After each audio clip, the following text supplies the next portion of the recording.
Hey, what's up, guys? All right, so we did a title for tonight. Going through all the consignment slabs. Live card shop. All right, we got some slabs to show off tonight. So, it's a new month. No, not really, but it's almost a new month. And it's our job to take a picture of all the consignment slabs so you guys can see what's for sale. It also gives them a chance to be shown off. You know, it'd be interesting to just make a video of everything that's for sale. That'd be fascinating too, because there's probably a lot of people who don't have time to join the live. All right, so let's see. This will be posted in the live chat, the live channel. We're going live for Saturday night. All right. That's a nice picture. I like all the slabs in that picture. It's just an enormous amount of slabs. Okay.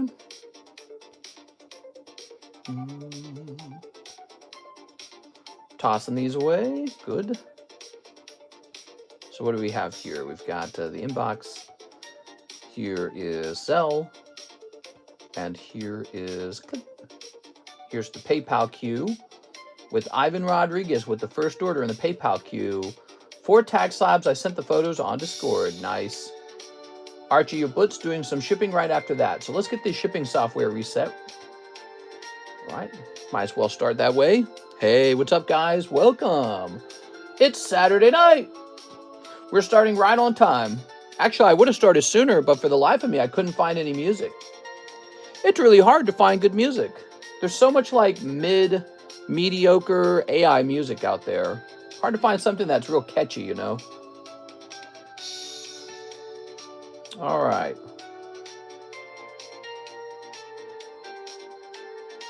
So I think this has to be updated to Tuesday. Yep, there it is. All right. Very good. Let's go ahead and set these somewhere. They can't stay here on the table. There's not enough room for them on the table, but we're going to be filtering them onto the table and then into the consignment box. We have a box just for consignment. A lot of good slabs in here, okay, guys? We help people sell their slabs. Really, this is a pretty amazing place to run into slabs. You're just going to run into so many of them. Okay. All right. So you'll notice in our Discord server that the regular consignment channel is gone now. It's gone. It's not there anymore. All right. There we go. Kind of set those out for a moment. Let's get the camera adjusted. Now, if you guys see something nice, just holler. If you are somebody who is selling the slabs, you can tell me to reduce their price on purpose. Sometimes sellers reduce the price up to 15%, sort of like receiving a 15% off offer. So some people do that. What are these? Got a couple things here. Oh, that's cool. Where do I put these? I don't know. Maybe here. There we go. So, yes, it is consignment day. In fact, it's time to take a lot of pictures. A lot of them. So, we're going to start with Ivan Rodriguez's pre-order. Oh, let's turn the iPad on. It is Saturday night. Let's see. Welcome to Discord. Log in. Oh, log me out. Wow. So give me a second. I'm going to pull my iPad down here and log in manually because that's what it wants. Okay. I haven't had to do this in a long time. Wait. Why am I going to Discord? I'm supposed to be going to YouTube. There we go. I'm just being dumb, guys. Wow, this iPad's dirty. I need to clean it. All right, let's see. The screen's only ever used for showing off the comments. Looks like I've sneezed on it or something. I don't know. What is all this? Crazy. All right, so... Click. It's so funny holding this iPad. I feel like a total iPad kid. Okay, let's put this back in its holder. All right. No Discord ping? Yeah, there was a Discord ping. Let me look. Yep, there was a Discord ping. You just missed it. Now, where's the wire? Here it is. Plug this in. There we go. Mister wasn't born until 1990. I was born in 1989. 1989, last year of the 80s. It's a long time ago. So now Ivan Rodriguez has done a really nice thing. He's showing me exactly what he bought. So he bought Charmeleon, Radiant Heatran, Volcarona, and Ho-Oh. And I wonder if those are all, yeah, it looks like they're all going to be in the slab box to my right. So let's pull this box down. All right, let's start searching. I really need a system. I need like a organizational system that is more complex for these slabs, you know, make them easier to find.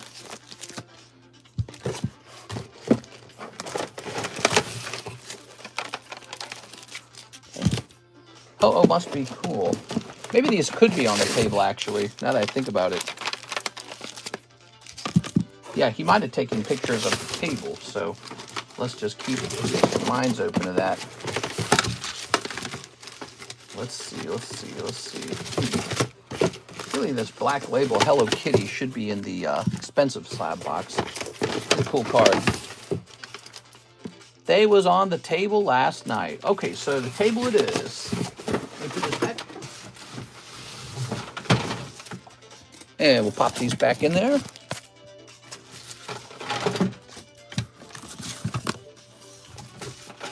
Okay. Wow, that's a beautiful card. Okay. So on the table. Ho-Oh. Let's see.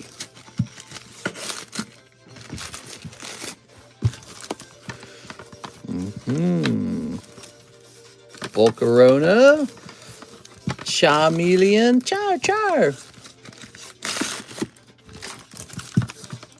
Okay, just checking that. We're looking for one more. We're looking for the Radiant Heatran.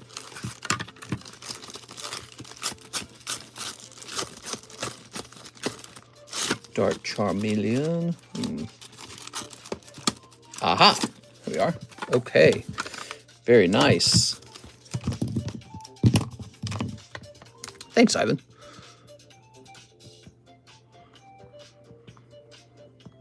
Okay.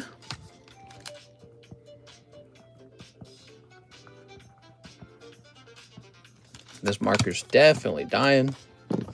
Where's the other marker? It's not here. Other marker's not here. Well, that's going to drive me insane. Let me go get the other marker, and let me reset this music. Welcome, guys, to the late night stream for Saturday night. I need a drink, too. I'm going to grab a drink and a marker. I'm gonna grab a blintz and a blong.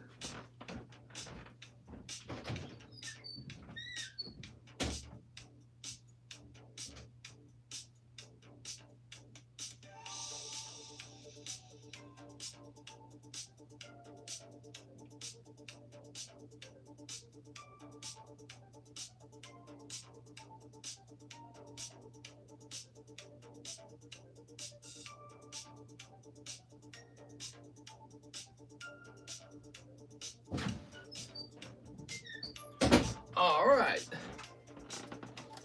Whew. Oh. Better not trip. All right. There we go. Wait, I didn't grab the marker. Oh, my God. I set it down to get the drink.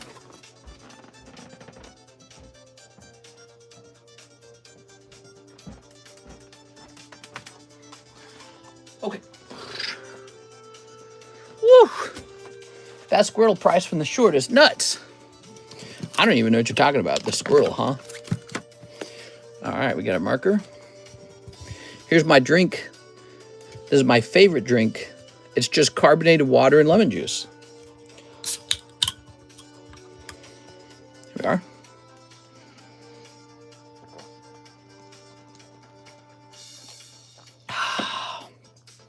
Okay. Ooh.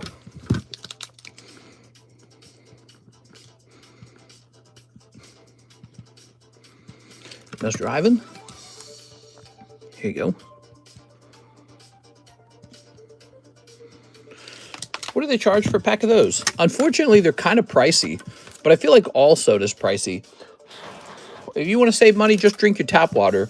Out here, we don't get tap water. We get well water.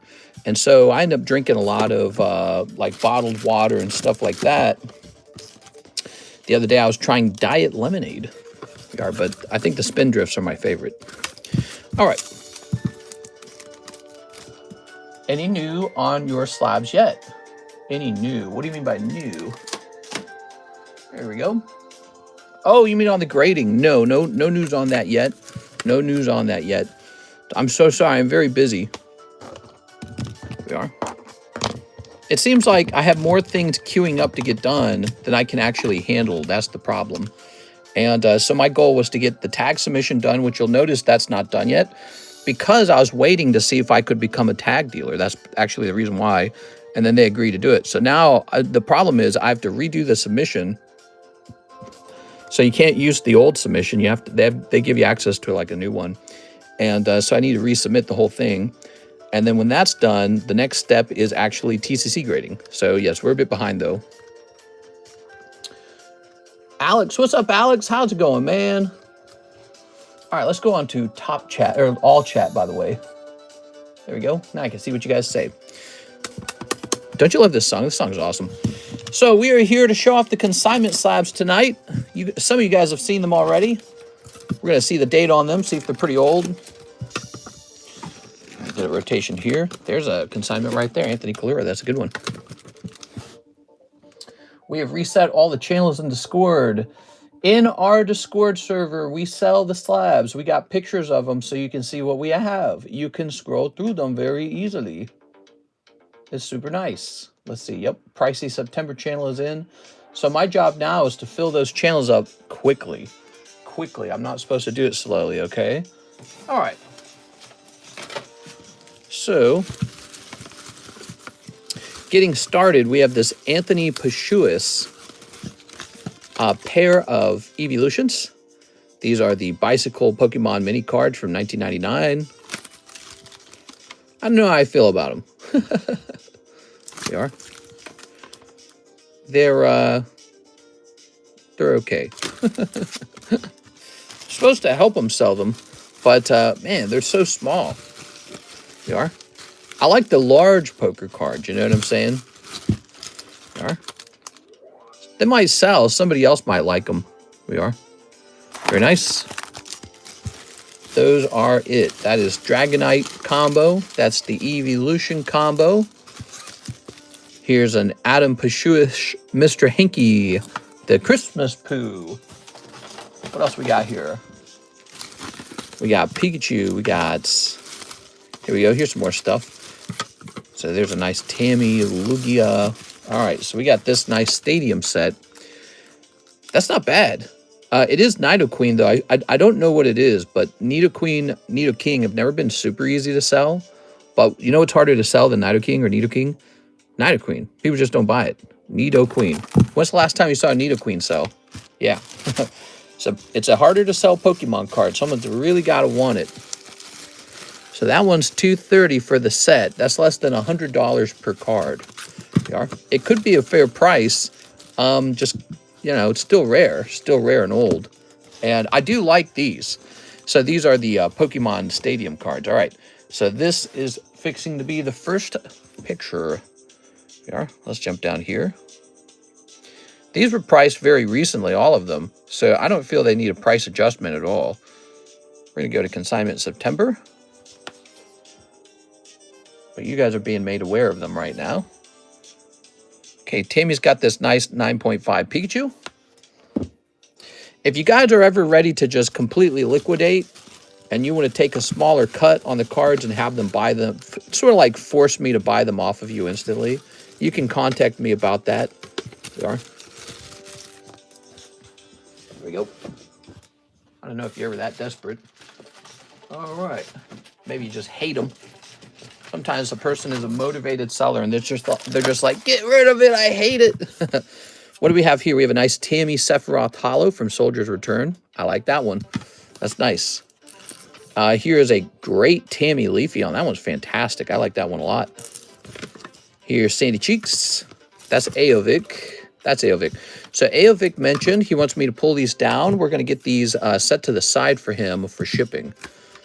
So let me think about it. I think I better write his name on the back. That's what we're going to do. Oh, that reminds me. I need to get Mr. LaFlame's card out of the shipping area so I can take a picture of it for him. Aovic. Hey, what's up, Mr. LaFlame? How's it going? That was a picture of only the consignment slabs, if you can believe it. We've got tons of them. Tons of those, and then I got tons of my own slabs, and we're going to start grading 500 tag slabs per month. That's like 8. Well, it's a ton of cards, and we're still going to have PSA grades, a little bit of CGC, a little bit of Beckett. We're just have so many slabs up here. It's going to be crazy. And if I can't sell them all, I can't sell them all. I'm going to start stacking them up in a room or something. As crazy as that sounds. Let's take a look at this Tammy Leafeon. That would be the one to check. Tammy Leafeon. All right, PSA 9. Leafeon SV46. Let's take a quick look, everybody. Wow, 500 is a lot. It is a lot. And so you guys are gonna see a lot of slabs for sale. You might find something you like. The other thing you might notice, okay, the price stays the same. The other thing you might notice is some pretty aggressive pricing because I need them to sell through faster. So it's like a bulk move, you know what I mean? Adam Pashuas with this Heart Hybrid. It's a pretty naughty card. Heart Hybrid 103. Okay, well, the Heart Hybrid is $100, so his is actually cheaper. So that one stays the same. I don't think these other two will change either. I think they're about where they should be. So these are ready. Okay. Our job is to update these prices, see if they need a price update at all. You'll be using a lot of time on tag alone. Don't neglect other areas. Should I send the normal shipping or let me know if it costs more? $9 might be enough if you didn't already have a lot to ship. Did you already have a lot to ship? $9 might be enough. Wait, where did I just put this? That doesn't belong in there. It belongs over here. There we go. Let's go ahead and take a look at the queue. We're working on consignment slabs tonight. We have an order from Archie Aboot. He says, for shipping of cards and slabs. Archie. All right. You're very organized, mister. It's a sort of organized chaos. The way I see it, I'm not always going to be able to remember everything. So I create a lot of systems where if I were to forget something, that item is not damaged or truly lost. So that's very important. You have systems so that when you go, oh yeah, this thing, it's tucked away nice and safe. And you go, oh yeah, it's in this nice safe place. You go, Archie, but okay, Archie. Okay, if we can't sell the slabs fast enough, we'll post them on eBay. That's why I figure we'll do eBay. Maybe it will keep Miss Alexis busy. Sounds like checkpoints. Well, I do that rule. When I was younger, my dad would lose his car keys all the time, and I would watch that as a kid. And so I said, wow, losing your car keys is really frustrating, and it's a bad thing. So as I was getting older, I said, here's what I'll do. I'll create rules about where I set things down. And so I have a rule where I set my keys. I have a rule where I set my wallet. I have a rule where I set my TV remote. And so those things are never, ever, ever, ever lost. I do the same thing with Pokemon cards. I have rules about where things go. And that helps me find them later. It usually works. There's exceptions. Okay, Archie, your butt. Go. Hey, what's up, Six? How are you tonight? How is your night? Look at that Psyduck. He's so cute. Set this over here. Boy, Alexis had so much shipping, she was not able to get it all done. I don't know whose went out, but she did mention she focused on all of the oldest shipments first. So that's nice. There's nice Mario. Look at that Mario. Diglett. Look at that Diglett. Here's an Anthony Kalura. Anthony Kalura. So let's pull these forward because we can put these into that consignment box now. Okay. I don't know if you saw the message from Dark Knight Discord about a trade. I'm willing to put in some money too if you want. I'm just not much of a Slowpoke fan. I'm not sure what you're referring to. Here we are. And here we are. Okay, so what do we have here? We've got, I know these are up to date. Here's a Pokemon Yellow Parasect for Adam Pashuis. Hello, how are you? What's up, Zenoia? How's it going, man? Welcome to our late night Pokemon card live stream. All right, we sell a lot of slabs. You guys should see. My gosh, you should have seen what it looked like when I handed the slabs off to Alexis for shipping, because with this return in, we just have many more slabs than usual. And as a result, we have higher slab sales because there's more to pick between. You know, the good ones are here. It's not just the leftovers. It's the good stuff. And so you guys have been buying a lot of slabs over the last couple of days, starting with when we got the tag return and then the CGC return and then the PSA return. And I'm going to lower this to 90, Mr. Adam. That's okay with you, because it did not sell. And I feel 100 is quite high for a Parasect. People don't like Parasect. Here's a Caleb Ibarra, Topps Charmeleon. We're going to get him rotated too. We're going to lower his price. Caleb Ibarra, you can protest on this, but he is PSA 7. I think a dramatic price change is, you know, in store here. I would drop him to 90, and even at 90, he could be hard to sell. So even at $90, this could be hard to move, but we're going to lower that Charmeleon to a much more tempting price. Tammy Cindy. Ultimately, this is just a holographic card. It's not a full art. If I were you, Tammy, I'd drop it to about 55. Just give it like a 10% off or something. Maybe a little more than 10%, you know, 15% off. But PSA 10, Cindy, Final Fantasy. I'm going to lower those two prices. Okay, so let's take a quick look, everybody. Cindy here is $75 as a PSA 10. So I am recommending lowering it from 69, because if the difference between this and a PSA 10 is $5, people are going to get the PSA 10. They are. So I recommend a little bit of a lower price. Maybe let's try 65. That puts it at least $10 cheaper. It's a little sexier, and we just want that sale, don't we? We want it to have a shot. 9.25, so we're going to start tracking the date on these a little more. So that's Caleb, Tammy, Adam. Anthony's already been priced. This was priced just about a week ago, maybe a little more than a week. We have the Wildberry Princess Hollow. That's very nice. Okay, cute. Let's take a picture. Actually, let's service an order and then take a picture. How about that? Leave it up on the table for you guys to think about. What's up, Yolan? How's it going, man? How's it going? Welcome to the late night stream, everybody. We're taking a look at the consignment slabs again, maybe lowering some prices, or even raising some prices on the right card. It depends on what the card is. But, you know, we're giving these slabs a chance to sell and getting them some exposure and fresh pictures. All right.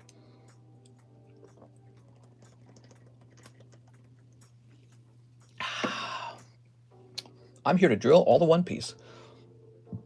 Whew. Any Tomokuza Komiya 10s?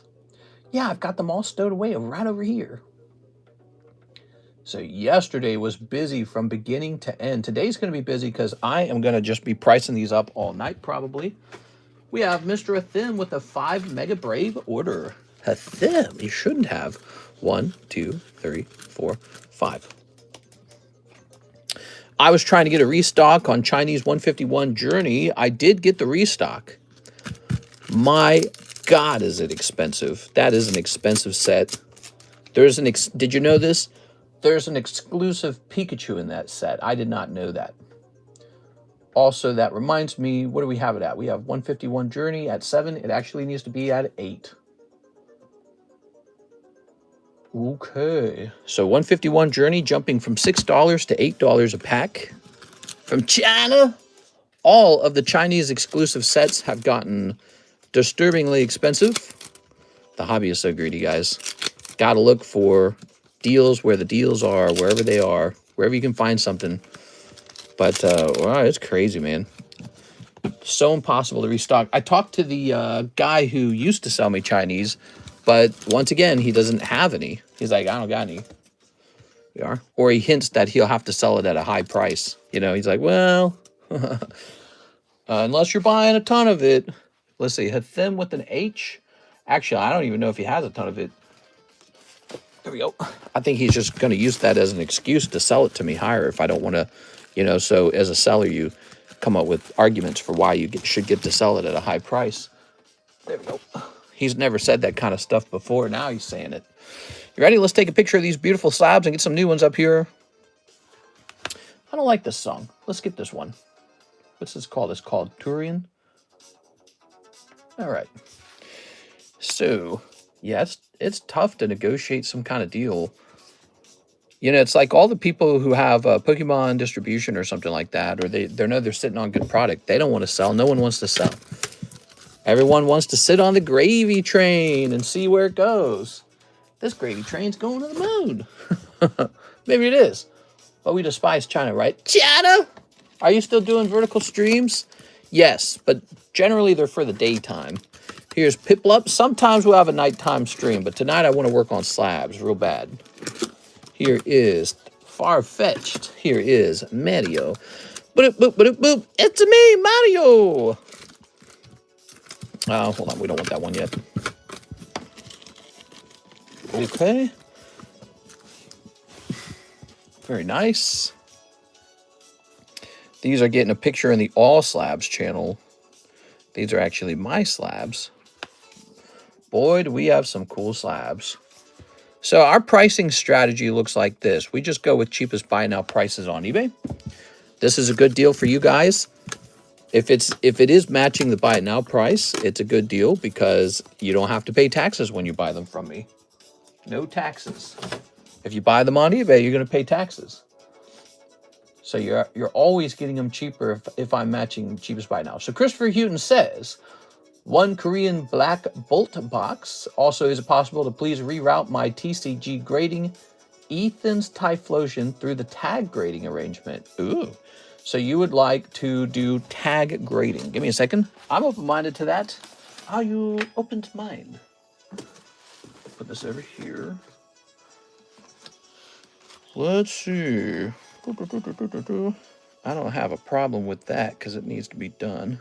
Now, you said it was what? An Ethan's Typhlosion? Let's see.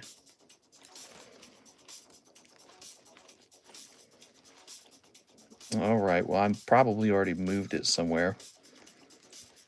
Yes, it's possible to do that. Maybe I can just remember it. Congratulations on the tag collaboration. Why are you so sexy with your long gray hair? Yeah, I got more forehead these days, and my hair is a bit thinner, and it's a bit grayer, too. I'm definitely looking old. Here's Korean Black Bolt. I used to be so beautiful and young. Here we are. There we go. There we go.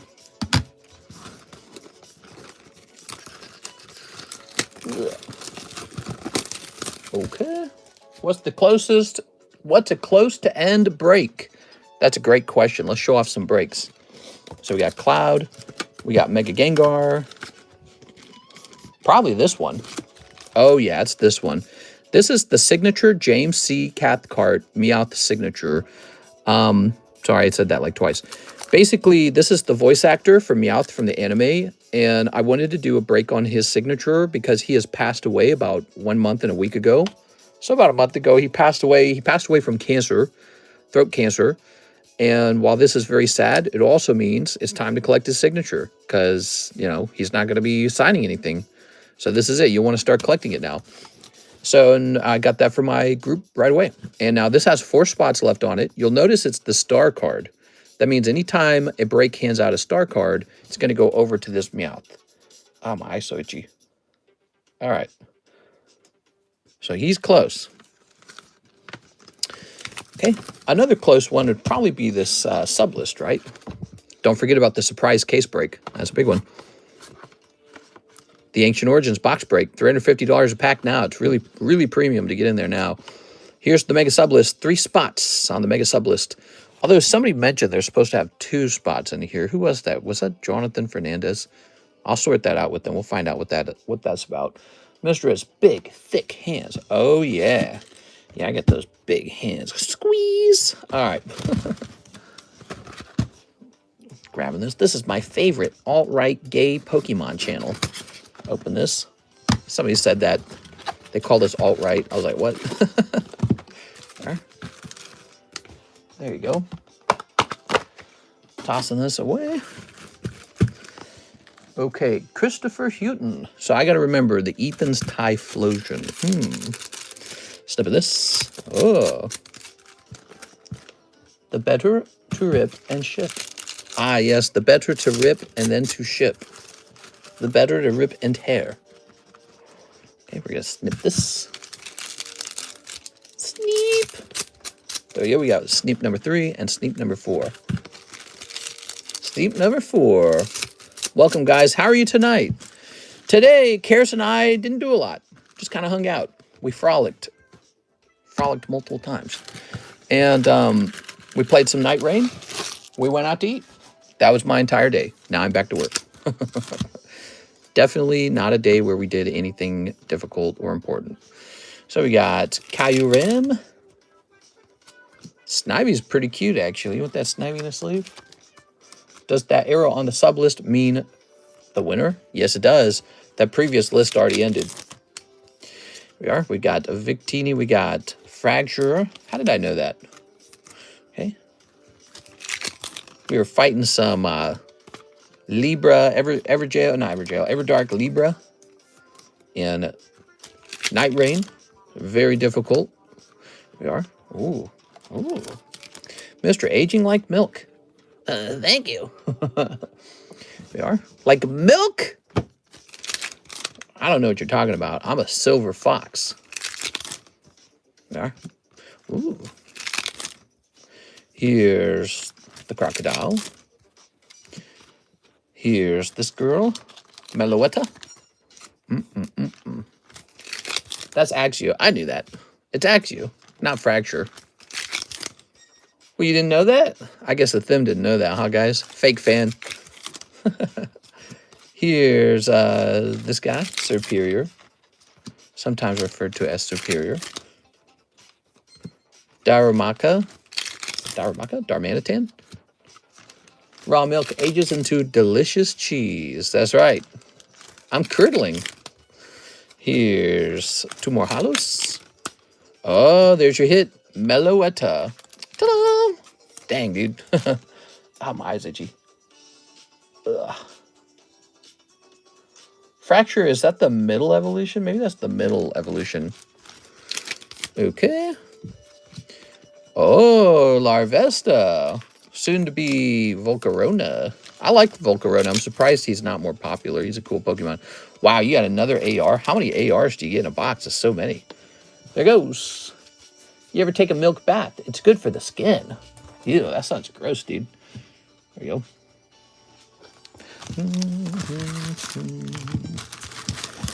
There we go. Tossing this. Need a new bag. New bag time. I think I got like a hair in my eye. What the F? An eyelash. All right. God, you ever rub your eye so hard it like makes you dizzy for a second?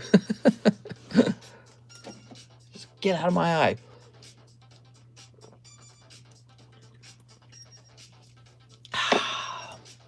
Okay, Christopher Houghton.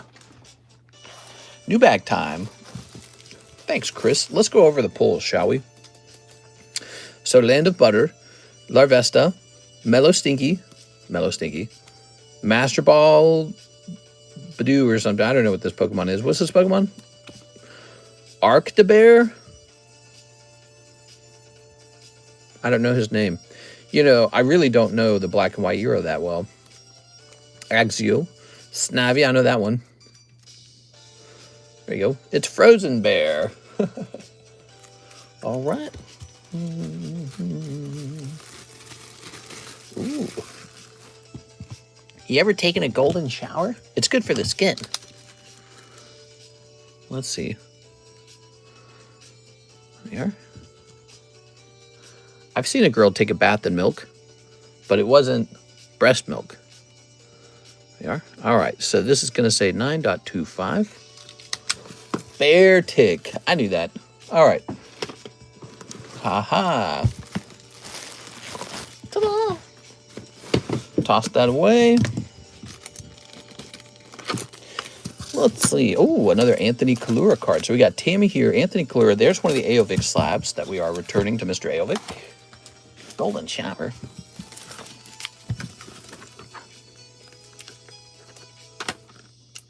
These three are Adam Pashuis. Where was I stacking these? Oh, I know. I was putting them behind me. There we go. Wait, what? Golden showers are the showers with infused cinnamon water. Ew. That's not the cinnamon challenge I was thinking of.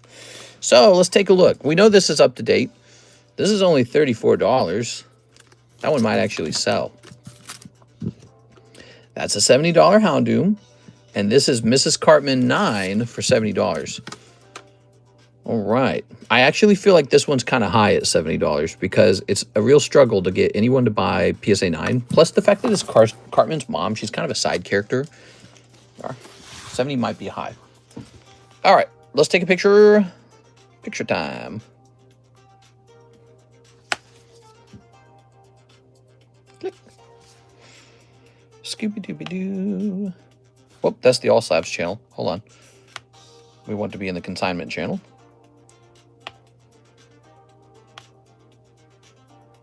What the hell? It's like broken. God, dude, I hate it when electronics like bug out or something. There we go. I sent you a DM on Discord last night about trading my consignment slab for a Flareon slab you have on the table. Could you bump that message right now? All right, here we are. Okay, this is going over here. Good. Nesquik and Chiefs Puffs while I watch. Ugh. Gross. What do we have here? Anthony Kalura's Charmeleon Queen of Spades has gone up over time. He has gotten more expensive. Let's do a quick test on that card. Is that an avatar card? Probably it was. Here it is. She's $210. Anthony Kalura, Ty Lee Popular. That's probably a holographic too, isn't it? Yeah, it's a holographic, okay? It's more than a holographic. All right, Dark Knight wanted to trade a Slowpoke for a nice Flareon, huh? Okay. All right. I'll go ahead and mark this on red. There we go. And then let me think about that, okay? What's this? Oh, this sucks. Hold on.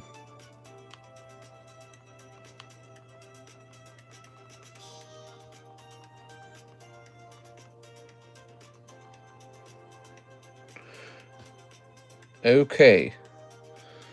So, let me try and do this. We're trying to help someone get back into the stream.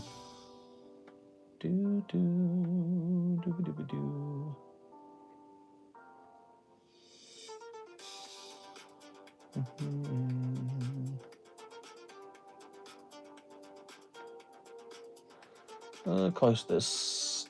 Discard changes? Yes.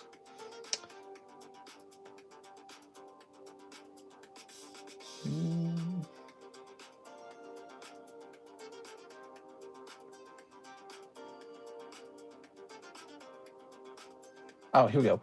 All right.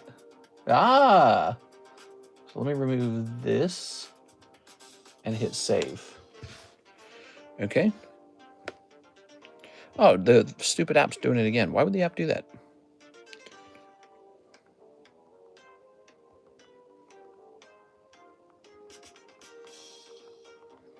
All right, there we go. All right, cool. All right, I see the trade offer. I got to think it over for a second. That's stranger than Granny Cat. I think I have to study that card a little bit. I think I was about to study Charmeleon, wasn't I? Let's go take a quick look at Charmeleon. This is a beautiful poker Charmeleon. It's a really nice card. PSA 10 poker Charmeleon. All right.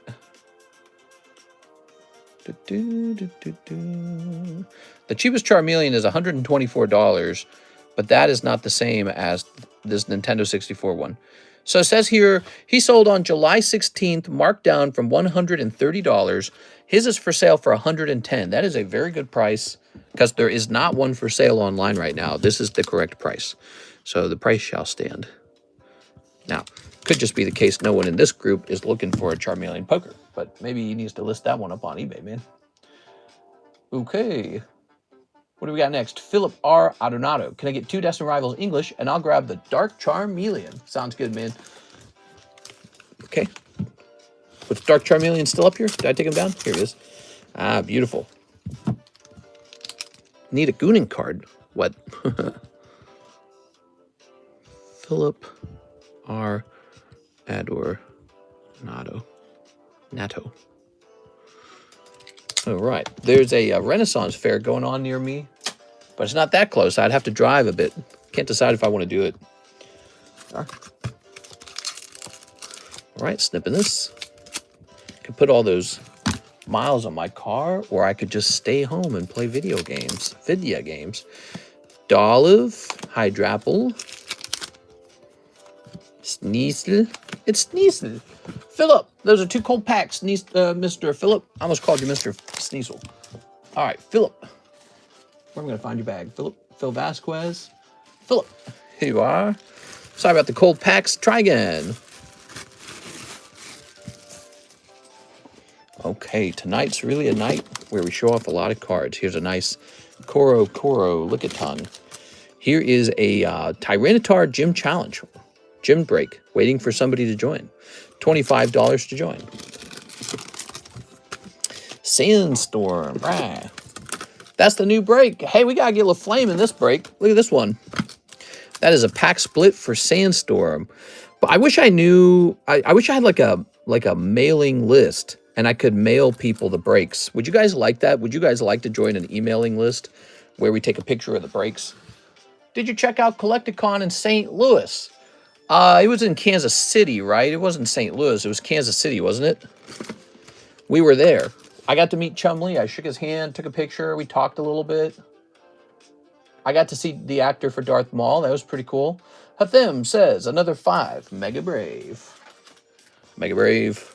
1, 2, 3, 4, 5. I'd add some if you wanted. I just am not a Slowbro connoisseur.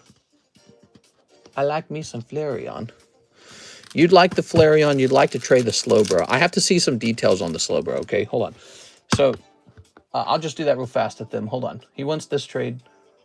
Oh, God, there's like something in my eyeball. That's really annoying. So, the Trainer's Magazine Slowbro. Magazine. Oops. Slowbro. Oh, it's actually Slowpoke. It's not Slowbro. Slowpoke. Okay. Magazine Slowpoke. And let's check sold. All right. All right. I'm willing to make the trade. There we are. I kind of don't want to. I kind of prefer the Flareon. You tell Chumley to be a member on your YouTube? No, I didn't tell him that. He probably meets so many people. All right. There we go. You place an order for like a booster pack or something, or join a break or something, then I'll do the trade for you. We'll call it a day. If you want. I actually prefer the Flareon. I like the Flareon better because I just feel like the Flareon's easier to move, and I'm looking for cash.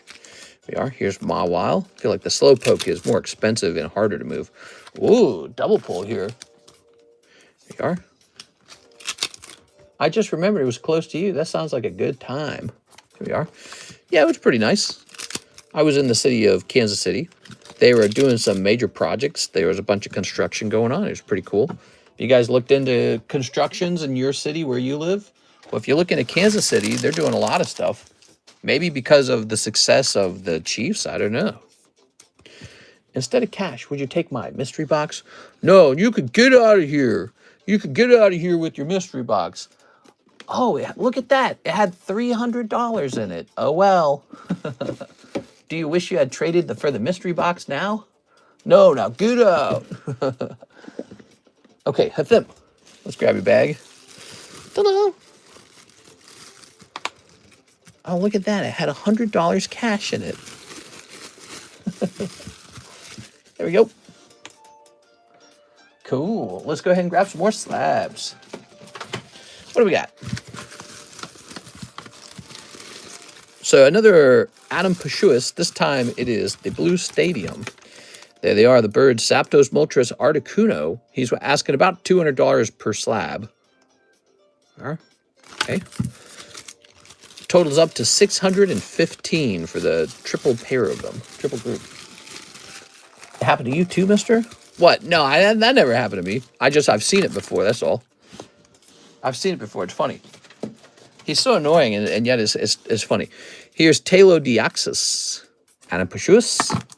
Here's Tammy selling a lightning for a whopping $80. Wow, look how much better it looks like. Without the sleeve, this looks 10 times better. All right. Dude, those sleeves are a disgrace, man. They're so ugly. I hope when you buy your cards, you consider getting some crystal clear sleeves. So that's an $80 Tammy Lightning. Here is a Legend Maker card. Legend Maker cards are getting pretty expensive. Here is an Umbreon. Beautiful. And the birds. All right. 650, my lord. Those are great cards. Wild to see all these cards appreciate. I don't think they've appreciated that much, the birds. I think that they're pretty low. They are. Yeah, those are surprisingly affordable ones. Go look up some other vintage birds. They're real expensive. Okay, we've taken a picture of this now. Such a great card. Okay. Y'all come back now. You hear? All right. What do we have here? We've got the Thicky Wicky. Thicky Wicky is ready to come down, I think. Squirtle for $225. Zapdos for $100. And Mewtwo 7 for $50. This is going to be a picture in my other channel, the Consignment channel, the All Slabs channel. So here we are. Okay, nice little picture. Okay. Where can I find the pricing of Final Fantasy cards? Sure. Let me ask you this question. When you say the pricing of Final Fantasy cards, are you referring to the normal Opus cards, or are you referring to the more expensive Magic the Gathering Final Fantasy? Which one are you referring to? Go. Let's see what we got now. Do we got an order? We had a really busy day yesterday, so sometimes if one day is incredibly busy, the next day is a bit slower because everyone's out of money. So that happens. Teacher, I have to let you know someone was talking about you. Not very nice. Let's see. They're like your channel from some guy. Oh, yeah? Hi, Charmander. Welcome back.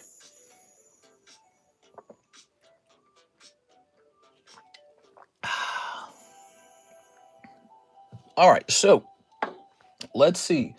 We've got, click. Here's Brandon Water. Put me into the mouth break, and here's an extra $10 for letting me get the trade for the Flareon. What? All right, sounds good. Let me go find that Flareon, or the, not Flareon. Let me go find that Slowpoke. I'll be back, guys.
All right, so I'm back, and I realize now that I do not think it's down there, is it?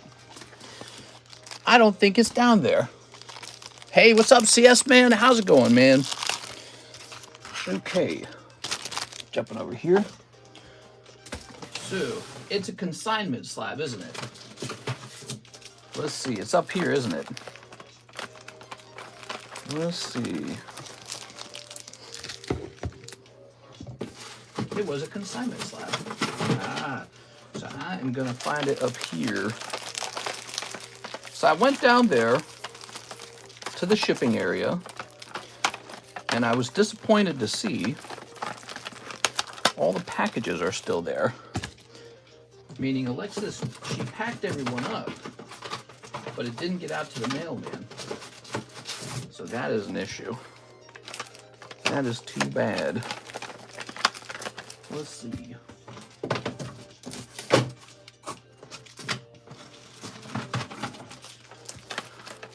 Oh, found it. I want an 80 on a scratch off. What should I drill? What are you talking about, bro? What am I gonna drill? $80 is 2 perfect spots in a break. Or two spots or 1 spot and 2 breaks. There we go. And let me put these back in here. Oh, right. I was supposed to grab a flame slab too. I'm so dumb, dude. I need to grab that slab. All right. But give me a second. I'm just going to give Miss Alexis a quick message. Let's see.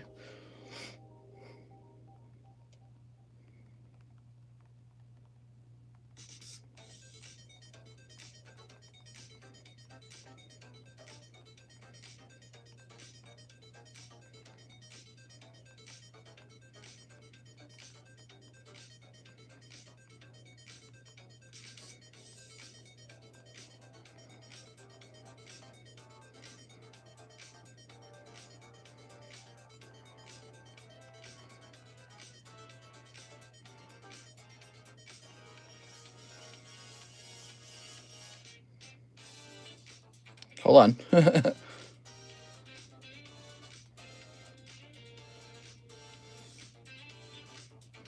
All right.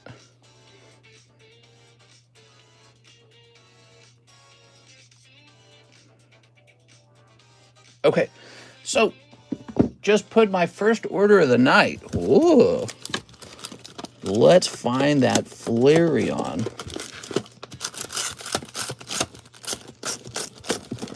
Yeah.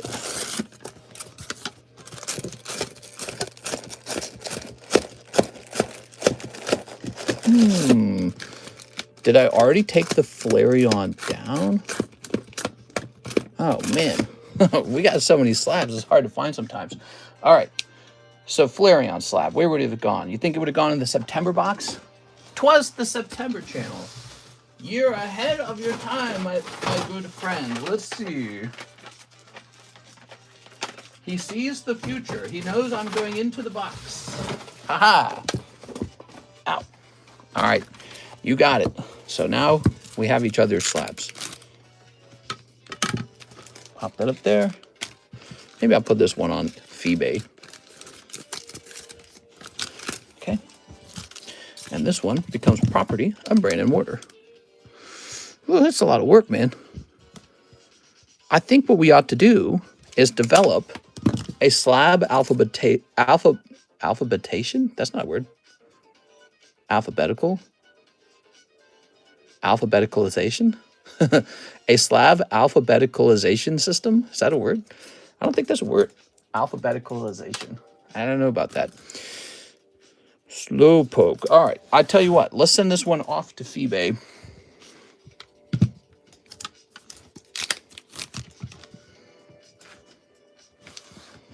Like a Rolodex? I don't know. Something with just a system. Okay, let's see. So we're going to take a picture and post it up here. I am also interested in hiring somebody to be my eBay person. You must be capable of pricing cards correctly and listing things on eBay. I currently have a guy doing that, but I would be interested in hiring a second guy as well, because I may have a higher influx of slabs. And I think I would like to pay maybe $1.50 per listing, which doesn't sound like much, but I asked ChatGPT what it recommended. It recommended 50 cents to $1 per listing. So if you list 100 listings for me, you make $150. Set this over here. There we go.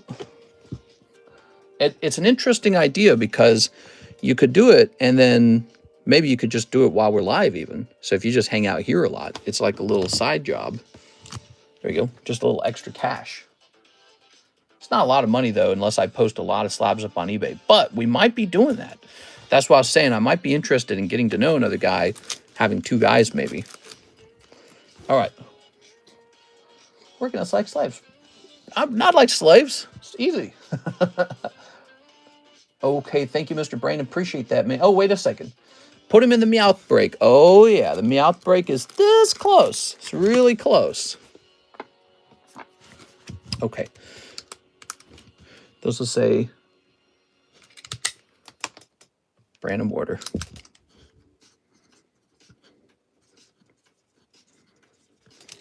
Okay. Very nice. Ooh. Hey, it's Louis Sutton. Hello, Louis. How are you today? All right.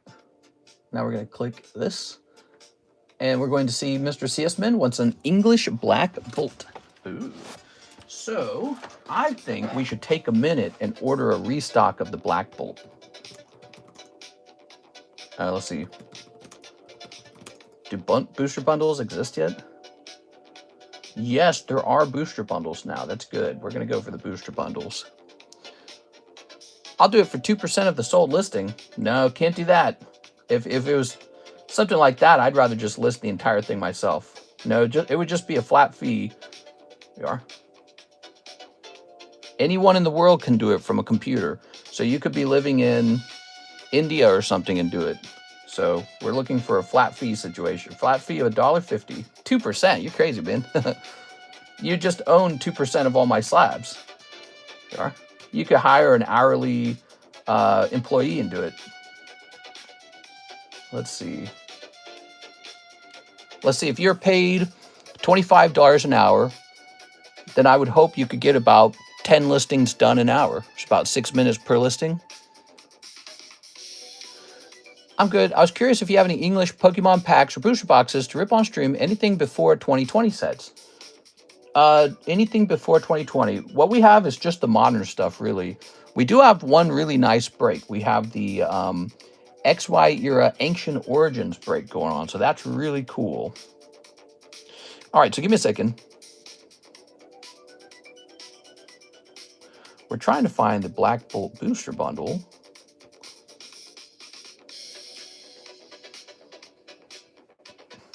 Let's see.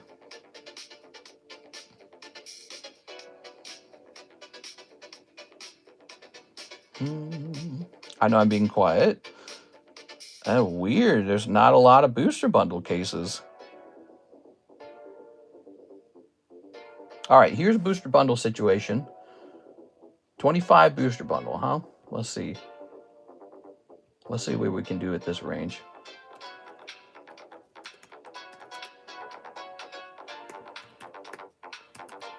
Okay, and what's our current price on Pokemon Black?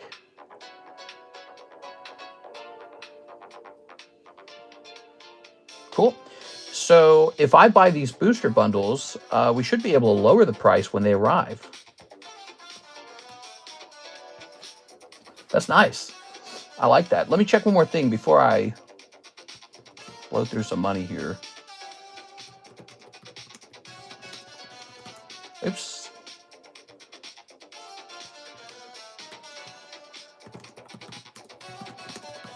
All right. Oh, come on, dude. Okay, let's try that. All right, here we are. Yeah, we like these. So we're going to take these over here. Gosh, maybe I'll place a big order for them. What do you guys think? A big order? I say we place a big order. Let's just get it. Black Bolt's cool. I like Black Bolt. Let's get some Black Bolt. All right, we're placing a huge order for Black Bolt tonight. We're taking on 4 cases of the booster bundles. So that is us no longer worried about our supply of Black Bolt for a while. We're going to have plenty of that. That's going to ensure that we lock it in at a certain price as well. All that's very good. Maybe I should open a case of Black Bolt, you know? Get some cards to grade. I got all the packs for the price, right? You got all the packs for the price. You ready? Here goes. I remember just last year, Jen was ripping Dark Explorers.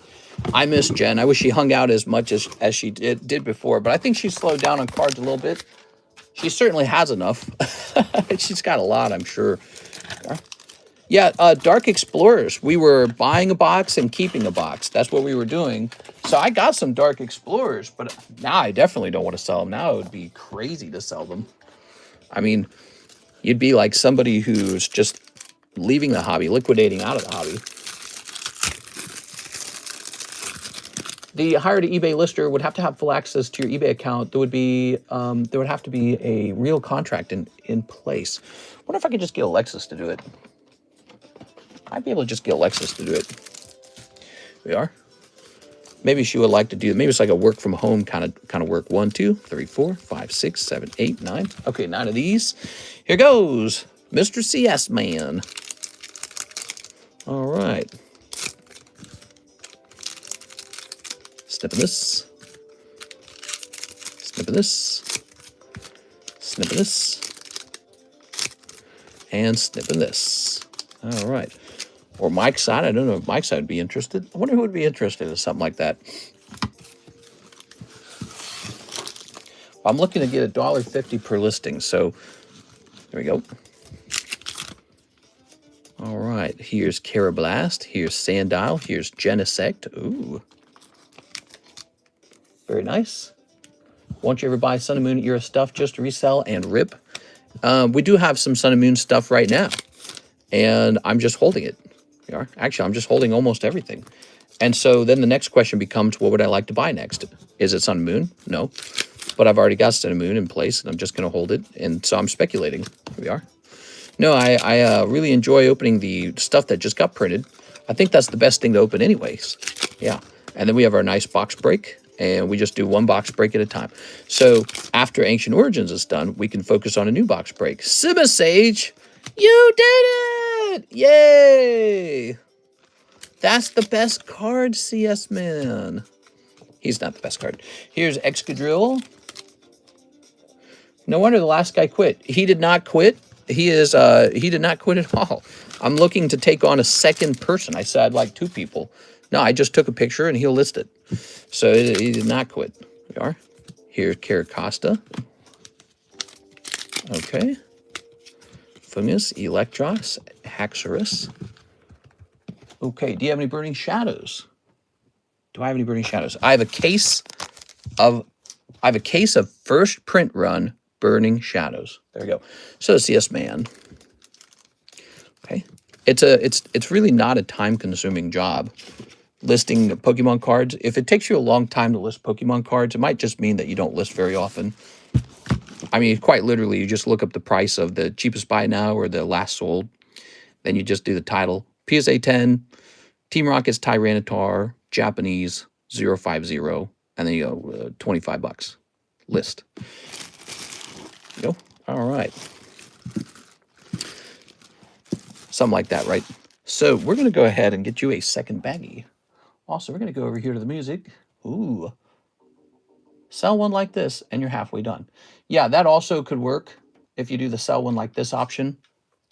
I kind of have like a format. That's what I like to do. So I decide to post the title of the item the same way every time. Really, the hardest part is actually just taking the pictures and knowing what the price of the card is. But here's the deal. You don't even take the pictures. I take the pictures. And oftentimes I leave a note what I think it should sell for. So it's almost like data entry. If you're very fast at it, then $1.50 is fine. By the time you've done it 100 times, you made $150 selling someone else's cards for them. And really all you did was data entry for them. We are. There we go. Mr. Secretly has the guy trapped in his basement. No, I promise not. He's a smart guy, too. I like him. There. Okay. Let's see. That won't fit anymore. That's what she said. Colton C. Perkins. This is definitely an expired bag. Connor J. Fletcher from 524. Kranos from 324. Those are all expired. Craig. That's not expired. All right. That's how an expired bag gets taken. Eventually, we need more room in the box. I go, all right, who's in here who shouldn't be in here? You sell niche, low population items that are hard to price. I hear you. We are. Well, it's not like I said you're going to get in tons of trouble if you price it wrong or something. No, I'm not going to like beat you up. Or just pick a price, I guess. Or some cards in here, huh? Craig. Let's see if we can find Craig. There's actually no date on the bag. Let's double check Craig. Craig 18.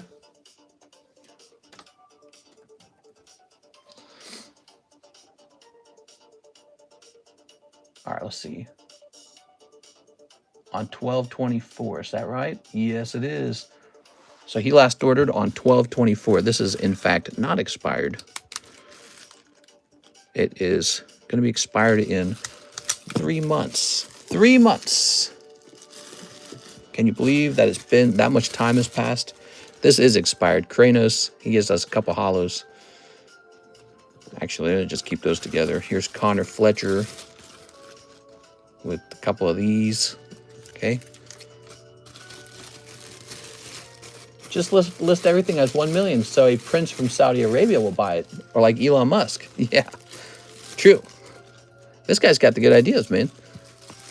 Has anyone gotten into the Sandstorm pack? So far, not yet. But that doesn't mean it won't sell.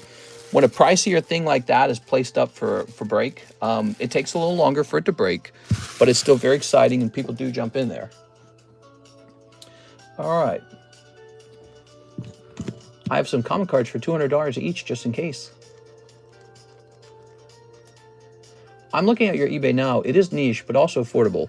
Yeah, and I actually did not choose the price of almost any of that. It's this guy who's doing the eBay listing, and so he probably just looks at last sold, but he also probably looks at current buy now, and if there's a buy it now up there, he probably just does like $1 underneath it or a penny underneath it, and then if there's nothing, to base it off of, he probably just takes the last, buy it now price for, he takes the last sold price, maybe he does like 25% above that, or 20% or whatever, It's not that complicated. If you just have like a rule, and then if you can't find one at all for sale, that's probably trickier. Like if you have no comparisons at all, that's probably trickier. Paul Glock, ship, just add slabs, and 1 live. You got it, Mr. Paul Glock. What's up, man? He wants a live custom, everybody. Let's see what happens in the live customs. 1, 2, 2, 2, 2, 2, 2. Are tariffs going to affect your inventory?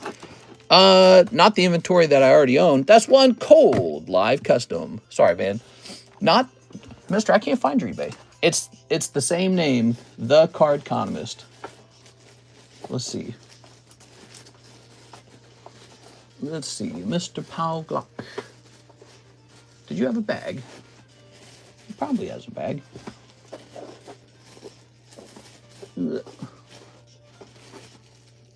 Patrick. Did he say he had some cards? Just slabs. Oh my gosh, he said he has just slabs. I'm so silly. He said it in the actual message. Okay, here it is. Very good. And that looks good to me. Let's go ahead and hit print. Tariffs will actually affect the price of the Japanese product and Chinese product and Korean product. So what that means, products that we're importing from across the ocean will no longer be as profitable, or they will have to be more expensive, one or the other. And that makes the English cards a little more attractive now.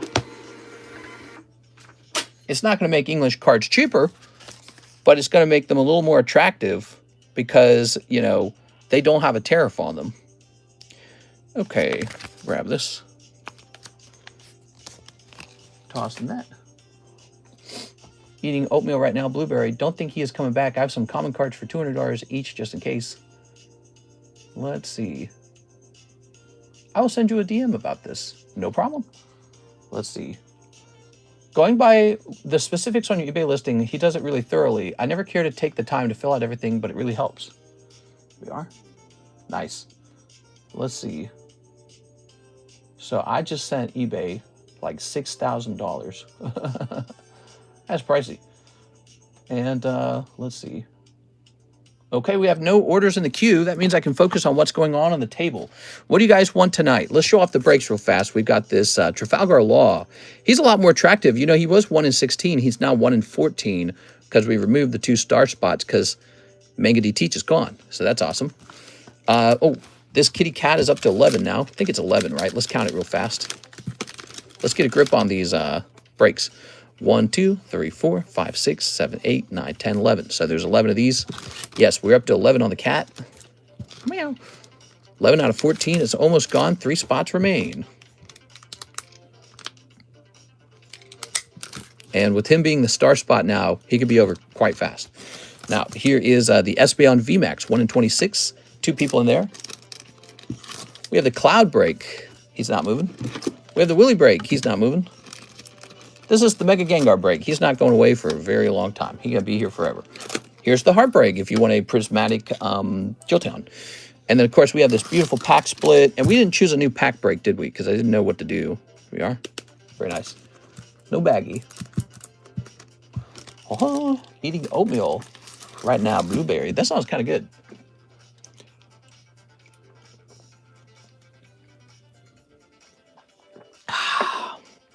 There goes all my drink. All right, this guy will come down. So from my perspective, in terms of breaks, this guy's almost done, and these 3 are strictly large breaks. What we are lacking is a fast Pokemon break. We need a short Pokemon break, huh? Let's see what we got. Did you ever find that Silcoon? No, I haven't found the Silcoon, I'm afraid. But I didn't watch the video either. Yeah, I really got to do this, man. It's the Saturday, so I really just woke up and hung out with Karis all the way up to this very point. Now I'm hanging out with you guys. Now we're working. Maybe I'll watch it live. Ooh, this is nice. Magikarp, Grimer, Mew. I like these Carddass cards, these quest stickers. Look at that Mew. Mew's kind of going nuts these days, huh? Oh, he's only a 6. How did this Mew get a 6? Let's see. Oh, he's got a little bend down there. That's why. Look at that poor Mew. Dude, he's adorable, man. Okay.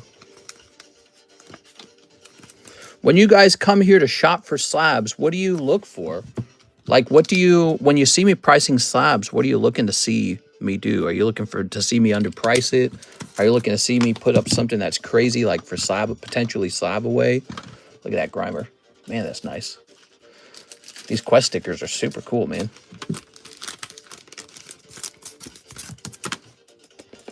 North Korean cards. North Korean cards. Okay, let's see. PSA 10 Quest Grimer. Quest Grimer. Ready? So he is much cheaper. You'll find that the Grimer is much more affordable. And so you could own one of these Quest cards. $220 for this one.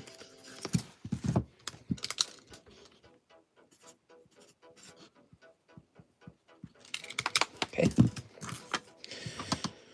Magikarp. Do I keep Magikarp?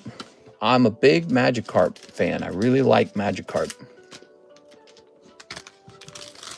I need a penny, Cassiopeia, Clive, and PSA 10. Modern English SIR, Slabaways, and Flareons. I have a Flareon, actually.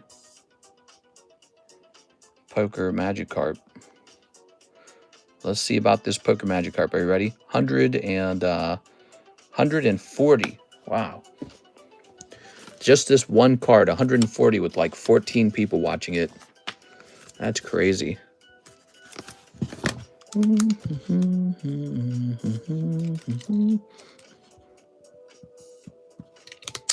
you guys remember the clown epidemic? Ah, yes, the clown Uzi. Oh, here it is, the Flareon. Here it is. So that is a nice Flareon from the red deck. I'm looking for, oh yeah, I like the slab battles. Ooh, we got to host a slab battle. If I see a good one, I'll start it up. There's a Tyranitar running, but no one's jumped into that yet. So Flareon's interesting because he does not show up in every deck. That's blue back. Red Flareon is $200. Red Flareon. Wow. So beautiful. One of the better looking evolutions in the poker decks because the Jolteon and the Vaporeon don't look as good for some reason. It's like they look oddly angled. The Flareon's angled really well. So there's a Psyduck. Is this mine? Who's this? Oh, no. I traded for these. I remember. I know, I bought these. I remember now. Okay. Whoa, that's a beautiful card. Okay. You have some nice Gooner cards to sell as well. Clowns are everywhere scaring the crap out of people. Was that a little while ago where people would show up in creepy clown outfits? Was that what it was? And they would like stand in the woods or something like that? I think I do remember that, but that was a really long time ago, wasn't it?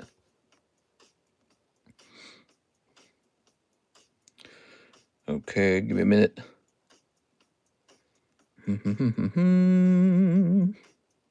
I've got it, okay.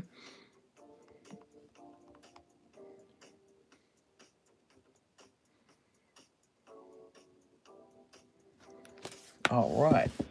When they meet someone with a concealed carry. Yeah, like 15 years ago. Yeah, that was a while ago, dude. That was not recently. Okay.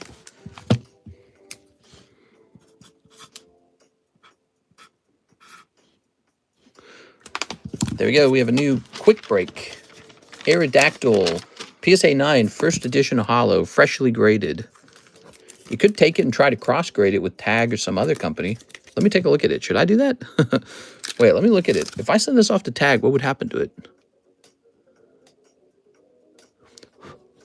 You know, maybe I should try to do that. You know, I'm going to send a lot of cards off to Tag soon. Maybe I should just try to cross this first. Because if it turns into a Tag... If it turns into a Tag 9, that's okay.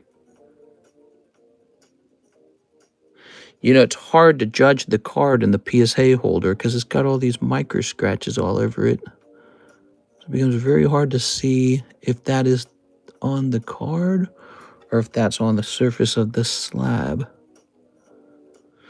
All right, we're going to leave him as a 9. I suspect he will regrade into a Tag 9, so we're going to leave him alone. He's a 9, guys.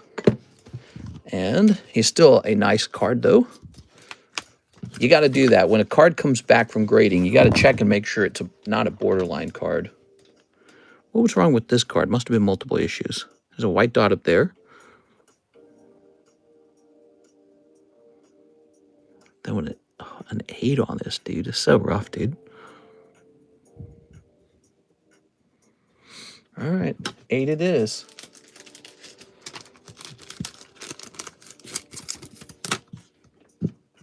Okay, let's take these and put these over here for now.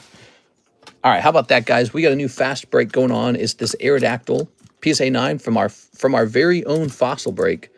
Beautiful Aerodactyl. Hey, you know you're a Tal, 28 months, man. Wow, it's a long time to be a member. All right, we have no orders in the queue. If you guys want to watch some packs get opened, that's up to you guys to send in an order.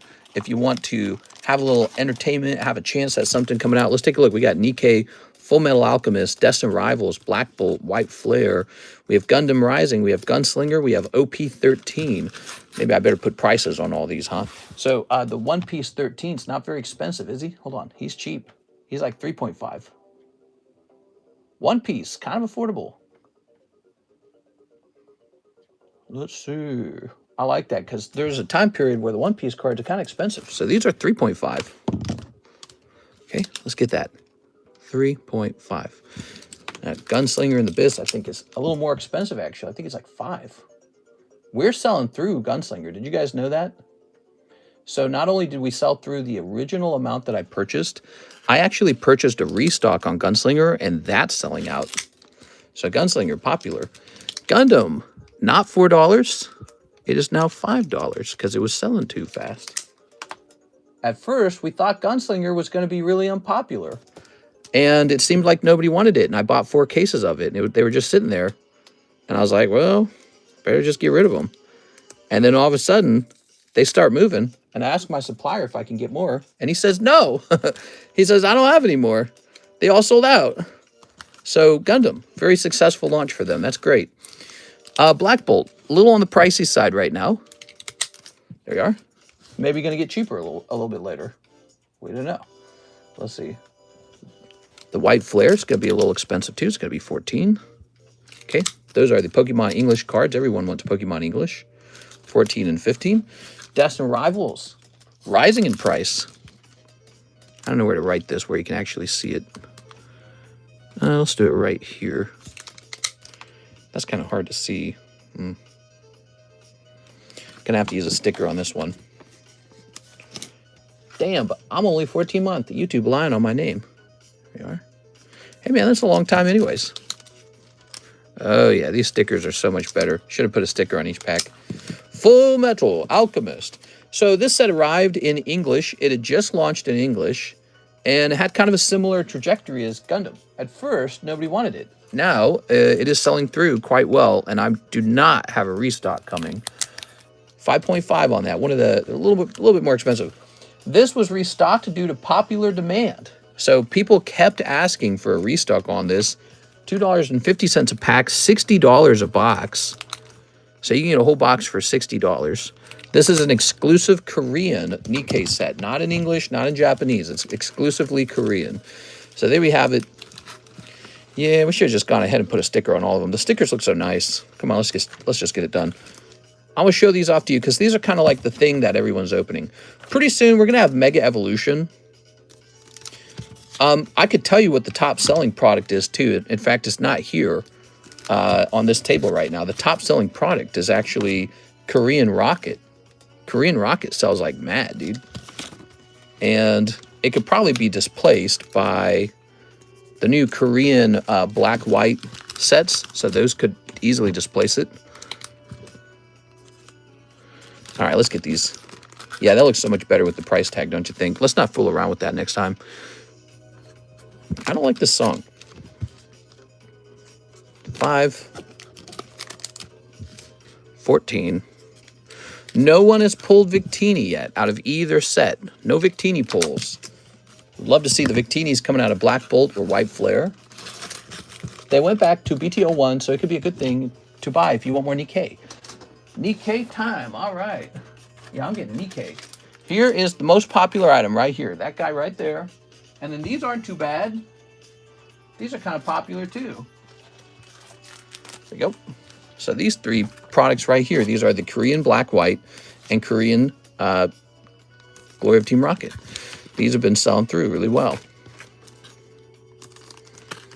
Korean product can be opened at like literally a fraction of the cost of the English product.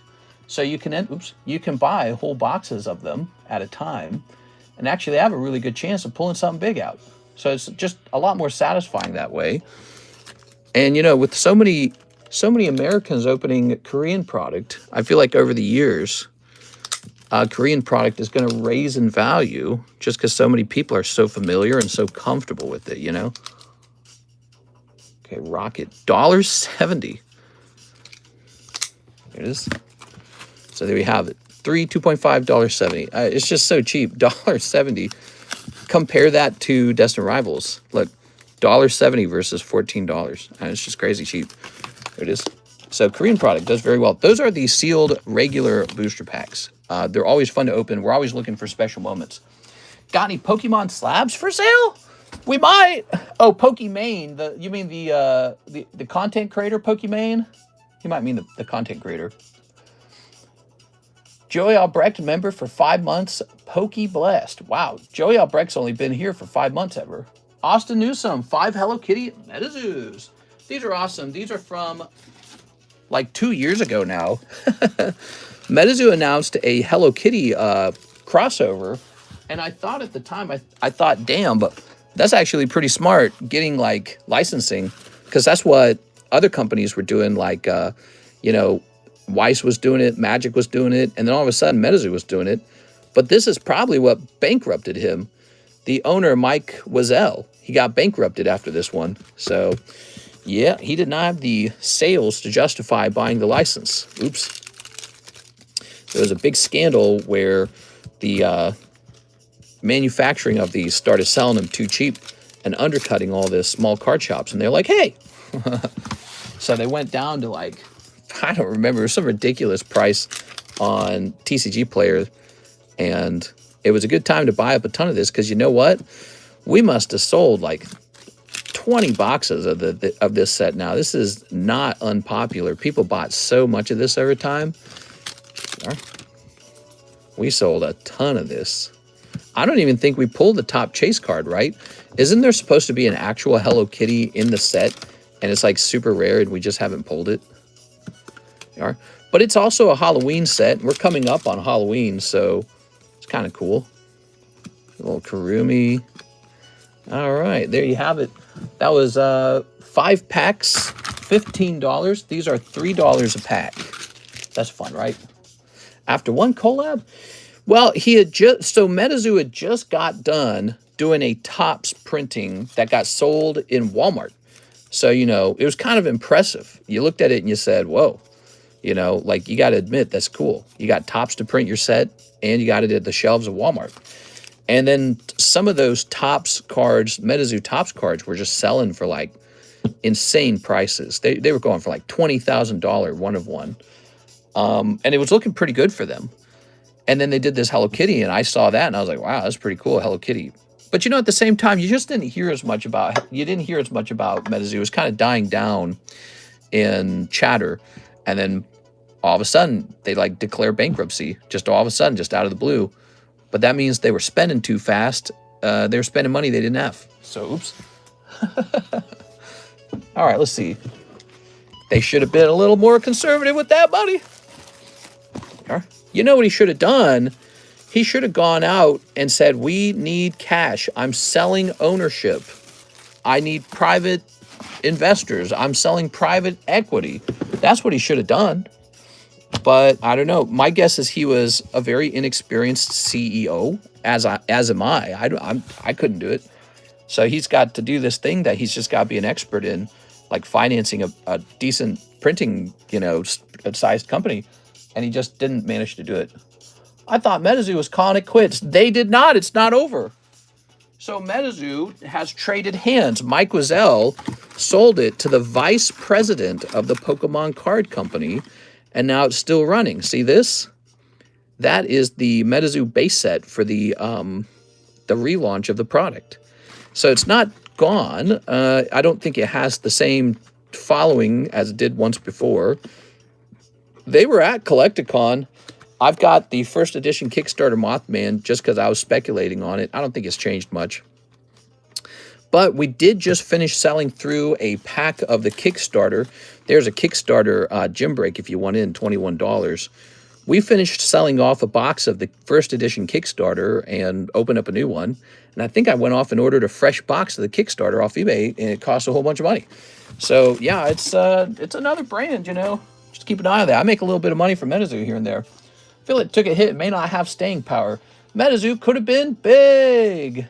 Well, we'll see. It might not go. It might not be dead. It might not be dead. Really comes down to the passion and the intelligence of the people who own it now. Christine Andrews, can I get one of each pack? And I have a bag. Black Bolt, Starbirth, Black Flame, Fusion Art, Lost Abyss, Rocket. Nice. So for just $11.20, Christine is going to open all these. All right, you ready? So, Black Bolt. Let's see. Black Bolt. Starbirth. Now I gotta locate all these. Here is a Starbirth. Oops, I grabbed two of them. Go back in the box. Back in, I say. No, that is fee. The stupid flaps caught on. Oh, there we go. Okay. Got it. Black Flame. Flame on! Okay, there it is. Flame on. Fusion art. Fusion art.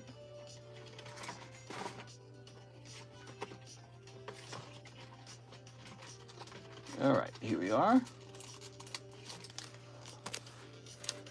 Fusion art. Lost Abyss.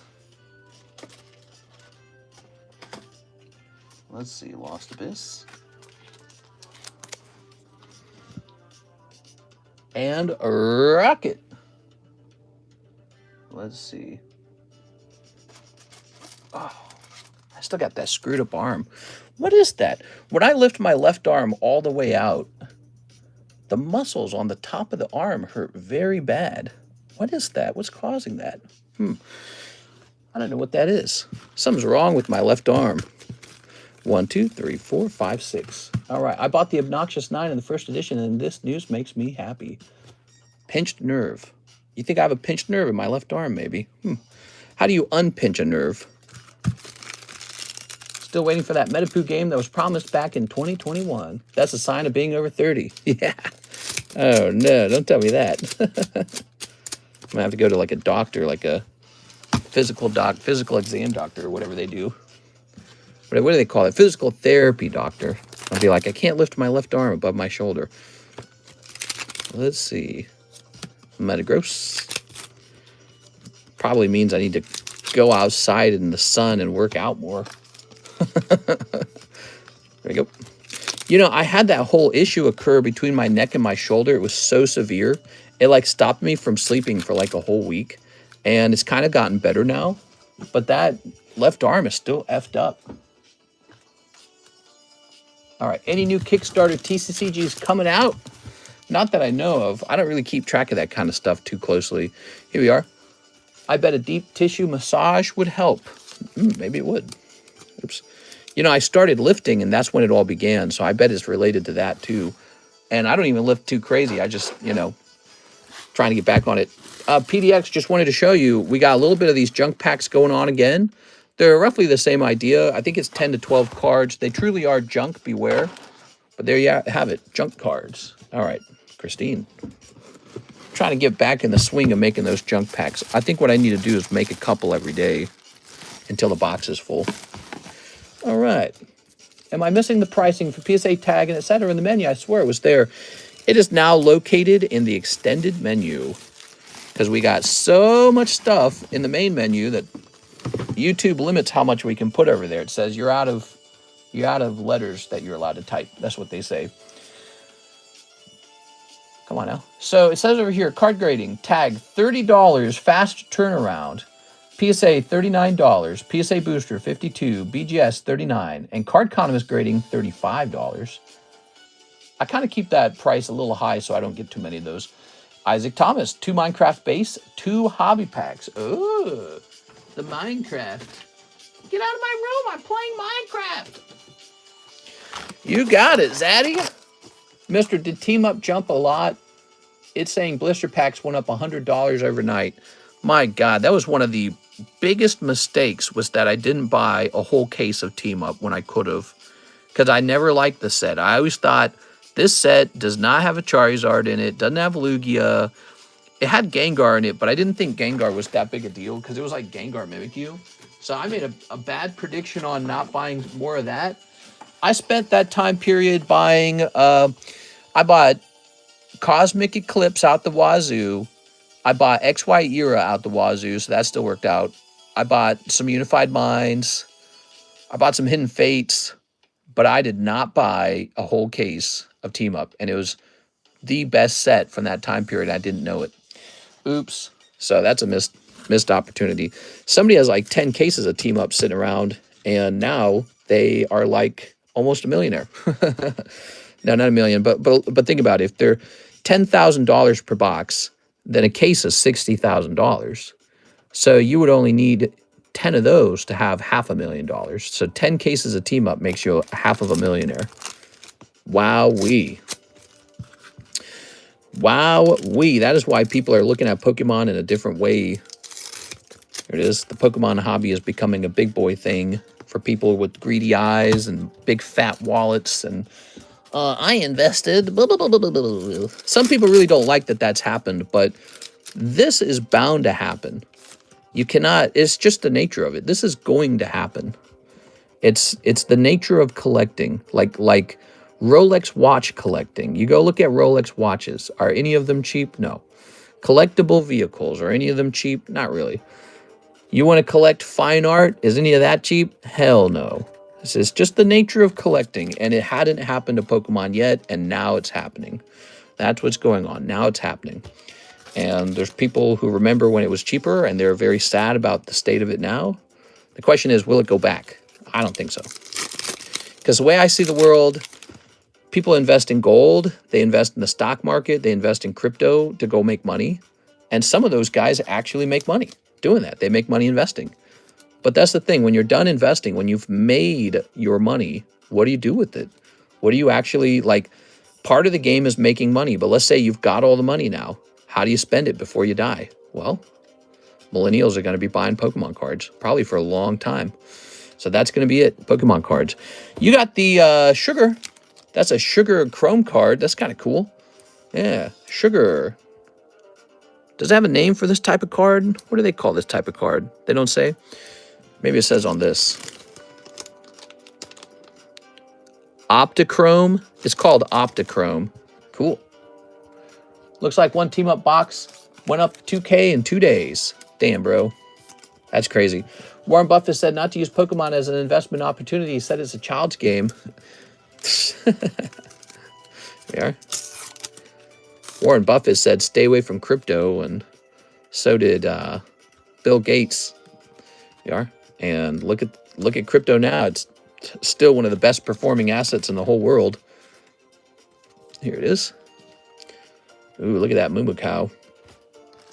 If Bill Gates and Warren Buffett had simply adopted it early, they'd have made billions of dollars easily. And instead they waited, and now they can't really do that anymore. But, you know, they both say, well, it doesn't produce any money. Businesses produce money. Businesses produce a good. Well, yeah, but also, you know, oil doesn't really make money. But oil is this valuable thing that people want to trade with. You know, soy doesn't make money, but it's this valuable commodity. The dollar doesn't really make anything, but people want to hold dollars, you know? So it's like, you got the reserve banks, they got to hold something. They hold on to gold. So you got to accept Bitcoin in that category of being similar to money, this thing you transact in. We are. And then it's not a commodity, though. I guess commodities are actually used for stuff like oil is used, obviously, for energy, and soy is used for all kinds of food products. So I guess that's not really a fair comparison, but comparing it to the dollar and comparing it to gold is fair. Ooh. Like, for example, Warren Buffett, he sits on a ton of cash. All right. Cool, man. So these are the pulls from the Minecraft packs. If you guys have ever considered opening these are very moderately priced. And they're older, too. They're getting older. Glow-in-the-dark cards, this Optichrome Sugar, Library Room, and you pulled one pig out of the base set. Cool, man. We have it. Those are Minecraft cards. I've sold those for years now. We sell out, and then I just buy more of them. We sell out, and I buy more of them because I like them. I like them a lot. All right. How do you guys feel about crypto? Do you guys think crypto is a good investment? Or do you think it's in a big bubble and it's about to pop any second? New bag, Isaac? Is this a new bag? Isaac Newbag. That's your name now. Your name's Isaac Newbag. What do you guys think about crypto? There are. Woohoo, mushroom. Still too new? If you think about it, there was a day where we started using the US dollar for the first time. And everyone back then probably thought, this is stupid. All I want is copper, silver, and gold. I don't want this crap. Long time ago. Remember that? There was like a first day the US dollar was issued. Like, let's see. What day was the US dollar issued for the first time? And were people at that time very skeptical to use it? Did they not want it? I love AI. The answer, it's a history question. It was created in April 1792 The first U.S. coins were struck in 1793. Silver dollars came a bit later in 1794. The first official paper dollars didn't appear until 1862 during the Civil War, when the Union issued greenbacks to finance the war. People were very skeptical. In the 1790s, Americans used Spanish silver dollars, British pounds, and a mix of foreign coins. Turn this down a little bit. Many distrusted the young government's ability to maintain the coinage. And because of limited minting capacity, U.S. coins were scarce, and people often preferred to keep using foreign silver that they trusted. In the 1860s, the biggest skepticism for greenbacks came when the government first printed paper money not backed by gold or silver. These greenbacks were declared legal tender, but many Americans resisted, fearing inflation and worthlessness. And they traded at a discount compared to gold for much of the Civil War. At one point, it took $2.85 in greenbacks to equal $1 in gold. Bankers, merchants, and many citizens openly distrusted paper dollars. There you go. And now everyone uses it. So it's very fascinating. There was a first day that humans stopped using seashells and they started trading with gold coins. So that's the thing too. It happened at one point. It happened slowly. So it's a fascinating thing, because if you're somebody who has a bit of, oh, hey, it's Jen. How's it going, Jen? Can I get the Mew Quest sticker? Why, yes, you can. Yee. All right. Going off to Jen. So when humans created the very first silver or gold coin and said, hey, this is valuable and you need to trade with it, that was probably a very skeptical thing too. Humans are probably like, I don't know. I don't know if I want this shiny yellow rock. And so now we've got this new thing. We've got this digital token that you can trade back and forth, and it costs something to trade it back and forth. And you have to pay for it, and there's a finite number of them. So, demand can rise and fall and increase or lower the value of the token. And yeah, and it's got this really interesting encryption to it, and it's got this whole ledger and all this, so you can see, the history of the movement of the money, the tokens. It's really interesting. Will that be the future? I mean, we basically already do digital money, except it's done through the banks, it's done through the government. The only difference is crypto's sort of like peer-to-peer almost, with these crypto miners who do this large mathematical equations to do the encrypting, to send the item back and forth in a way that doesn't require some establishment to just say, yep, it's real. The encryptors or whatever will do it for you, the miners. And it's a really fascinating idea. Taking out human error in banking, loans, mortgage, basically anything that people defraud can be decentralized. Crypto decentralization is the future. Well, and that's what people say. They say it's the future, decentralization. And we talk about this all the time because crypto is a very fascinating subject. I always say this, no matter how good it gets, some stinky government can just rise up and say, it's banned. We are. And I also think this, I think that crypto will receive more widespread adoption the moment a government like the United States says, here is FedCoin. You have to use it. And they'll use it. The government will be interested in issuing it and using it because they wanted to spy on you, essentially. So that's been my theory this whole time, that the biggest adoption of cryptocurrencies will occur when the United States government decides to issue its own cryptocurrency that has some special feature baked in where now it can see what you're doing with it, and there's no way to get around it. All right, so what do we got? That was priced on 8/24. That's a $30 PSA 9. That's $25 8. This is a $40 pristine 10, and that's a $32 run over Deaths of Kenny card. These actually look really good, so I don't see anything wrong with them. Did a quick Google, 1862 $1 bill, cheapest I can find is $290. Oh yeah, I guess that's interesting. You could probably purchase one of those very first issued greenbacks. All right, let's see. So now we got Mr. Atham, 3 Japanese, Hello Kitty. You want the Weiss one? You got it, man. So we got a different series of Hello Kitty, and it was printed by Weiss. Hopefully they print even more Hello Kitty. I think it's a great brand. I feel like this appeals toward kids and especially girls.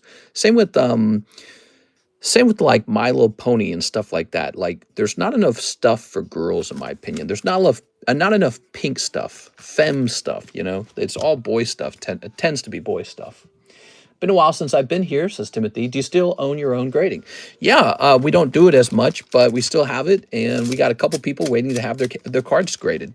But I don't focus my time on that as much anymore. But it's still around. I've got everything I need to encapsulate and grade more cards. We would do more of it if I can find somebody who wants to work with me again. Hello Kitty Island Adventure. Have you played it, mister? Yeah, actually, Karis purchased that on, what was it, the Xbox, or was it the Wii, the Switch? It was the Switch, wasn't it? And then she started playing it and realized it was a really stupid game. She said basically it was like a dumbed down version of Animal Crossing. She was like, Animal Crossing, but even cheaper and worse.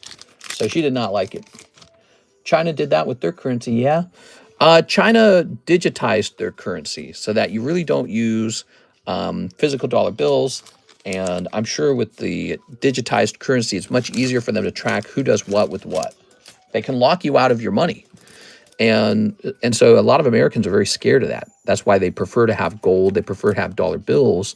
And people are very skeptical of Fed coin appearing. Federal Reserve cryptocurrency or something, right? That is for Mr. Athim. Thank you, Athim. All right. Hello.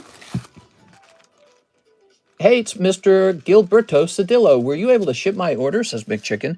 Hey, what's up, Mr. McChicken? Okay, hold on. We did not ship your order. What were we having problems with?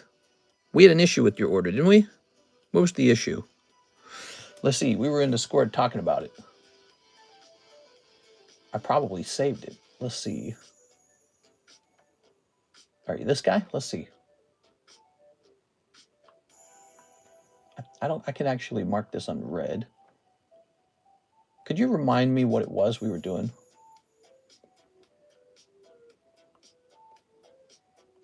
Guild, is this you? Let's see. No, that's not him either. Chemicals, etc. Digitized is fine until the EMP hits. Yeah. Yeah, and then, you know, that's a worst case scenario, but it could happen, right? It's not impossible for the power grid to go down or for like some, you know, solar flare to knock out. Yes, it was an email. Okay, I think I remember this. No, we never finished that. We never finished it because let's go see. I remember. I'm going to go look this up, guys. I remember this. I don't think we did it. Ah, here it is. Unread. Buried. Okay, here's his address.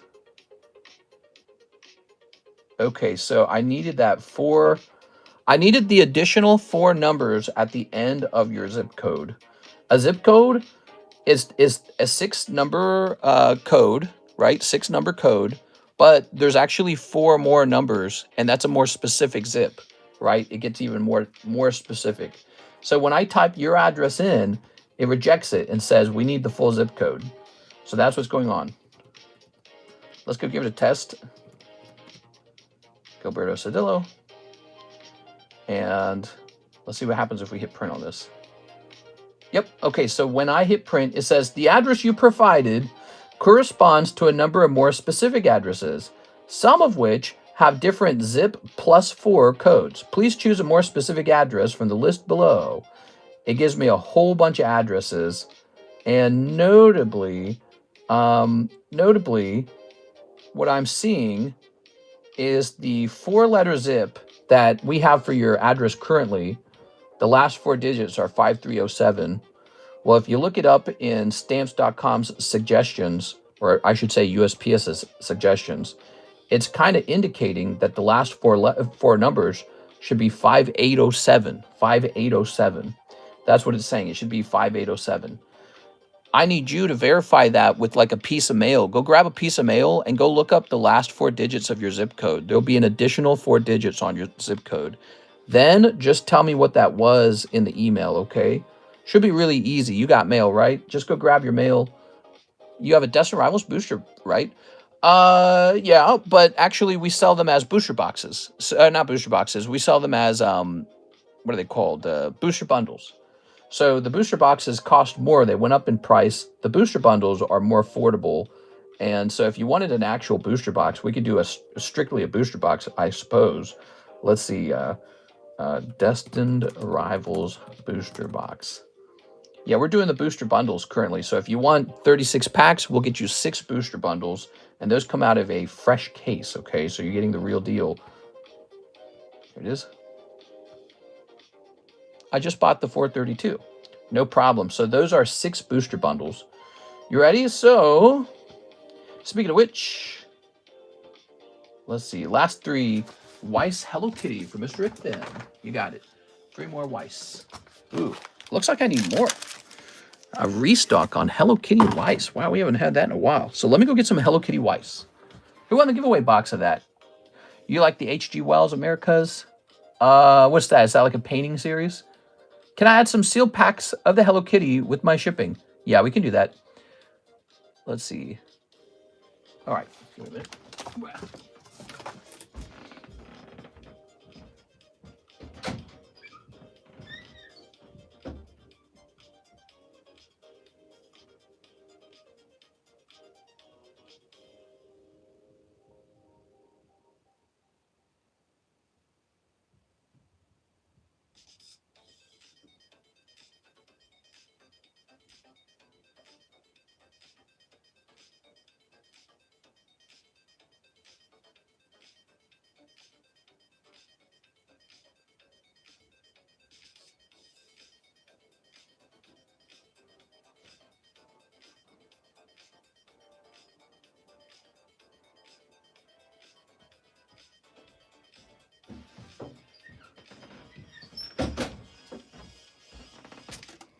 All right, here we are. So,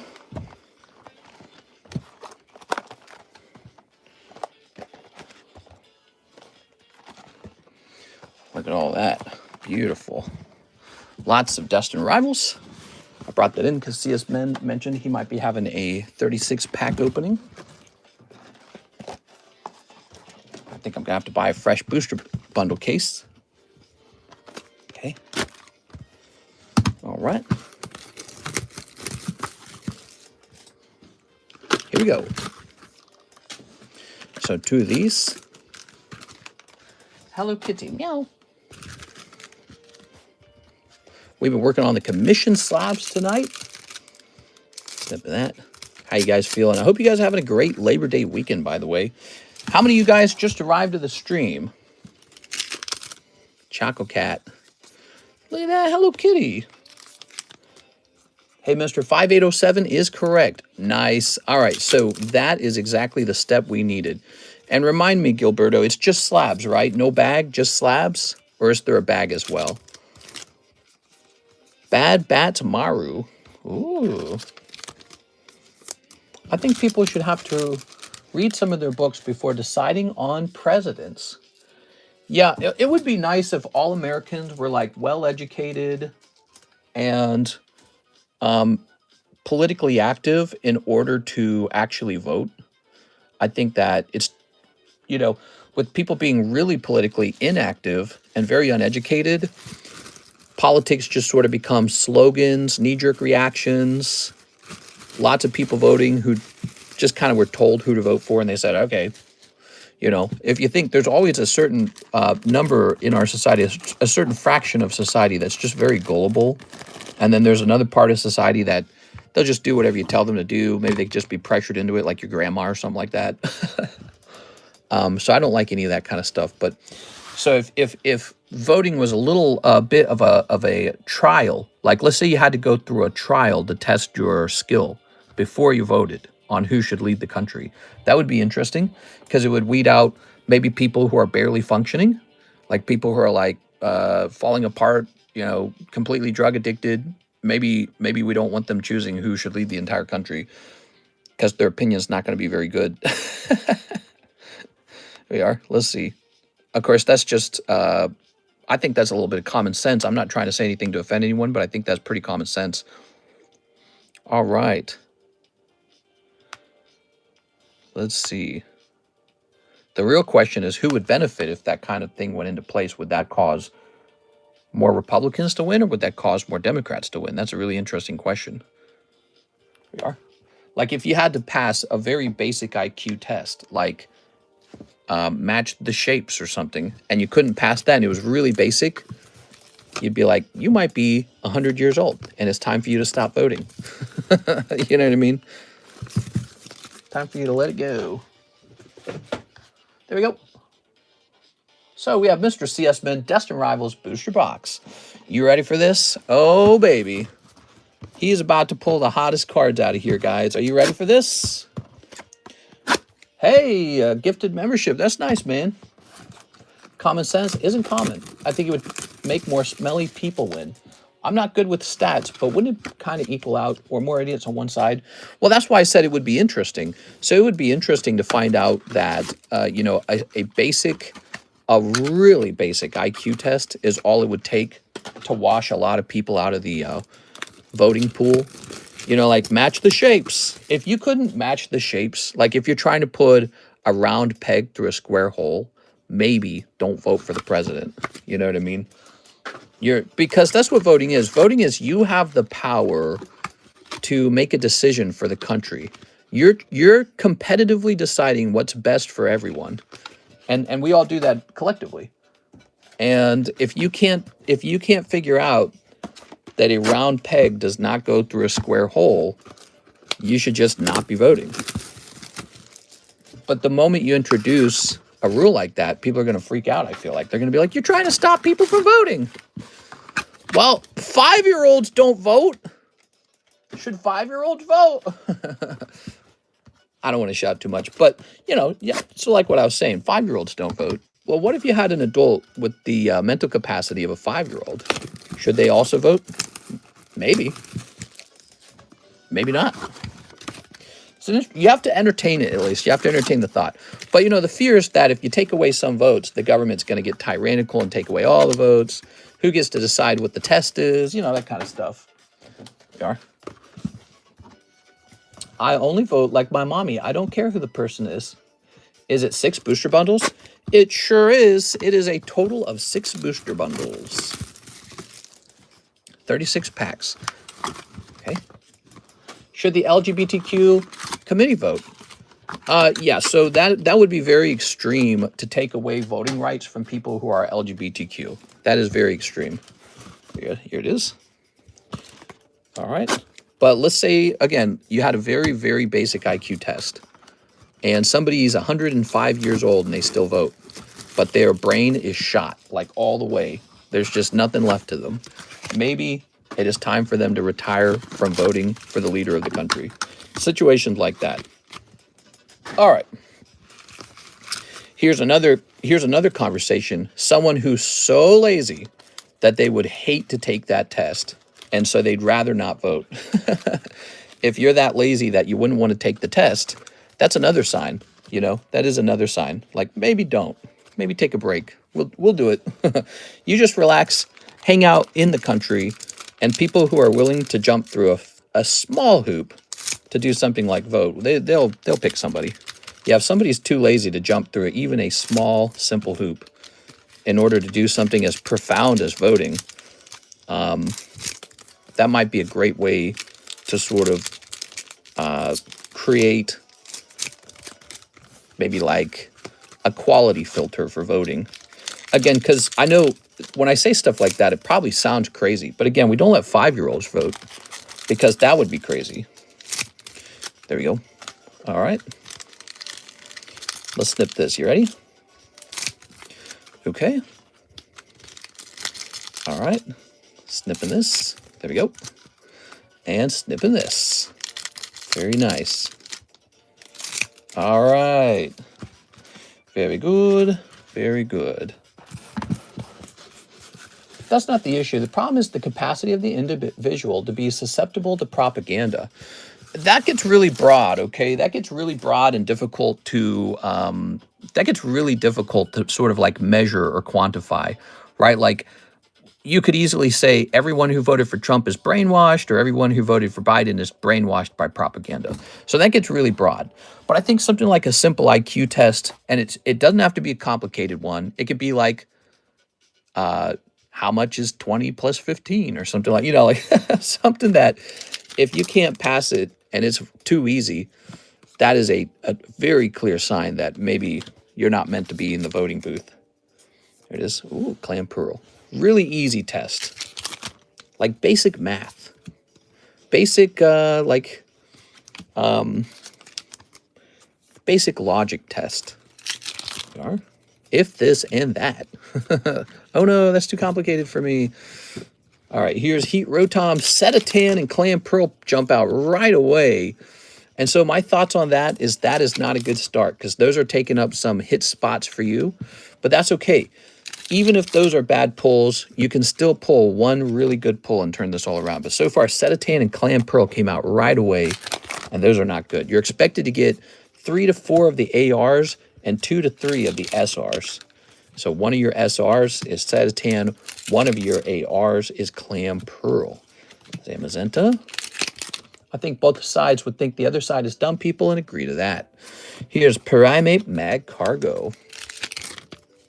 Here's Ogre Pond Drowsy. Hey, here's a fun subject. What do you guys think about this argument over mail-in voting versus no mail-in voting? What do you guys think about that? Here we are. The Republicans really don't want it.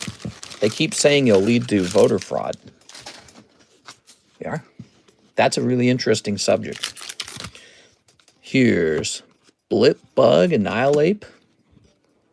All right. I think if the Democrats really want the unsolicited mail-in voting, they should do a lot to promote the reasoning and the data that shows that it won't lead to any fraud, because I think there's probably going to be a lot of Republicans who quickly accept that idea that, oh yeah, this would cause fraud, Yanma, oh man, he's having a tough box so far. He's got Clam Pearl and Yanma so far. Okay, that's another one of your ARs popped out.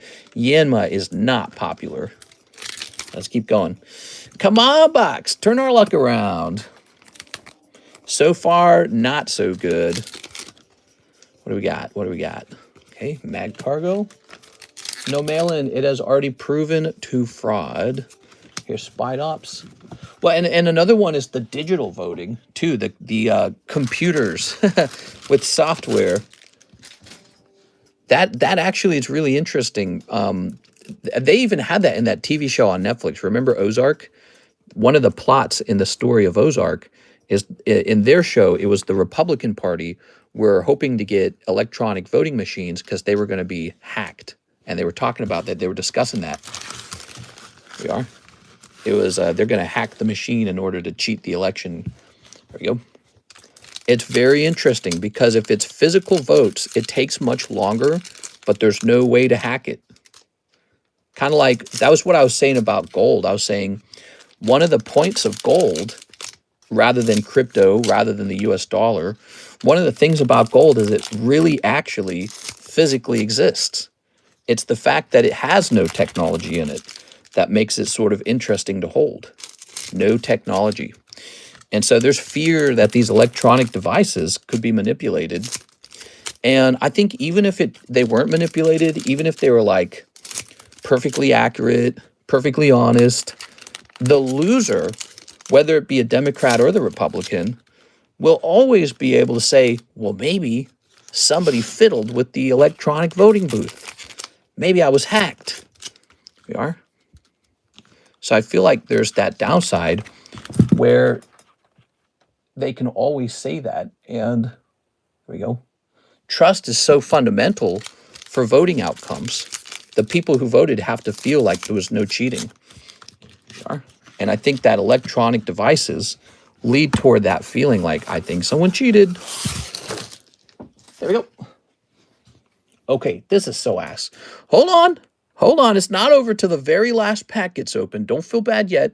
You can feel nervous, but don't feel bad, okay? It's not over until the very last pack.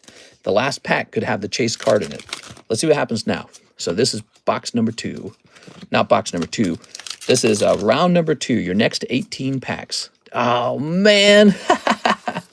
It's not looking good so far, CS man. So Judge and Setatan are 2 etched cards. These are your SRs. Maybe you get a 3rd SR in this box and it's good. There's a nice Tyranitar holo. I like this holo. We are. He's fun. Okay. What do we got here? Bit harder to pull it in English. I'll give you my computer. Just keep the order under 15K. He's going to get the chase. You could. It's still possible, okay? Don't give up yet. Don't give up yet. You should still get the chase. Arboliva. There we are. Okay. Some people get insanely lucky when they open packs. And they get the chase card or the whole set on the first pack. There we are. In fact, that happened to Miss Sarah recently. She opened up a new set and then just instantly hit the chase. Zamazenta, another AR comes out. It is the Zamazenta. We are. This has been a tough round so far for CS Man. There's still time for it to turn around. Okay, we're praying for you. Hopes and prayers. Thoughts and prayers, I mean. All right, this is what you got left. Come on, baby. Mister, I have a box for shipping. Oh, okay, you have a box for shipping. Sounds good. So you have a whole box. I see it. Gilberto Cedillo's behind me. Thanks for working with me on that. I see it. So a whole box for shipping. So we're going to create you a heavier label. And we're going to get those cards shipped out. Roserade. By the way, for everybody watching, I just want to warn you. Oh, no! Oh, man. A 3rd SR does pop out, but it is not a good one. It is Setatan. That sucks, man. Oh. This guy just got unlucky in this box. You know, I would be heavily tempted to try again because what you really just did, you kind of just swept a bunch of the yuckiest pulls out of the set. Like Clam Pearl's one of the worst pulls. And so if I were you, I'd be thinking about what does the next 6 boxes have in the case, because the next 6 boxes probably won't have Clam Pearl again. CS Man's like, blank. I'm sorry, man. That really does happen a lot. This is not unusual. This is very common. We are. What is rare is for somebody to hit the card that they want. That's rare. There it is. But let's take a look at your pulls anyways. You primed it. That's right. You kind of did. The box goes from cold to hot to cold to hot. That's kind of how cards work, okay, if you didn't know that. So Rabska, Setatan. This is nice. Cynthia's Garchomp. Zamazenta, he's okay. Arboliva, little Tyranitar. Judge, Clam Pearl. Yeah, that sucks. Yanma. Yeah, that's a cold box, man. Setatan, Rabska. That was so bad. La la la, yes, some decent one there. Overall, you got the tough round here. And like I'm saying, the next round right after this could be the hot one. I can't promise that, but I can tell you that tends to be the pattern. At the very least, you probably won't run into those particular ones again. You'll probably run into something else now. We are? All right. I'm going to bed. Okay. CS Man. I'm sorry, CS Man. There you go. Hey, CS Man, I'll put you on this giveaway for free, okay? Check it out. We're doing this giveaway. I haven't really set up how it should be handed out. Maybe it would just be like for people who get tough pulls. So that is going to be CS Man. So you're going in. This is like a $100 slab, maybe like $80. Graded 10. So you might pull it. You might get lucky. All right. So, whew. Gilberto Cedillo. I'm going to work on his shipping now. Grabbing your stuff.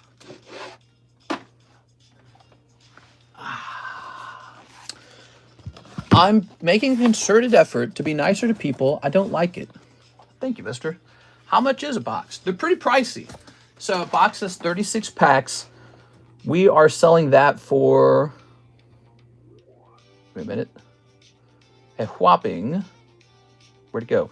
$432. Of course, you don't have to do that. You could order 6 packs, for example. Let's see. So Gilberto's ready to go. Let's go ahead and get this ready. And we're going to increase the weight on this. Quite heavy. Where's 6? I miss her. She was here yesterday. Yeah, 6, she still hangs out. She doesn't go anywhere. Okay, so now it's saying we're going to grab this. Accept. All right, and it's going to be this. Okay, it's modifying the address. All right, and print. All right, now I'm going to copy this. I'm going to go back to that email. Your label is printed. Here is the exact address used. All right, we're going to hit send. So now he knows what his address looks like. The booster bundle has 6 per box for $12 per pack. Exactly. So you could buy a booster bundle with just 6 packs, or you could buy the big one, 36 packs. That's like a standard booster box. And we can see if you get luckier than Mr. CS Man. All right, that's it. Gilberto Sodillo, we got the label ready. That feels good. I like getting the stuff done. I feel real bad about the shipping not going out. Let's see.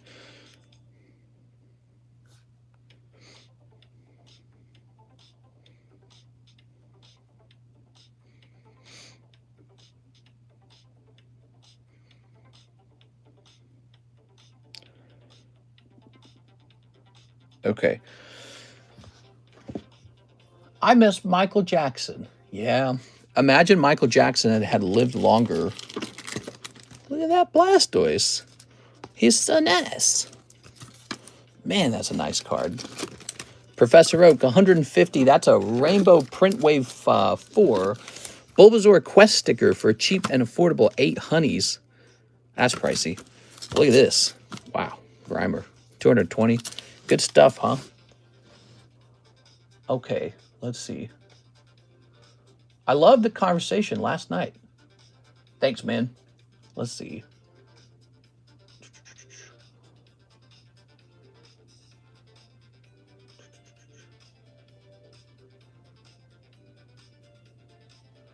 All right. Jump over there. Now, here's Mr. Zachary Stekskowski. He says, Slab Away Umbreon Poker CGC Pristine is in the September consignment channel. You got it, man. Let's see. Let's see.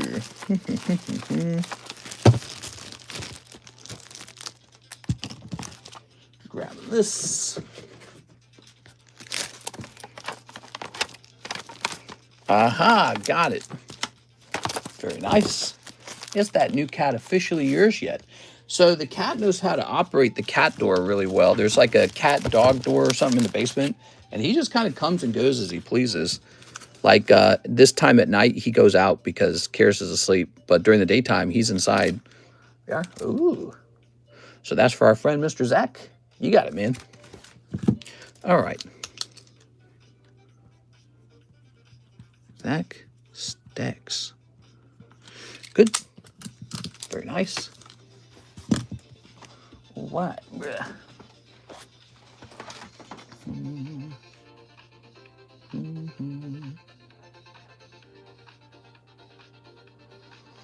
So, we're going to jump over here.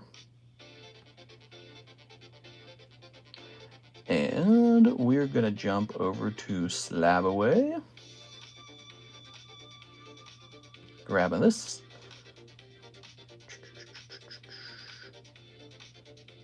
You're going to be at the bottom.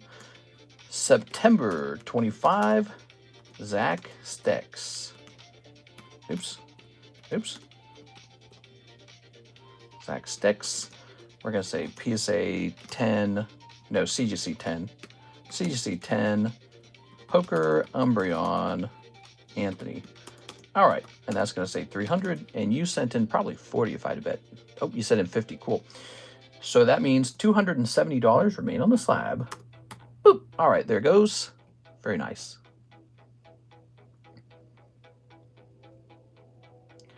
Okay, now CS Men's Destined Rivals box is done. Arturo Perez, 3 of the Japanese Weiss Hello Kitty packs. Mr. Arturo. All right. Very nice. Ooh. And let's toss this up here. Good. Let's start snipping. That was a good price for Umbreon. Snipping this. All right. That's sad. You got rid of your cats, then adopt the neighbor's stray. We did not adopt him. He just kind of found his way in.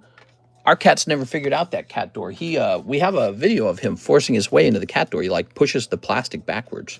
So he just kind of pushed his way into the house. And we did get rid of those cats because they were causing really severe allergies in me. And this cat is not causing severe allergies. Now, I have a theory why. Are you ready? Because he goes to the bathroom outside. That's what's going on. He goes to the bathroom outside. Now, if he was going to the bathroom inside and I was having that cough again, he'd be gone. There would be no question about it. He'd be gone. But so it's an interesting arrangement because he comes in, you know, he meows, he gets free food, Cares rubs his belly, and then he's gone at night. And I think he goes to the bathroom at night. So he didn't really go to we have a little cat litter box in case he goes to the bathroom indoors, but he doesn't really use it. He just goes outside and goes to the bathroom. So it's perfect almost.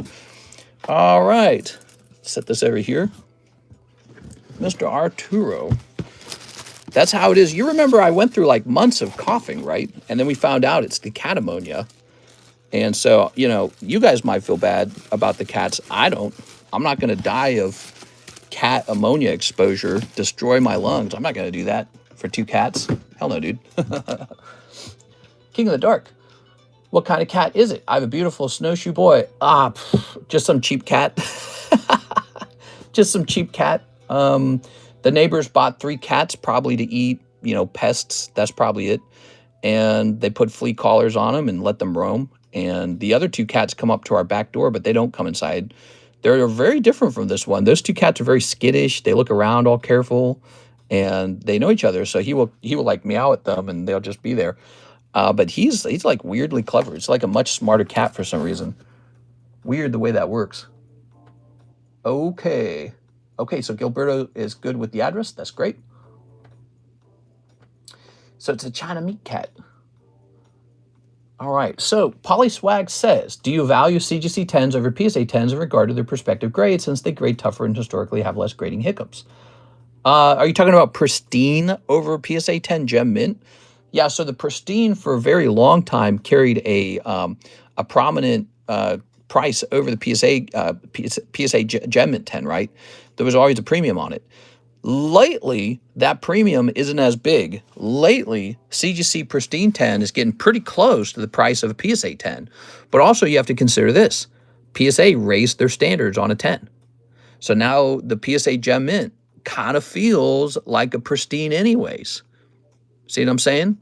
So PSA said, we don't want our Gem Mint to be too easy to get. They made it harder, literally. So here's some 10s they just got back. Look at the new numbers. So these got 10s, and these are very hard to get, and this is nice. And one day these could cost a lot more than what you see in front of you. So that's solid stuff. And I got to sell some just because I got to pay off the cost of the grading. But I'm keeping some too for myself. And yeah, so but CGC is interesting. The real problem with the CGC is the brand damage that they had on the playtest cards. The playtest cards, but also that's one issue. I think the real issue, they're Gem Mint 10s. Unfortunately, I think they are a lot like PSA 9s.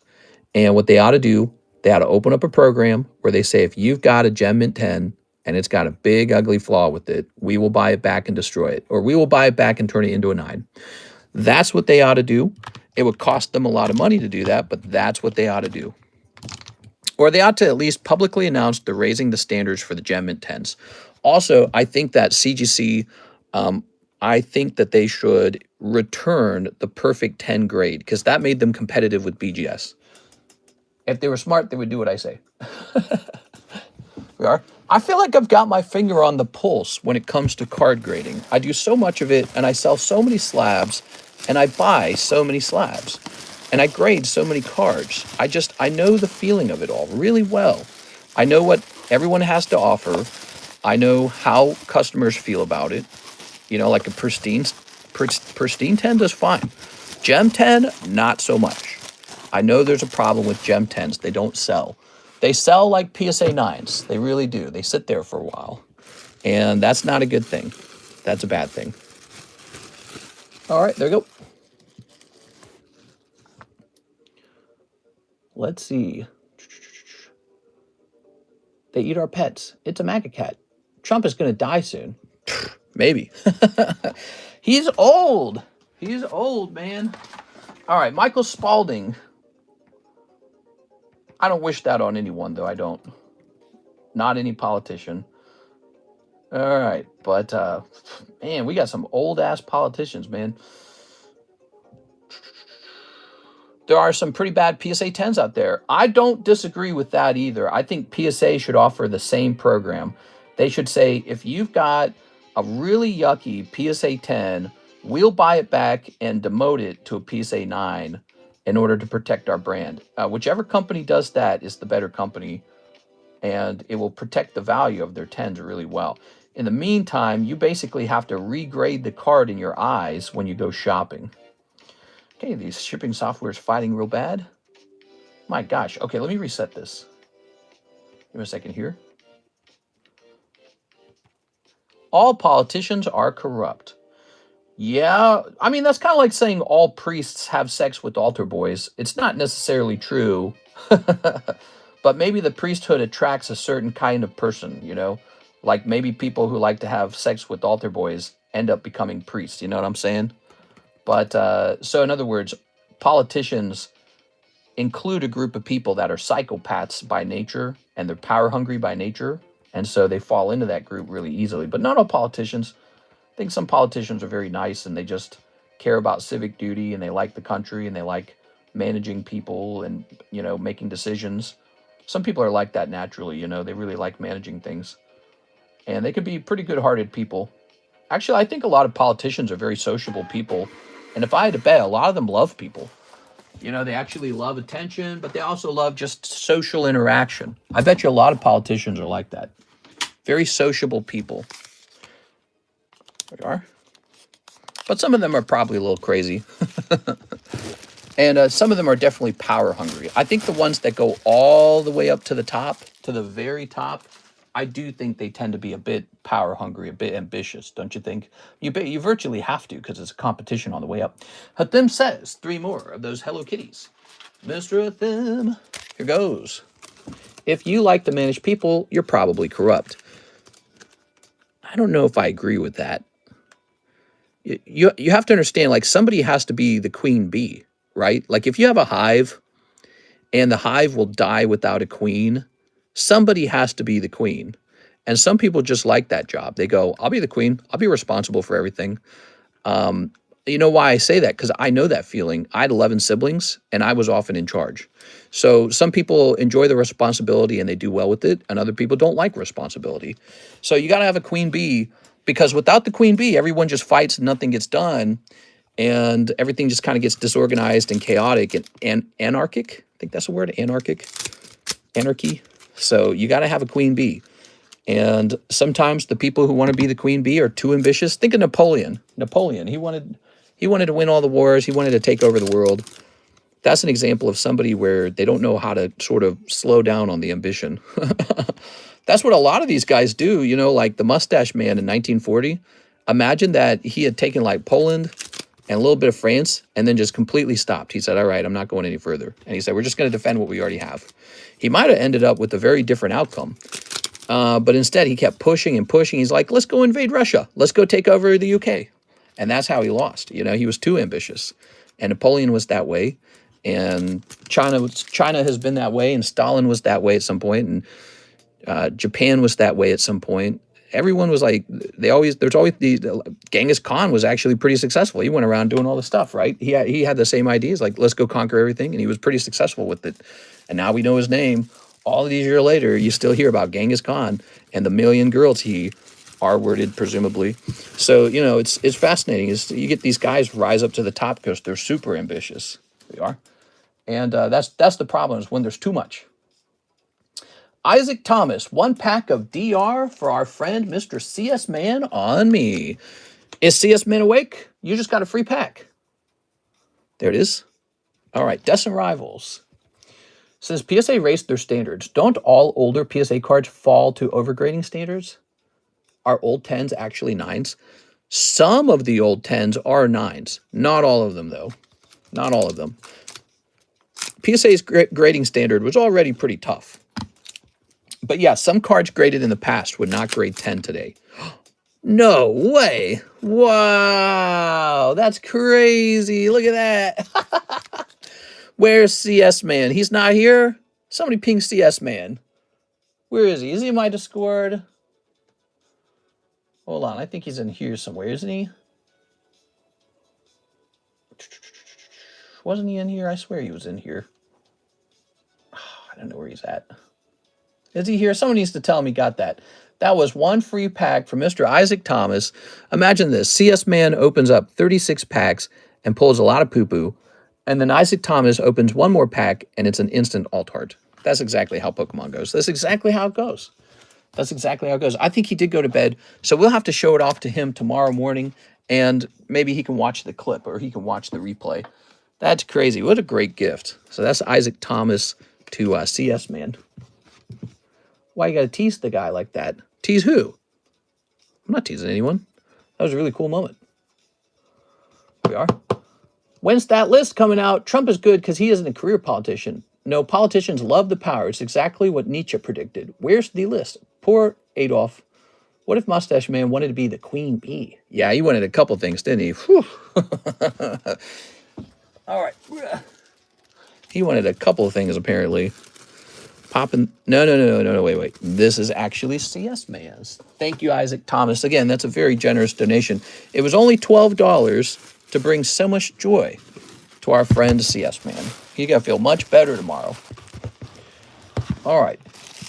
You're going to wake up with the morning wood and Mambo stiff. Yeah, I wonder if he felt a disturbance in the force by chance. Maybe he was like, wait, I think I pulled something. Okay. Why does the top loader have tape? Those are previously used top loaders that I got from somebody who shipped something to me, and he taped all the cards inside of the top loader. So he closed them with tape. So I cut them back open. Now the top loader structurally is as good as ever, but it's just got a little piece of tape on it, so it doesn't really matter. All right. So we're going to go ahead and put you on this giveaway list. Very meaningful $12 donation. And this is still in August.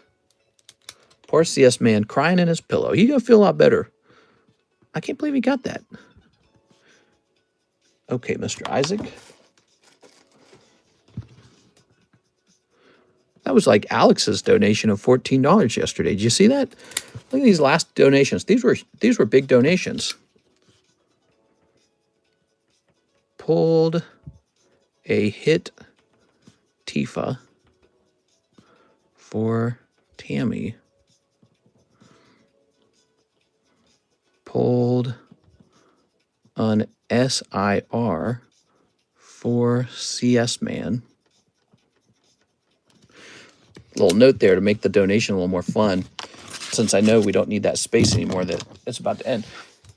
He went to bed gooning after that, BB. They held rallies in New York against the Jewish community. Oof. Oh, you're talking about in the past? America suppressed his speech because the conservative base was aligned with his values. I love lamps, says AJ the Great.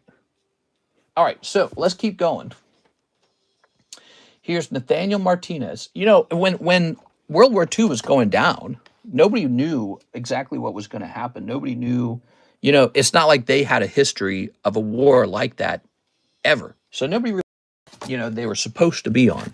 And that's why nowadays, during politics, people say things like, you're on the wrong side of history, because they're trying to tell you, you're going to be the next, you know, you're going to be the next loser in the history books. People are going to look at you like the bad guy. All right, let's take a quick look at this. So we have a LaFlame card, the Umbreon Master Ball. This was priced just last month for $70. I think that's good. Anna Pashuas, the Pokemon logo. Here's Freya Princess Giorel from Sneaker Bunko, $98. And here is Eevee. Look at that Eevee. And then we got Ivysaur 2. Ooh. So that's Stexkowski. I wonder if that's the correct price for that. But yeah, so back then they wouldn't have known that they were on the wrong side of history. They didn't know that. They just thought they were on a side of history. And yeah, I've heard kind of a similar thing about the UK. During the beginning of the World War II, which probably wasn't called World War II, during the beginning of it, there were actually quite a lot of British people that were on the side of Germany, not on the side of, you know, the opposition, whatever the opposition was. You didn't really quite have the Allies yet, did you? You ready? You sort of did after World War I ended. Okay, but you know, France didn't really want to fight anymore. Okay, and I don't think anyone knew what was going to happen with the Soviet Union yet. The Soviet Union, didn't it originally align with Germany at the beginning of the war? And then later, Germany said, yeah, we'll be your friend. But then Germany said, actually, we think the Slavs are an inferior race of humans, and we're going to wipe you guys out. And that's why he attacked. That's why he attacked Russia, and that was actually a huge mistake to do that. All right, now we're talking World War II. You always eventually talk World War II, guys. There's no escaping it. Everyone talks it eventually. I don't know why. It's an inescapable thing to talk about. I am looking for this. So on August 11, this exact card sold on August 11 for $100. So that is a sold card. Confirmed $100. Now, the cheapest one for sale is actually $165. We're going to go between that with $130. So this is an example of a card getting repriced in the consignment sales. We're going to go to $130. He hasn't sold yet, so I know Mr. Sexkowski would like to see him sell. But we want to keep our price competitive. So if he's worth $130, then he's worth $130. We don't want him to miss out on the value of his own card. There it is. So very nice. Okay, I don't think any of these need to be looked up. I know this was just priced like a week ago, 2 weeks ago. The UK is quite upset at the immigration problem, but the government is censoring the people. I really don't agree with the censoring. I think that the concept of the censoring is that some language is violence, like saying, you know, set the hotels on fire or something like that where they're housing the immigrants. And I actually really strongly agree with that. You can't be saying that. But then if you were to say something else, like if you were to insult somebody, or if you were to disrespect someone's, perhaps their religion, if you were to say, I prefer my country to be for me and my people, that might be, you could call that racist, or you could call it unflattering or undesirable. But if you tell a person that they cannot say that, I feel like that doesn't make them go, oh, okay, you're right. Now I'm a multiracial, you know, open borders, every city should be New York City type of person. It just won't happen. You'll have 50% of your society will always be conservative, because I think it's just genetic. I think it's just like personality. And when you say that to them, now they actually just feel oppressed. And then they go, yo, you're oppressing me. And that leads to, eventually that leads to civil unrest or something like that. You know, like big, yucky, nasty protests and all that wasteful stuff. One Lord of the Rings action flips, one FMA Union Arena. Ooh. Okay, one action flip. Let's see. Ta-da! Full Metal Alchemist. Let's go grab that Full Metal Alchemist. Let's see. Honestly, I think the bigger problem you run into consistently is always that there's never enough money for this. You know, there's never enough money for the government to import everyone from every country. And when your country is broke and you can't buy a house, houses are unaffordable, that's when people start looking for an explanation. You know, they're like, why is everything so crappy? Now, it looks like I might need a new box. I think I might need a new box. Did we really open all of it? I don't feel like we opened all of it, but I'm not seeing it. Okay, new box it is. I'll be back. France surrendered because they invited the Germans over for some croissants. The blanks were destroying art and history. Ah, you're referring to the book burnings. A little bit, yeah.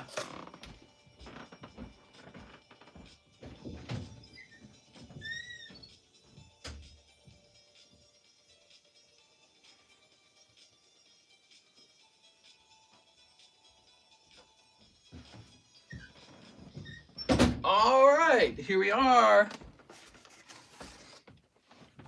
Ta-da! Ooh. After the Second World War was won, France told America to leave their country, which we left a lot of the equipment there. What a way to thank America. What? I don't know if I understood that one. Leave their equipment. Here it is.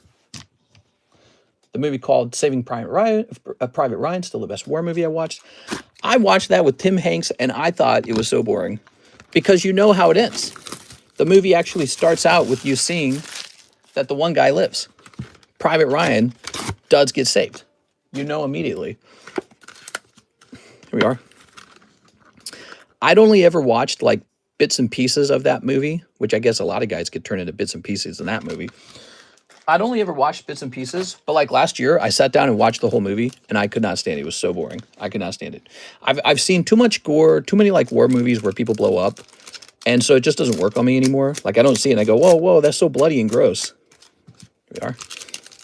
It doesn't. It's like I'm desensitized to it. So if you remove like the blood and gore aspect of the movie, and it's just down to like the meaningful conversations and the acting, is so bland. It's so bland. It's so okay. Well, it isn't called Almost Saving Private Ryan. I like We Were Soldiers with Mel Gibson. I don't think I've seen that one. Mel Gibson. Yeah. Isn't he an anti-Semite? I think he's an anti-Semite. That guy's he's got some weird vibes, man. Mel Gibson, he's got sort of like some Alex Jones vibes. Did you notice that? Yeah. He's got some Alex Jones vibes. Ooh, Galadriel. Ooh. Definitely like a very eccentric kind of feeling. Freedom! My chat swapped back to top message and it was censoring a lot of these comments. There we go. I remember our JR OTC instructor was a combat medic in Vietnam. He always told us that We Were Soldiers was similar to what he experienced in Vietnam. Oh, that's very interesting. Yeah, I guess Vietnam was kind of a big deal in the U.S.'s history. This war we went after the communists. We gotta stop the communists. We don't like the communists. And then we're killing people in a foreign country in all kinds of crazy ways. And then we don't really even win. Sort of a stalemate, and we give up. Crazy. There we go. Not good. That was not good. Yeah. Wonder what AI has to say about that. If AI thinks we should have kept going, or if we should have never gone, or like what would be the smartest move if you could do it all over again? There we go. All right, that's for our friend Nathaniel Martinez. Hello, Nathaniel. So, did you already have a bag? He says, I've got a bag. Yes. Let's see.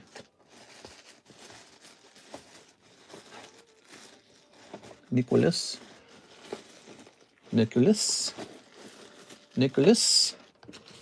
Ooh, where is this bag? Those are the K's. Nicholas. Lots of Nicholases. Nectaria. Nicholas. Why are there so many Nicholases? Aha, Nathaniel Martinez. Found you. What does the SpongeBob card box look like? SpongeBob card box. Now, which SpongeBob cards are you talking about? Do I happen to have Top Series 1 still on the menu? I don't remember if I still have that. Did you all know the song Forever Young was about the Vietnam War? Forever young, I want to be forever young. Dude, that's a depressing song in a certain way, isn't it? A certain context. There we go. That's why it's so good. We got Celebi Venazor. Celebi. Now, wait a second. That one's not for sale. Aovic saying that he would like to have his stuff mailed back home. Aovic. Forever young. What about Mike Hawk Down? What? This. All right. All right. Ooh. So what do we have here? We have a PSA 9 Pikachu Topps. Lovely card. $100. Now, you guys know if this was a 10, it'd probably be like $300. Okay, so that's probably appropriate at about a 9. Here's a PSA 9 Kieran. I don't really know this character. 34. Stexkowski down to $70 on this Machop Stadium Red. Nintendo 64. I think it's just hard to sell Machop. People don't want to buy Machop. There's, they don't get excited for him. Here's Cartman's mom is ... Honestly, I think when it comes to these South Park cards, selling the 9s is just going to be tough. They're very niche, and people are going to want the 10s. And then here's Nefarious Team Rocket. He had marked that down to 130. So this is an example of one of those gem 10s. Gem 10s. I think they're tough to sell. They are. But so there they are. There's a group of cards here. I'm looking at this group of cards, and I'm feeling like I can offer them for sale, but that doesn't mean they're going to sell. You know, Anthony Kalura. Look at Anthony Kalura's card. He's got a freaking fat card over here. Let's see. Here it is. Look at that. 3,483 on that card. But you know why? It's because he sent cards that are going to sell like that, you know. He sent some cards over that are definitely going to sell. Black Hawk Down and American Sniper, great movies. Damn, I might watch those today. Don't disrespect Mel Gibson. Oh, yeah. There we are. All right. So, yeah, he's a strange air about him. Miss Six, she says 2 Chinese 151s. I'll open these for $7 a piece. Please note these have changed in price again to $8 a piece. I placed a restock for them today. They were even more expensive. And so this isn't just an expensive Pokemon card set. All right, here goes Miss Six. Here we are. So we got 1 restock, a small restock of these coming in, and then I'm not stocking them again. They come with a chance for a very exclusive Pikachu card, which if you can pull that card, might be worth upwards of $600. It's a good card. All right. Nicholas Cage. Do I have money on mine? What's it from? Yeah, let's see. Tossing that away. You just noted that there was some money on yours. So it says here, Adam Pashuis, 276. It says that after the 0. So that has to mean you have money on it. I don't know. Something that you owned must have sold. Or maybe something got paid off in slab away or something. I don't know. I'm selling my Japanese Flash Fire Mega Charizard later tonight. No! I think you might have the Meowth on the right side of the table. Oh, let's grab that Meowth.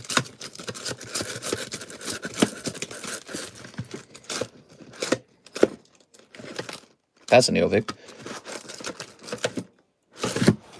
Meowth, Meowth. Meow, meow, meow, meow.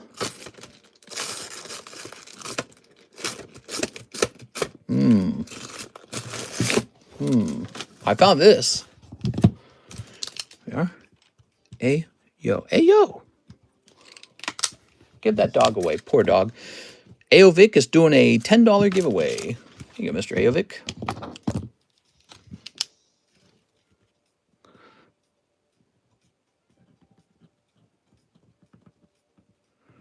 Okay.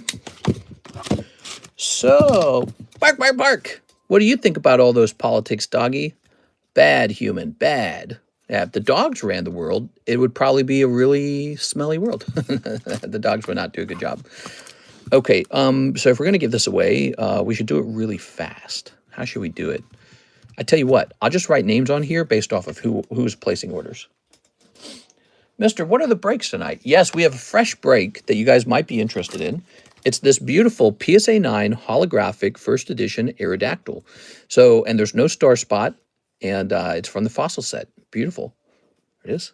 I bought this, and so I have to make some money back on it. Here is our Jolteon. Here is our Gengar. So he's kind of like the small, fast break. We also have this James Meowth break up to 11 out of 14. This is quite close. So that one's almost done. Then we have this is up to 7 out of 14. Cloud is not moved. I might actually turn him into the star card right after Meowth. So there we go. But this is the new one. So we try to keep a short break. He just started today. In fact, actually, I think he got buried and a lot of people don't know he exists. But he's only 6 spots, so he could be gone in a flash. So if you're worried about missing him, don't wait for him to have 2 spots left. Jump in at the beginning. There we go. The French gave up their croissants and women over artwork. What are you talking about? Signed an armistice on June 22nd, 1940 to avoid total destruction and loss of life. Preserving culture was a secondary concern. It was not the official reason of surrender. The primary goal was to stop further bloodshed. Yeah, so the French were worried if they fought the Germans. They were worried the Germans were going to destroy Paris, France, or something like that. So they gave up right away. Not only that, though, the French had already lost so many young men, and they'd been devastated by war from World War I. So they were already super familiar with World War I, and they were tired of it. They're like, we do not want that anymore. A lot of dead people, A lot of people who had been mauled, missing arms and eyeballs, and just really horrible. World War I was super, super awful. So when the French realized that the Germans had evaded their defensive line and they were already arrived, they were like, nah, go ahead. They were like, that's okay. Okay, so Mr. Arturo says, give me another 3 hello titties. You got it, man. Meow. Oh, man, I should have brought more of these. You can lower the Cartman Tea Party to $50 if you'd like. Yeah, the French did not want that war at all. And sort of like if Ukraine and Russia made some peace terms and, you know, Ukraine was in tatters and a lot of men dead, and then out of the blue, another guy invades them and they're just like, we're out. We're out. We're not doing this. We are. Where would we be without the baguettes? I'm back. Had drunk guests return to the hotel time to supersede the stream. Okay, show some spicy slabs, mister. We can show some pricey ones a little later. In this stream, we need to show off the consignment slabs and get pictures of them and get them all set up for the month of September. Then we do need to show off the pricey slabs. I feel like they haven't been shown off in a while. They preserve the greatest art humanity has ever produced. I don't know about that. I don't know. I mean, look at this Bulbasaur. The French don't have Bulbasaur. I don't know about the greatest. Please. Calm your art tits.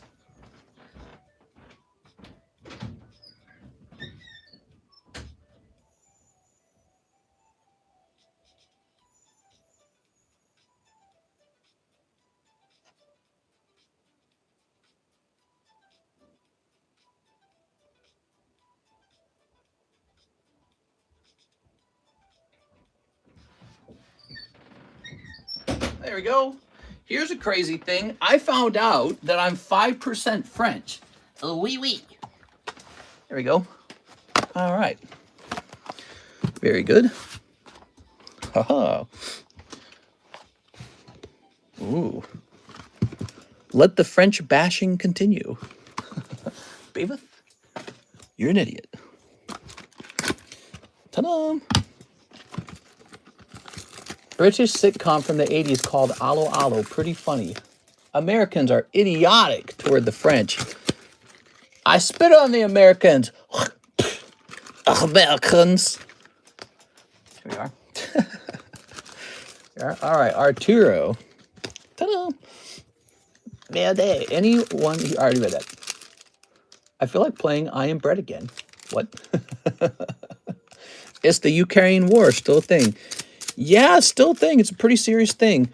Putin really wants to own Ukraine. He says Ukraine should be part of Russia. And, oh, Hang Yodon. That's for Mr. Arturo. Very good. All right. Oh, the BR as well. Wow, Arturo, you sniped the hell out of Hathim this time. What the? Look at that. Is this the front of the card officially? You know, it's kind of hard to tell what side's the front. So strange. I don't know what that is. Nice. I'm sorry, Athim. You got snipey wipeyed. What? How is this possible? Wow, that's some snipey wipey stuff right there. Will the next World Cup have Ukraine and Russian team? Maybe. Maybe they'll fight each other on the court or something. All right. Dang, dude. Look at that. Caro P. Where is the fallen Madonna with the big boobies? Trump is complicit in Putin's want of Ukraine. We are. Ugh. All right, very nice. I don't know. Trump negotiated some sort of minerals deal with Ukraine. I actually think Trump is just going to try and play both sides. Whatever he does, though, I think he wants to come back and say, look what I did. No one said it could be done, but I did it. It was me. So I think that's what Trump's going to do. You all said it couldn't be done. The greatest peaceful end to a war. Only I could have done it. No one else. He'll be like that. All right, so what do we have? Movie edition. That's Dexkowski. So that's a nice 10. Introductions. Ooh. The Kieran, here's an unfamiliar site. $54. Sexy Girls. Cartman's now 50. Nefarious Team Rocket. So I'm going to take a picture of these as is. Wow, wow, wow. I wanted that dog. Yeah, now bark for me. Take a picture of this. Okay, there we go. Clicking on that. He almost has a mentality like he has nothing to lose after almost being killed. Yeah, well, maybe. You never know. I mean, he actually did get shot in the ear, right? Like, I really believe that happened. I don't believe in the conspiracy like it was all fake. I think it's too hard to fake that. So I think that he really got shot. And so maybe he is kind of just like living it up. He's also 80, so he's almost like he's just almost passed away, right? He doesn't have a lot of time left. So maybe he's just living all the way to the extremes, right? Maybe he doesn't care. He's like, I'm going to do what I want to do. Here's a them, 2 Weiss Hello Kitties. Meow. All right, 2 of them. Very nice.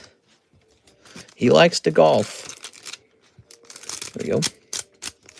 Ta-da! He is in Hawaii on vacation. Who's on Hawaii? What we got? Kuromi. I found out he owns land in Scotland. That's pretty cool. I was actually learning about that because I was thinking about doing that. I was like, it would be cool to own a piece of land in Scotland. Here we are. All right, I found out my last name is a Scottish last name, and I have Scottish heritage. Here we are. Ooh. Hatham. But I don't really know what would be the point of owning that land, just to say you own it. I mean, kind of stupid, isn't it? You could just own more land in America with the same money. What would be the point of owning the Scottish land? There we go. All right. I forgot. Trump got clipped. Yes, can confirm. Breathing the fresh air of freedom. You could buy a house in Europe as a vacation because why not? Yeah, so I looked into that. There are some cheaper, affordable homes over there, but it's like I wouldn't go there all year long. I would go there like maybe once a year at best. So I would just be taking up a house from somebody who could actually be using it. Might be better to just go and rent. But the idea of sort of like owning a piece of land that maybe, you know, my ancestors came from at some point, that's cool. It's just sort of like a cool thing, that's all. But those are some pretty antiquated ideas too, and I could just own more stocks or something like that, or own more Pokemon cards. So why would I? From a financial perspective, it doesn't necessarily make sense unless Scotland is like the place to invest, which I'm not sure if it is. I mean, if I wanted to invest in a country that I thought was the place to invest, I think I'd rather invest in like China or India or maybe even Dubai, Qatar, however you say it. Here we are. I like those places a lot too. Australia, perhaps. Here's Omar Batui, 5 times OP6 English. OP6 English times 5. Heck yeah, dude. I would like to try haggis one day. Scotland is the only country where haggis roams free. He's swollen and has bruises on his hands from chronic venous insufficiency. Isn't it something about getting a title of lord? He's only got to live for 3 more years, though, to continue ruling, so we don't know if he's going to, like, die tomorrow. And besides, if he were to die right now, if he were to just faint, you're going to end up with J.D. Vance. You're going to get, well, maybe that's better, though. I don't know. Maybe J.D. Vance, you know, he's doing what he's supposed to do to have the job that he has, but maybe he's a totally different guy from Trump. He doesn't exactly have the same Trump vibe. We are. He feels corporate. J.D. Vance feels very corporate. There you go. All right. Very nice. He feels kind of corporate. He actually does have a little Midwestern feel to him. Trump does not have a Midwestern feel. He has I'm a crime boss from New York. He feels like that. I'm the Don. Okay, here we are. J.D. Vance can't fill those shoes. Donald Trump definitely has a sort of charisma to him that can't be repeated. Ron DeSantis definitely can't repeat it. You got Ted Cruz. He can't repeat it. Ted Cruz, the Zodiac killer. J.D. Vance, he's too corporate. He feels very corporate, you know. He's like a Josh Hawley type almost. Yeah, I don't think anyone can fill those shoes. I think he's going to go away, and then I think that's probably the end of the MAGA movement when he passes. And his kids all look kind of weird, don't they? So Trump's kids, I'm not trying to beat up on them too much. I mean, I'm not like the most beautiful person, but I'm just saying, like, they have a sort of weird I don't know how to describe it. How would you describe it? They're like the henchmen for Cruella de Vil or something. They just have this sort of like Tweedledee and Tweedledum feeling. His two sons, the oldest and the heir Trump. And they have this very strange sort of like, we were raised as billionaires kind of feeling to them. Trump doesn't have that, ironically. He is the one who made the money, and he has a very sort of like he plays business because it's the game for him to play, like no other reason. But his sons don't have that feeling. They don't. They just don't. So, and that was a problem, by the way. Historically, you would get like a really tough king, and he would take over and he would do a whole bunch of stuff. And then his son, the prince, would become king right after the king, right? And the king was real good. The kingdom did well. Then his son would take over and be a total, dunderhead and screw it all up. So, and that's why democracies have worked pretty well, because you get rid of the king's stupid son. You're not gonna rule. Your dad can rule, but you can't.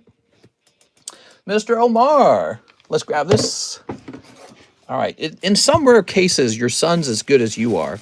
Like, think of the crocodile. What was his name? So, Omar, is this a new bag? No, you've got a box, don't you? Yes, new box. Not a new box, but an existing box. There we go. Who was the guy?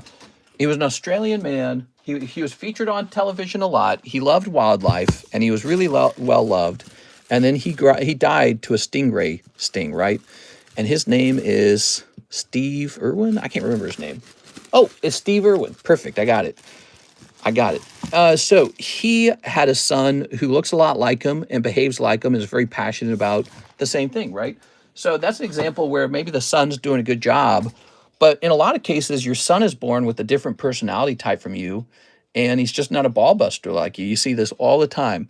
Super tough dad, and then softer son. It's just, I don't know how that happens. It just is very consistent. It happens all the time. So the king is super tough. Maybe he's an asshole, but he does well. Like the kingdom does well. And then his son takes over and it all goes to kaput. It just sucks now. The opulent son grew up with a silver spoon in his mouth or something like that. What I'm trying to say is if I have a boy of my own, he's not going to run this card channel because he's going to run it into the ground probably. Because he's going to be like, I don't want to do all that work. Because for me to do all this, I had to have a shitty, I shouldn't be cursing. I had to have a crappy childhood for me to enjoy working so much. I had to have a tough childhood, and that sort of shaped me a lot. And so if you have a kid and you're successful, your kid's going to have a really easy childhood, and it's going to be very comfortable. And maybe that doesn't always lead to good outcomes for the work ethic or the character of your child. And so that's why I'm saying Trump's going to pass away. Ted Cruz isn't going to replace him. I can't think of a single Republican that could replace him. It's not going to be J.D. Vance. It's not going to be his sons, although I have a suspicion the oldest one might try to run. But I think the MAGA movement dies when Trump dies. Here's 6 Meowth Break and 2 of the Chinese 151. You got it, 6? Do you advise we sell our cards now or wait until the 30th anniversary? Okay, so it sounds like your theory is that after the 30th anniversary, Pokemon will die down, interest will wane, and you're trying to time the market. You think that now's the time to sell. You could. I mean, it's all crystal ball stuff, right? Like you're just making a bet that now's a good time to sell, and then you can buy it all back later. Here's what I have to say. If you know you don't want to collect anymore, ooh, a little Gengar. Nice. If you know you don't want to collect anymore and you just don't want it, and you're going to be done collecting for the rest of your life, I would say go ahead and liquidate. However, if you're just trying to time the market, you can do that with like cards you don't care about. Would you really want to risk it on a good card though? I mean, seriously, like you'd be like, oh, the market's going to crash and I'll buy it back later. Will you though? Will you buy it back later? And will it really be cheaper? Is it worth the risk? So you're anticipating some giant crash after the 30th anniversary or around that time period. Well, that did kind of happen. That crash occurred in 2023 and 2024. Cards kind of dumped. And now they're like higher than ever just a little while later, and no one could predict it. So it's like, what do you want? What do you want to risk? What's your philosophy around collecting, All right, let's see what you guys are saying. It's called having a gay son. Yeah. Nancy Pelosi, Hillary Clinton ticket would be comical. Do you advise we sell our cards now? We got a pack to stomp out all the stingrays on site. Monday blues for me now. No 30th. It's going to boom. Sell in 2026. I'm buying all celebration slabs. Correct. The MAGA movement ends when he passes away. It will be Taylor Swift and Travis Kelce. What? For president?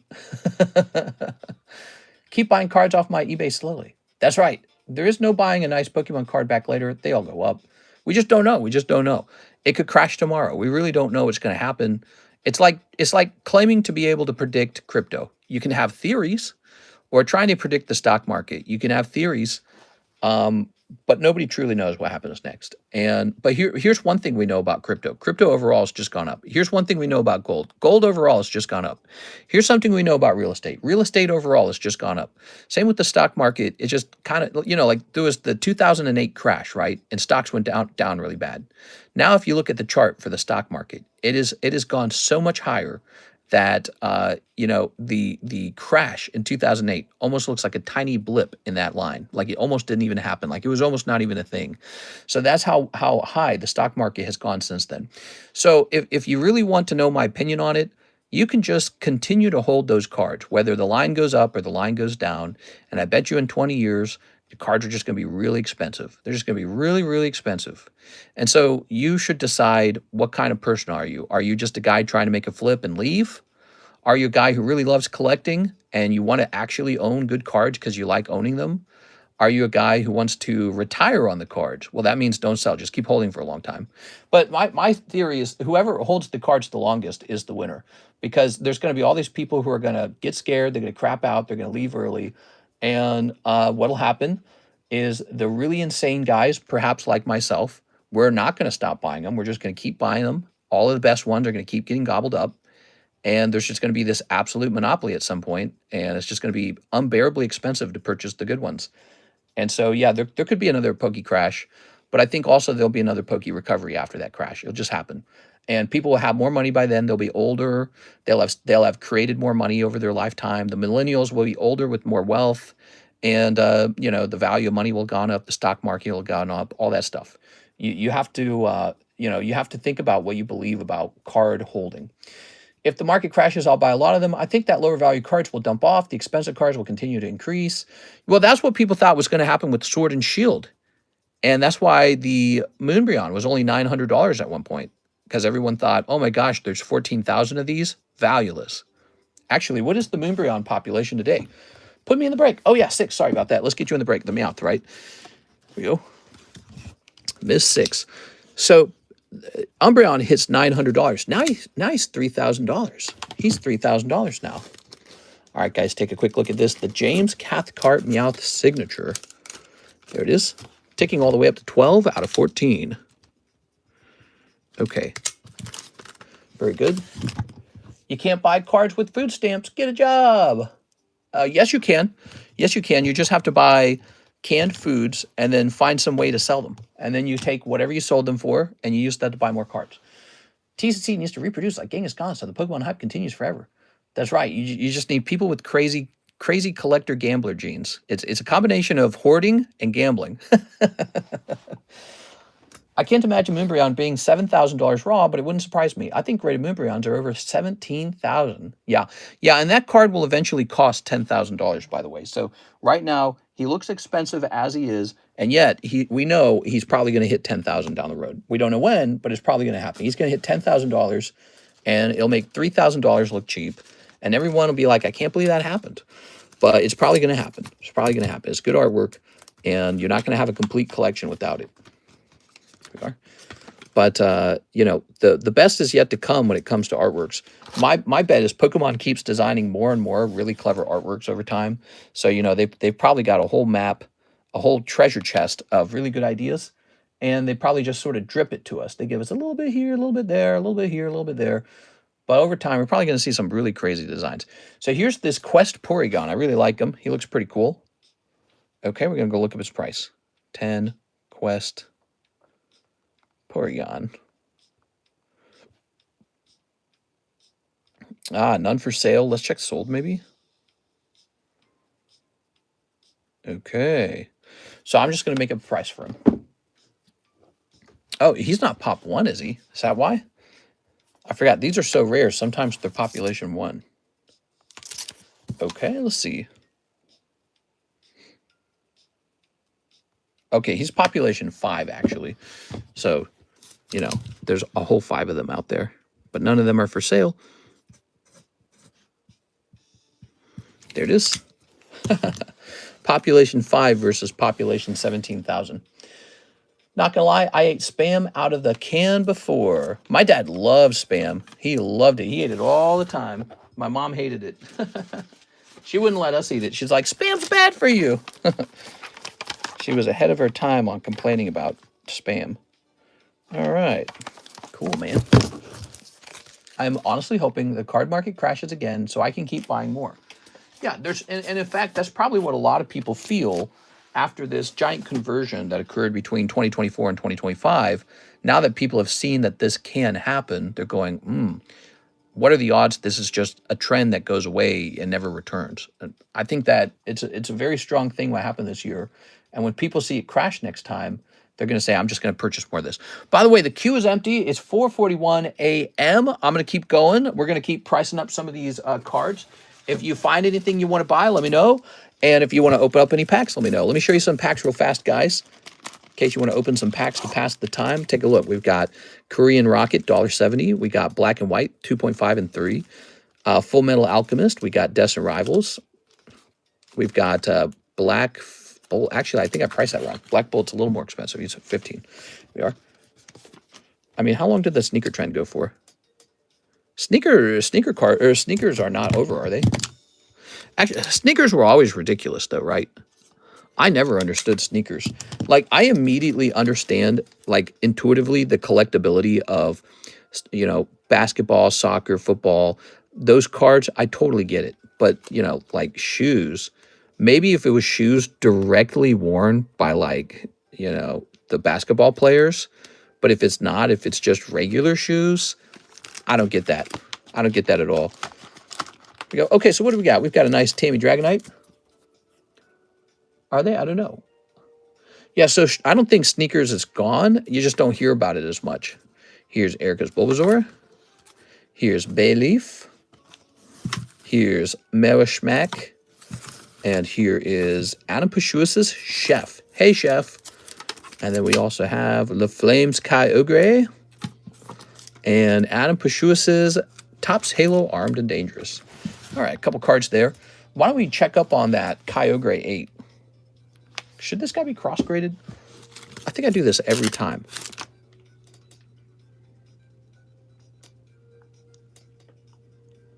Okay, I think you would probably cross-grade it into an 8. He could be a 9 if you were lucky. But I don't think that that's worth the risk because it costs money to cross-grade. People still line up at Nike and Foot Locker for sneakers. There you go. There you have it. So people are still trading those like collectibles. But I never felt like they were that collectible. But, you know, people collect all kinds of things like books, money, just old things. You are. But yeah, I didn't understand the shoes as much. I understand them only from one perspective. If it was a shoe directly worn by a famous person. Okay. If a famous person wore that shoe, that makes a lot of sense. So I don't think I have anything directly to compare this to. This is a LaFlame card. Oh, no, yes, we do. We've got a comparison right here. Sold on July 8th for about $180. If you add the shipping, it's about $180. So we're correct on that. That's correct. Evo Scouts Moonbreon is population 18,000. There you have it, guys. 18,000 and climbing. 18,000 on that Moonbreon, which is also probably a trajectory for what we're going to see from Prismatic, right? So it could be years before Prismatic really turns into a good investment. It could be 2 to 3 years because everyone's expecting it to like double overnight, and it might not work that way at all because Pokemon can just keep printing it. The fact that there's so many 10 Umbreons, and that's despite how hard he is to pull, says a lot. It says that, you know, he's more populated than you think. And there's a lot more of it printed than you think. And Pokemon's probably doing that all over again. They don't really care about investors who are just like, you know, we're all scheming, we're all stocking up. So this is about 150, and we've got it at 130. That's good. So, you know, Pokemon's the one to make money. They want to make the money. And so they don't care about you and me in a secondhand market. They care about how much of this can we print reasonably before we have to move on. I'm going to take a picture of this now. Oh, we've got an order first, though. Let's take care of it. Miss Sarah Dusenberry. Prismatic Umbreon is about 2,700 pop. And he's got a long way to go. He only came out this year, so he's got a long way to go. Because if you think about it, Moonbryon is 4 years old. All right, Miss 6, Meowth Break, and Chinese 151. We already did that. Let's go ahead and hit refresh.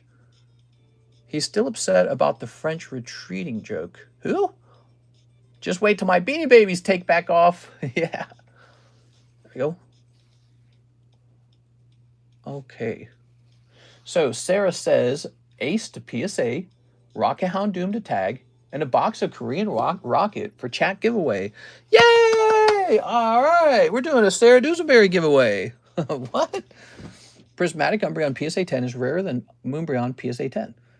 If you can't hold Pokemon for 2 to 3 years, you shouldn't be in this. 3 years after Evo Skies released, it was multiple hundreds of dollars, and now it's almost $3K. Yeah, exactly. Well, the longer you held it, the better you did. Okay. Well, that's true with Team Up too, remember? So Team Up as well. So let's start over here, actually. Let's start in this pile. Ace is probably in here, huh? Let's see. I bet you Ace is already sitting in here. Here he is. And then this Houndoom in here. Houndoom is not in here. Okay, so Salvador Ace to PSA. Okay. P for PSA. I'm a tag dealer, guys, for tag grading. And so now the tag grading, the middleman grading that we host is only $30 per card. It's cheaper than it was before. In fact, before it used to be $35, so now it's $30. It's even cheaper. But the best part is they're actually telling me that they're going to prioritize. Getting our stuff graded first. So they said if you're a tag dealer, they like to focus on getting your slabs done quickly for you. So that's really cool. But the agreement is we have to grade a ton with them. So we have to do 500 grades per month with them. All right, let's jump up here. What do we got, Miss Sarah? Just 500 cards per month. We are now going to look for that Rocket Houndoom. Priority grading. Yeah, he said it can take about 1 month for them to return, but he says if it's a decent month, it's going to feel more like 2 weeks. And I was like, that sounds nice. 2-week return. That's like express grading with PSA. So that's what he said. He said he can't promise 2 weeks, but he said sometimes you're going to get it done in just 2 weeks. And that sounds cool, man. That'll feel nice, won't it? Because we're used to it taking forever. We're used to it taking so long for stuff to come back. Baradamu has a crush on Brandon. What are you saying? Here we are. He blames his coworkers for lack of promotion, takes some personal responsibility instead of being... He's not even here. Why are you talking crap on Brandon? Brandon's so nice, dude. We are. All right. All right. Let's see. Evie. All right, let's see. I was wondering the same. Yeah, Brandon's nice. Let's grab this. France couldn't run the 1v1 with Mr. Mustache. All right, let's see. So Rocket Houndoom, where is he? Wow, look at that nice Charizard back there, Sarah. Doesn't that look nice? We didn't already sleeve up your Houndoom, did we? Did we already put it in? Did we already put your Houndoom into like a bag or something? Okay. Wow, that's a lot. Okay. There you go. All right. What's the expression, Mr. Bardamu? The expression is like, don't throw stones in a glass house or something like that. There you go. Let's write your name on this as well. Salvador Zimbabwe.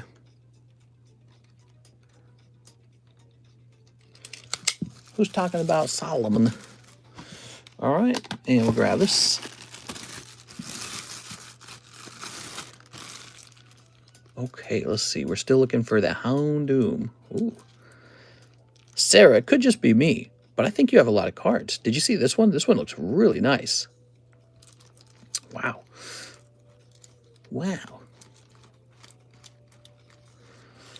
Okay. I need to stand on business and double down on negativity.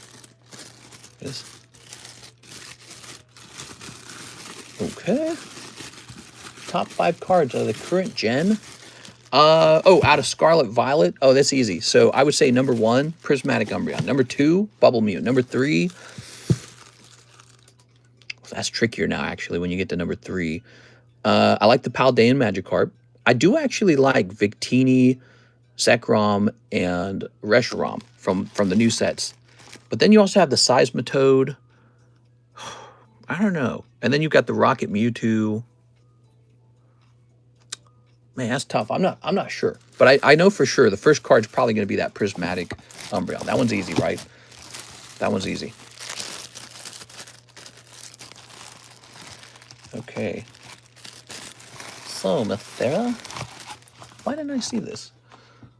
Is it up here? Ugh.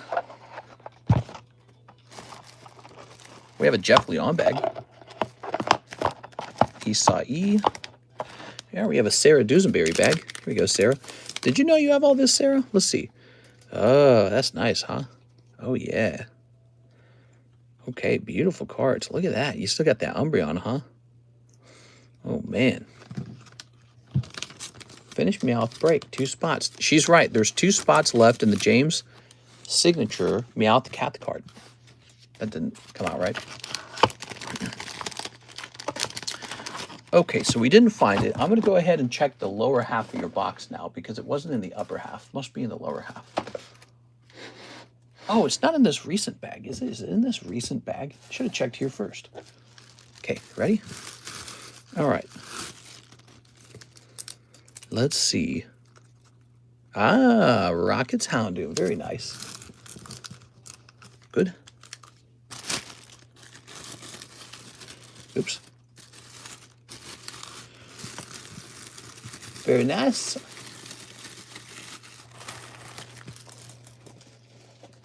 Let's go ahead and grab this. Very good. Please give me some advice. Should I buy 3 Hidden Fates tins or PSA 9 Skyridge Xiaobez Houndoom? Troy, my question would be, why does it have to be such a narrow 2 choices? Like, so you said you want to buy some Hidden Fates tins. Why not Prismatic? Why not like a Prismatic booster bundle? Why not Destined Rival booster bundle if you're looking for a good seal product? And then as for graded cards, there's so many graded cards to choose from. I mean, there's tons of graded cards.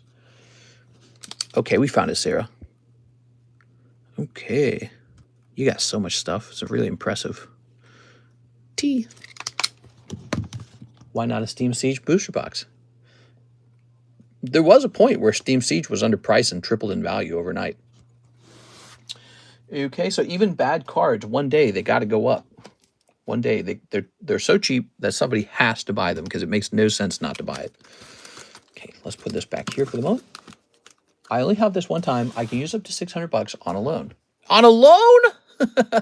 Troy, listen to me. Listen to me. Never put Pokemon cards on a loan, okay? Don't do it. Don't do it. Do not put them on a loan. Cash only, okay? You don't have to listen to me. You're a big boy and all that, but I never borrowed money ever to buy Pokemon cards because you have to remember this. You can't eat them. You can't pay for anything with them, and they could go down in price, not up. They could actually go down. So what you're doing is sort of risky speculation on a kid's toy, which is fun to do, but I would just do it with cash. I would never put them on a loan. Same with anyone who's thinking of using a credit card. Don't do it. No credit cards, okay, guys? Stay away from those credit cards. They're nasty. Pack break is Sandstorm. Here it is. We got the Sandstorm break. Oh, yeah. It's actually at a good price. 66, in my opinion, is lower than I thought it was going to be. I thought it was going to be higher. And so if I could get in this break myself, I would. But we're going to leave it up here. It's, we could maybe host a, a sublist for it, perhaps. Maybe like a $10 sublist. I hate being in debt. Yeah, that's the worst part. You got to go into debt. Well, I buy it for $59 and then I pay the rest monthly. I'm telling you, Troy, don't do it, man. Such a poor choice. Don't do it. Troy, I'll give you a free Pokemon card to not pull out a loan. Don't do it, man. A loan is such, it will make you feel so bad later if you're paying all this interest on this loan and then for some reason the Pokemon card market shifts down. Like, think about it. The market is so high right now. The market is so high right now. And so it's got plenty of room to fall. You know, it's not like at the beginning of the year when it seemed like Pokemon cards were positioned to rise really rapidly. Now we're much further into it. You could be pulling out a loan at the peak of the hype, and that's no good. You don't want to take out a loan to buy cards on a loan when we're at the peak of the market. So that could be a very disastrous move for you. But just in general, the idea of borrowing money to buy cards, it is essentially gambling. It is essentially gambling. And I would just gamble with cash. Don't gamble on a loan. All right. Oh.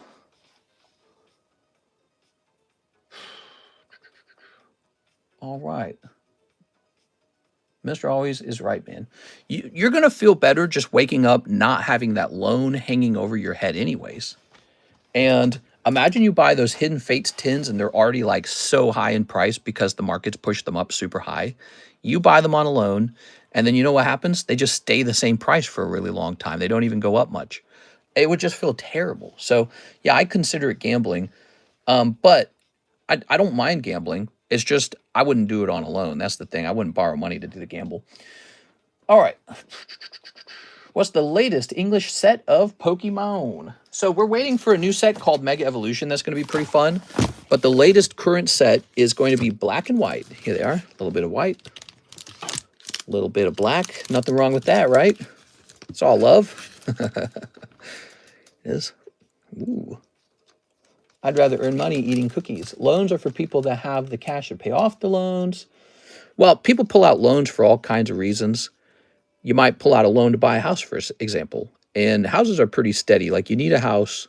So a loan on a house kind of makes sense.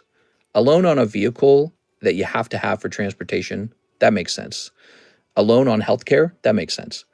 But a loan on Pokemon cards, you're talking risky business at that point. It's just, unless you're like the god of choosing out Pokemon card investments, I wouldn't do it. Just use cash, just do a little bit at a time, and then you'll never have to feel the regret of having a financial catastrophe because you borrowed money buying cards that ended up not turning out the way you wanted them to turn out, you know? I'd rather earn money eating cookies. Later went, pooped, came back, and you two are still bickering. I tried typing Japanese. Guys, ask yourself if this will matter in 30 years. If not, take some perspective and stop the argument in YouTube comments. So what is even going on? What are you guys are arguing over something?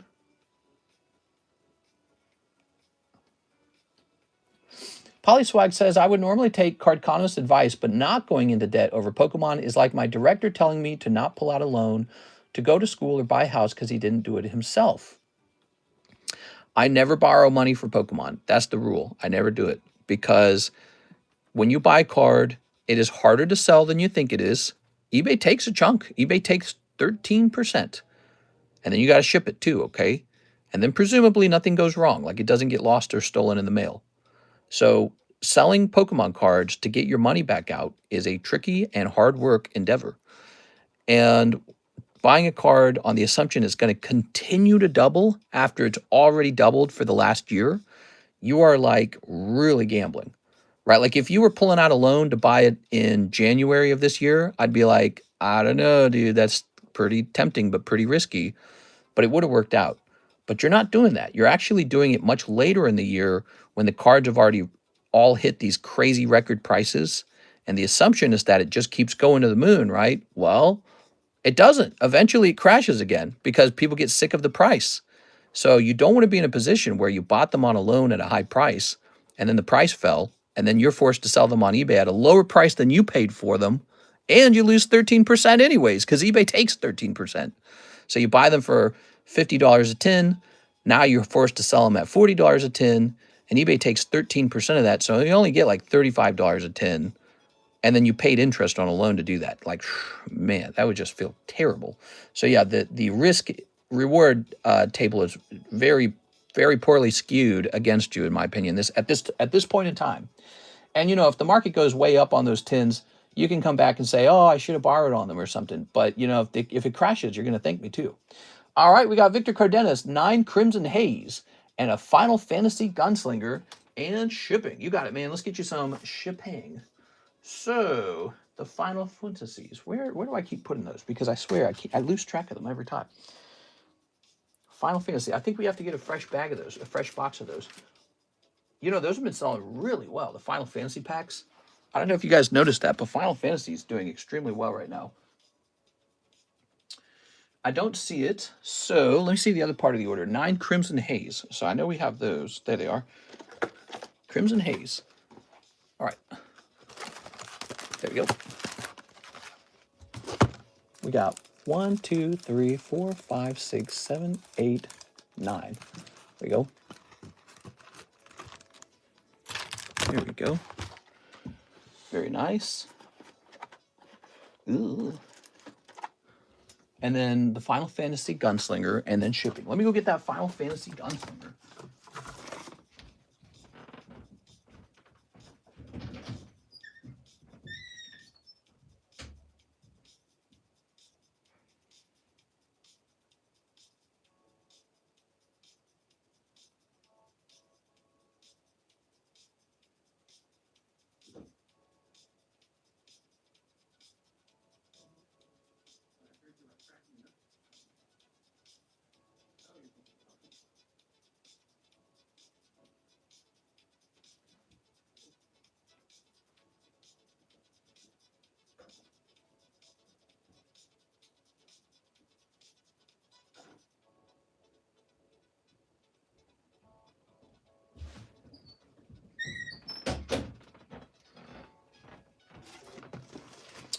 All right, so here we are. Whew.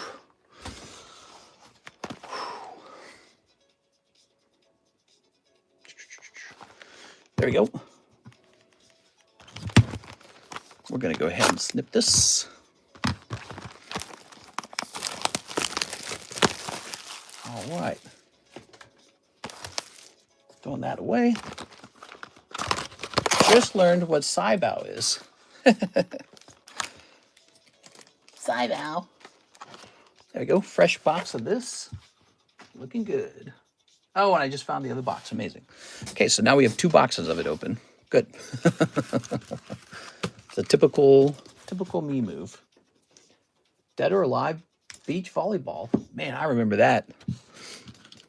I remember they used to advertise that game on the internet. It was so freaking sexy. You'd watch the ad and you'd be like a horny teenager. You'd be like, holy cow, man, these characters are hot. All right. Mr. Victor. There we go. Ready, Victor? Here's the deer. Cereal Bowl Headman. Oh, we have to give away a box of Team Rocket for Miss Sarah Dusenberry. We have to give away a box of Team Rocket. Sarah Dusenberry is donating a whole box, everybody. Here's Tyranitar. Okay. And for an ape. And a cold one. And Asura. You got Asura? Thanks for the order, man. I really appreciate it. Sorry about no crazy hits there. Who won the other box? The other box. What was the other box? I know Aovic's donating a little card too. So we got a little doggy card. We got to hand that out. There we go. Ooh. Now your bag will be over here. Victor Kokiko, Victor Cardenas. Ah, here it is.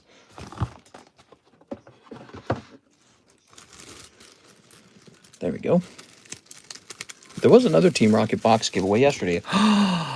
It's right here. Oh my gosh, the Andy Man box.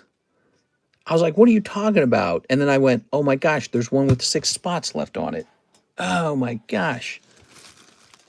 This, wow, crazy, man. Okay, Victor, you guys are so generous, it's crazy. Now we're going to add a couple pounds to this. Investor's losing it. I just forgot about it. Okay. We are currently verifying up-to-date rates. I wonder how heavy this is going to be. You have a small bag, so I think this will be enough. Mister needs a monster. Yeah, but not at 5 a.m. in the morning. That'd be bad. Come on, give me the price.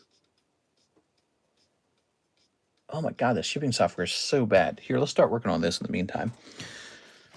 Okay, so we have this one from Andy Man, and then we need another one for Miss. Is it? Ah, there it goes. Ooh. Okay. This one's going to say fee.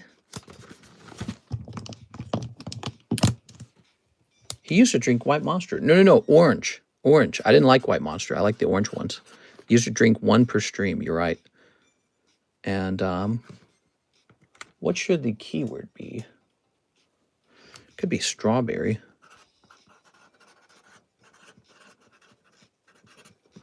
Okay, if you can read that. Okay, very nice. Ew, White Monster. Ooh. So, where shall I put this? Let's put this here. So we're saving that. Maybe we save that for the next stream, right? Okay, well, let's let me print now. Okay, let's get this printed. Stamps has encountered a problem.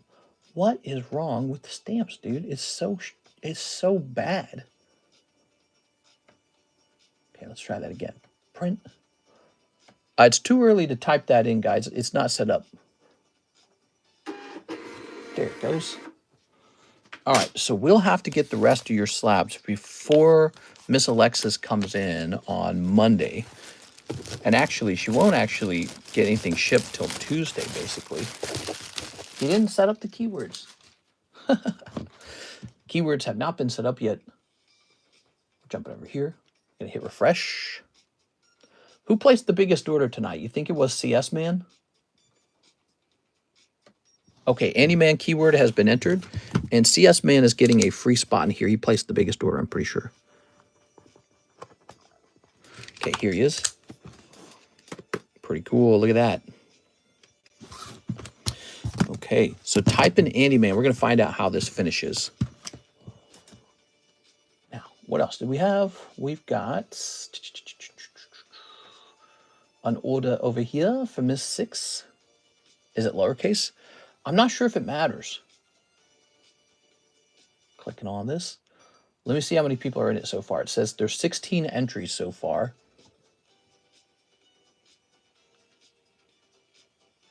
Let's see. Giveaway options. So it's spelled exactly like this. Capital A, capital M. Okay? Capital A, capital M. I don't know if it is keyword sensitive. Monster will destroy your intestines. Will it?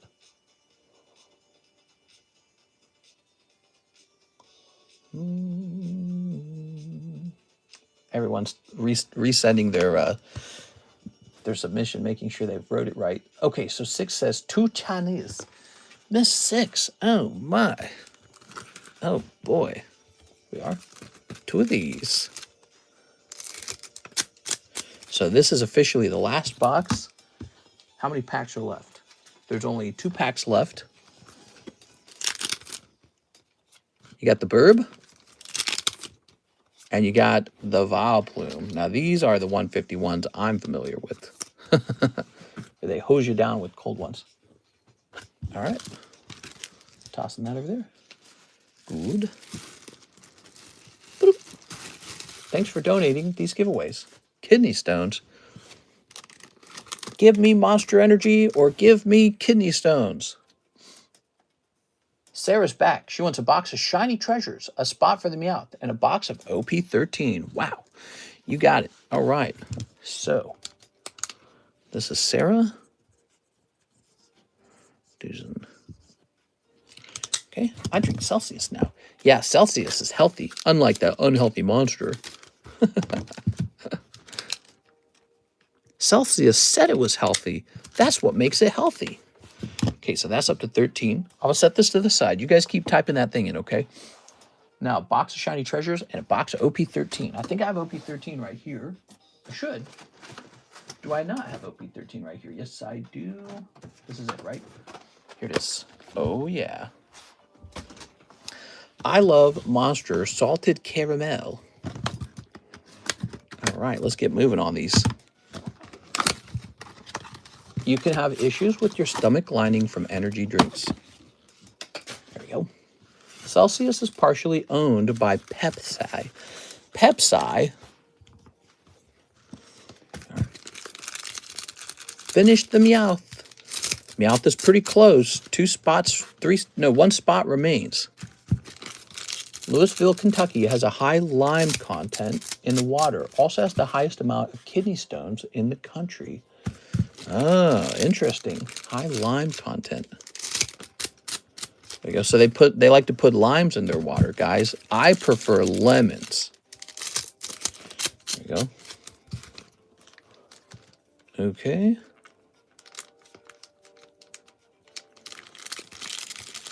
Let's go ahead and snip this. I've never had a kidney stone, but I've drank a lot of soda in my lifetime, and I like salty food. So if one day I have a kidney stone, don't be surprised. Just be like, yeah, that makes sense. Does New York still have the best water? Lemon water is great, but have you ever had pukaberry water? Pukaberry. Here we are. Ooh, we've got this SR. Is that an SR or an SP? It's called an SR. Okay. Now remember, you don't like your hollows. So we go. Or you generally donate them, which I really appreciate. All right.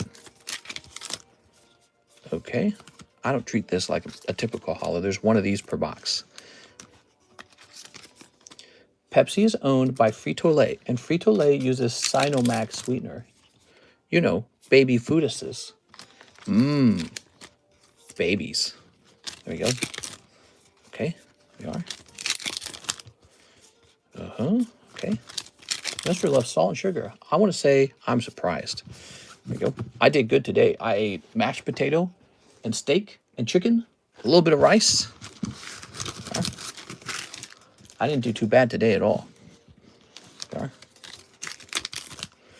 Okay. Hot Cheetos are better than tacos.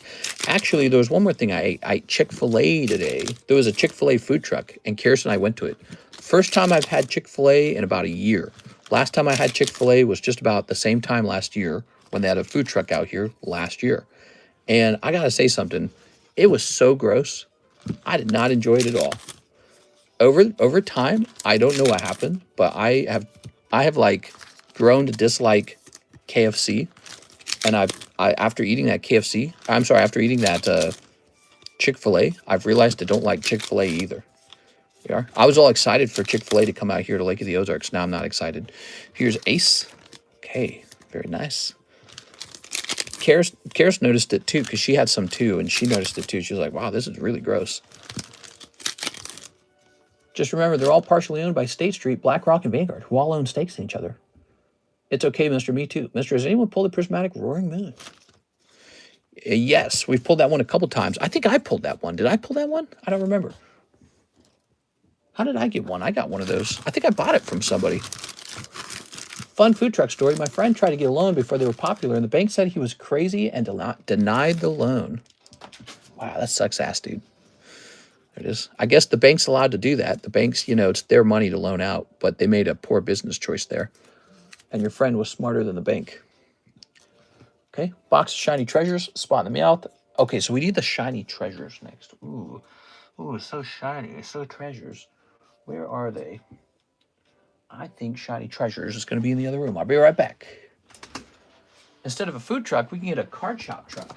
Yeah, I could be like, hey kids, you want to do some Pokemon?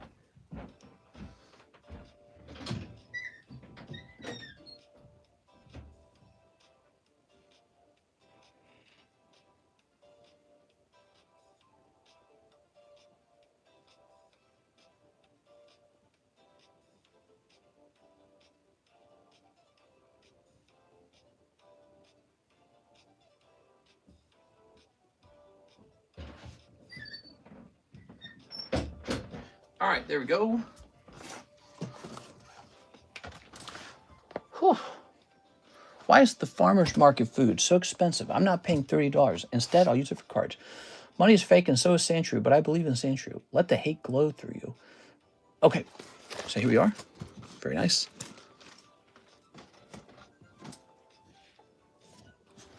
Ready? All right. Tossing this.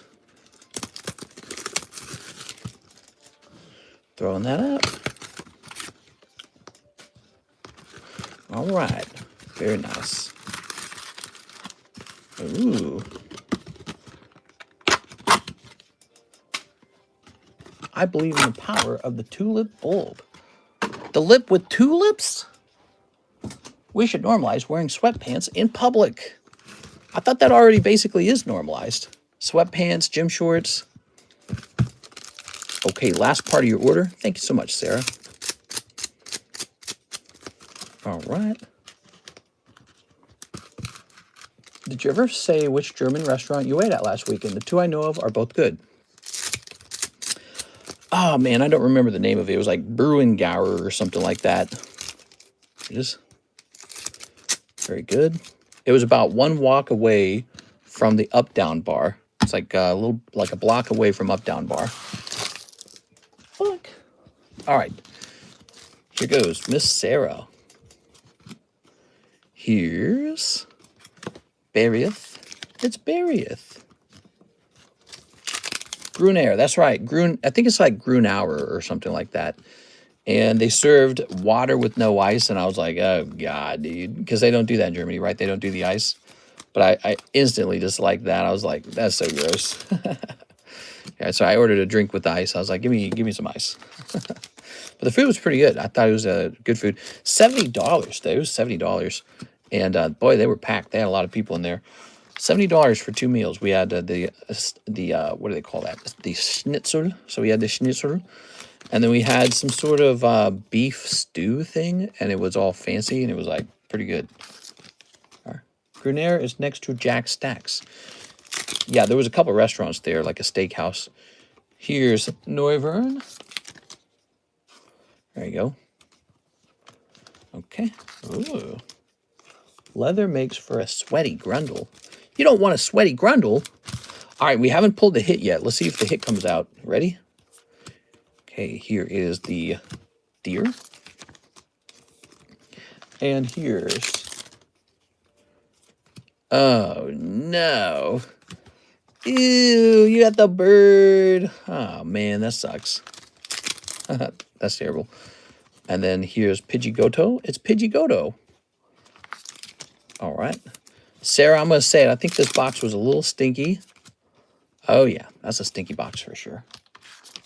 I always hate leather couches. Makes me sticky and sweaty. Well, I mean, if the room's not properly air conditioned, yes. But in a nice cold room, it does not do that. I made that hotel a $72,000 increase in fees that year, and she felt threatened. What? All right. Tossing that.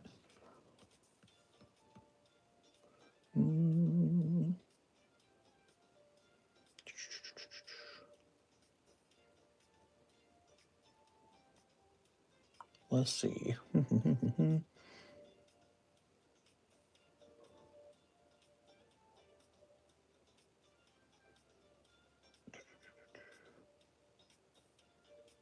me a second here.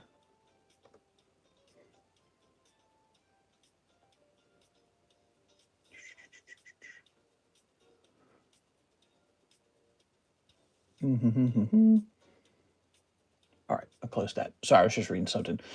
Oops, wait a second. We'll keep this open. Okay. Pull that up. All right. So, Miss Sarah, she promoted someone she could control and kept in a base position at base pay, so I left. Ooh. Talking about frustrating managers. Toxicity. Friends in Paldea or something. Toxel, maybe? I don't know. I think that was a very tough box, Miss Sarah. What do you think? You made it rain Isaac, and she felt threatened. He was doing a rain dance? Grab this. Oops. Fix this real fast. Okay. Okay, so your total pulls, these beautiful pulls out of the OP13, and then these out of the shiny treasures. Poor shiny treasures. Soup. And I'll place this over here. Thank you, Sarah. Let's go ahead and rotate this. We've got Ghastly. Here's Lugia. Here's Professor Oak. Silvally. I'm surprised this is still on the table. This one ought to go into the live customs, to be honest. I'm putting that in the live customs. I like that one a lot. We're putting it in the live. Go. I'm going to put it in for 100 too. 1, 2, 3, 4, 5. That is such a good card. That's from Cosmic Eclipse, dude. That's from 2019, that card is. And it's graded 10 with tag. Looks really nice in that tag holder. All right. Okay, so we got number 184, Silvally. Silvally 10. Nice. Okay.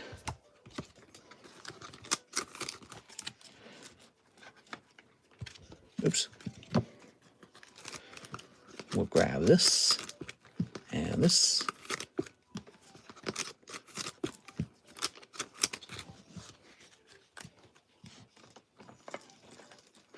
Good.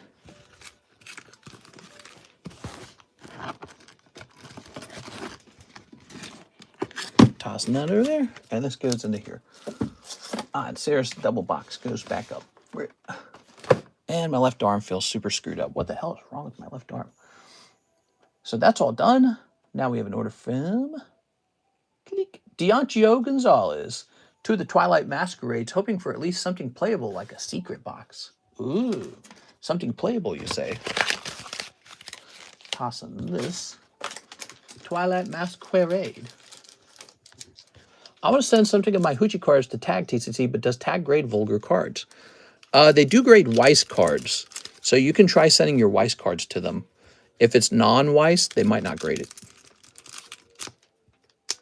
I'm sure PSA employees would like them. Apparently, BGS does not like them. If a card is too vulgar, BGS rejects it. So don't send vulgar cards. Don't send vulgar cards to BGS. Oh, Mask Ogre Pawn. Wow, you made that look easy. Look at that, guys. And Poliwath. Mr. Black Label Mew EX Chinese promo sold for $125,000. Man, those black labels are a big deal, man. You got Lucky Helmet. Those black labels are a big deal. You got to try for black label. You've got to. BGS, they're not going anywhere, man. Is all right, Diancio. Those Chinese cards get black label more easily, though, you know, because they're like printed perfectly. They're printed so well.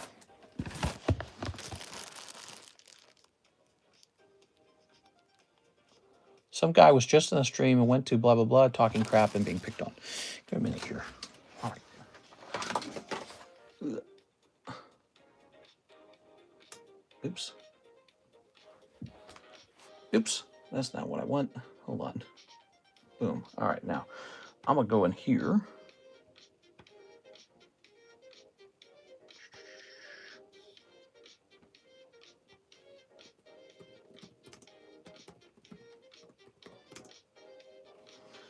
Let's see. Oops.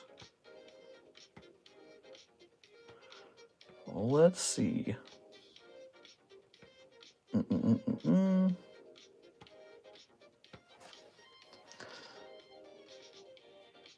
Pausing this.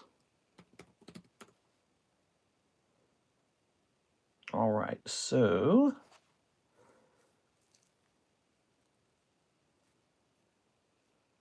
we're going to jump. We're going to jump over here.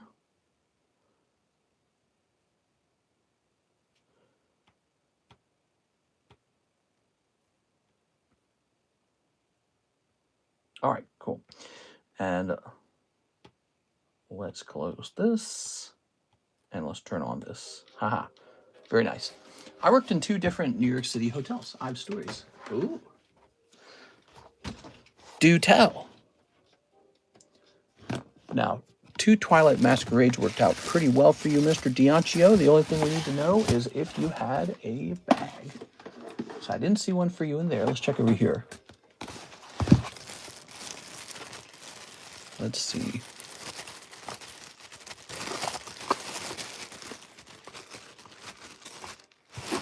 All right, we'll stuff this over here. Let's grab this bag. Ooh.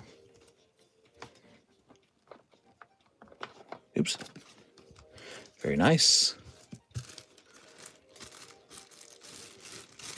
Lower East Side hotspots hotels are wild. We're going to say Diancio.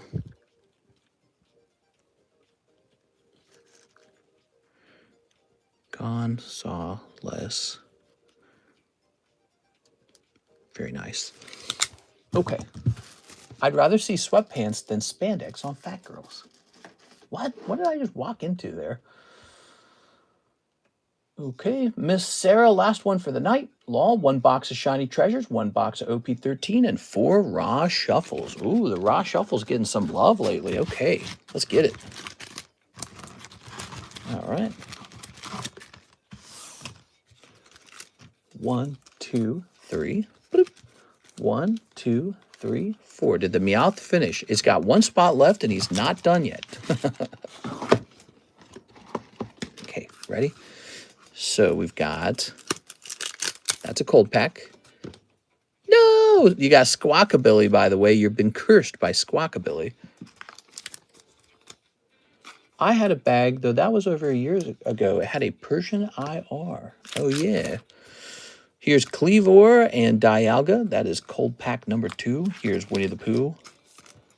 You're also going to pull, oh my gosh, cold pack number 3 with Minnie Moose. You're not having any luck so far. And, that's no good. All right, well, that's a little bit better, though. I think that card definitely is, oh, okay, so this card is probably like 15 or 20 bucks. I don't remember. So that card's not terrible. We are. So you pull 1 Iona. You pull a couple of these V cards, which those are placed into the box like free, basically. They are. But they're kind of decent, I guess. They're half decent. This one's actually in English, which is cool.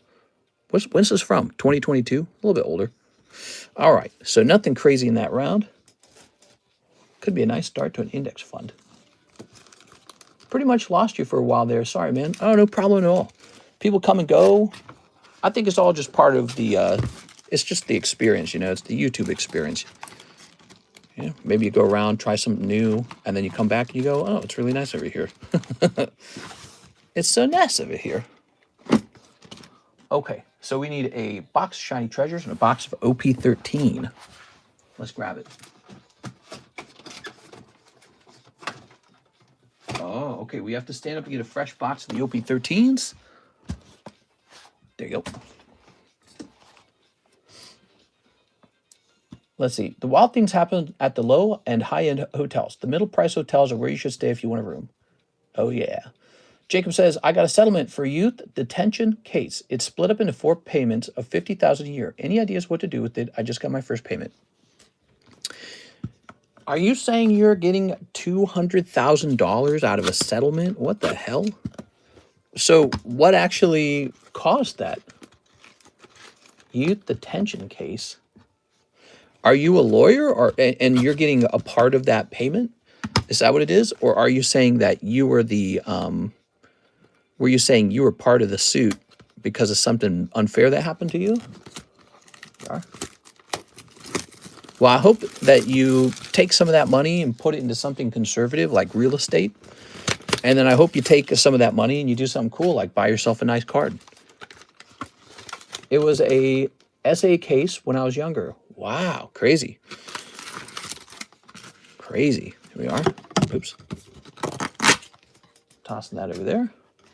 I would index fund some of that money. Yeah, so just like what I said earlier, Isaac's agreeing, I would take some of that money and put it into something conservative. And then you can play around with a little bit of the money too. Here you are. That's pretty cool, man. it's not cool that something happened to you or that you had to have a case, but at least you're being paid out later. So crazy. How do I do that? How do I do that? How do I get an index fund? You could go to a traditional financial advisor and they will set it up for you for a fee. So they will do it for you. They'll do all the work. You just transfer money into an account and go to a respectable financial advising company. Like out here, we have, what's the name of that company? Wow, I don't remember the name of the company.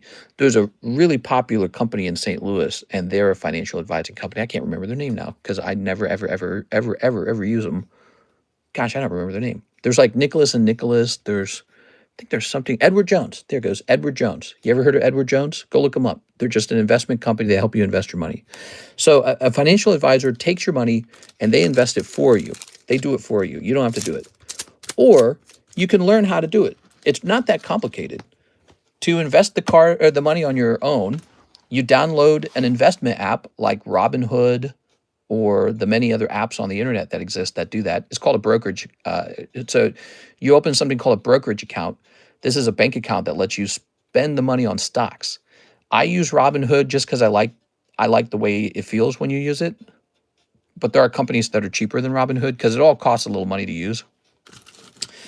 And then you can go on the stock market and you can go buy some stocks. And you want to look for something called an ETF. And you want an ETF probably of the S&P 500. And if all of that sounds like gobbledygook, like none of it makes sense to you, you can either A, go educate yourself by watching YouTube videos on it, or B, have a financial advisor do it.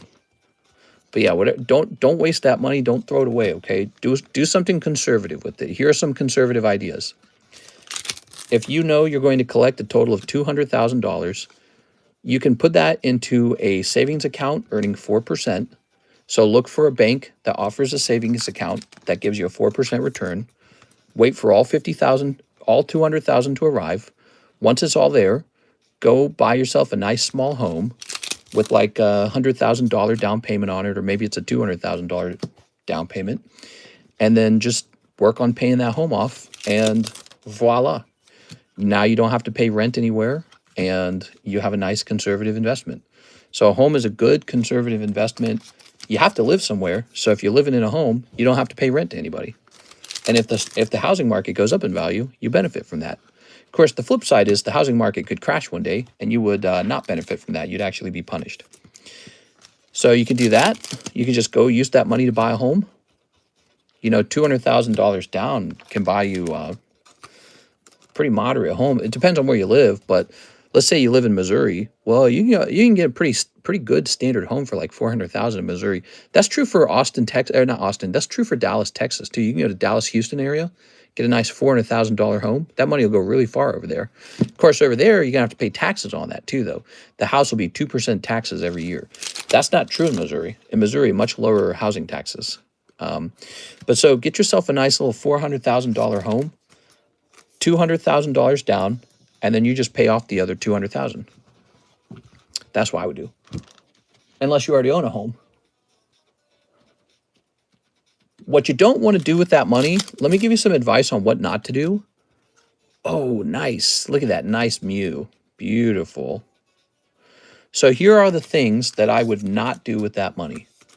Number one, do not use it for too big of a loan on something that you can't really handle. So like if you were to try and buy a home, but you try to buy one too big. What we got? What we got? Oh, yeah. A little altart at the end. Very nice. SAR. Nice. The design is so cool. Okay, a little bit of a better box that time, huh? Here's another thing I would not do with the loan. So number one, don't pull out a big loan that you can't handle just because you have some down payment money. Number two, do not use it to buy a nice car. Cars are junk. They're not investments. Cars are like toilet paper. You use them and then you throw them away because cars, they wear out and then they break. So they're not an investment. They're this thing that you consume and then you have to buy a new one later. So I would not use that money to buy. Don't buy yourself like a Mustang, hot rod. Don't use that money to buy like a fancy pickup truck that exudes your masculinity. Oh, I'm a man. I got a big pickup truck. Don't do that.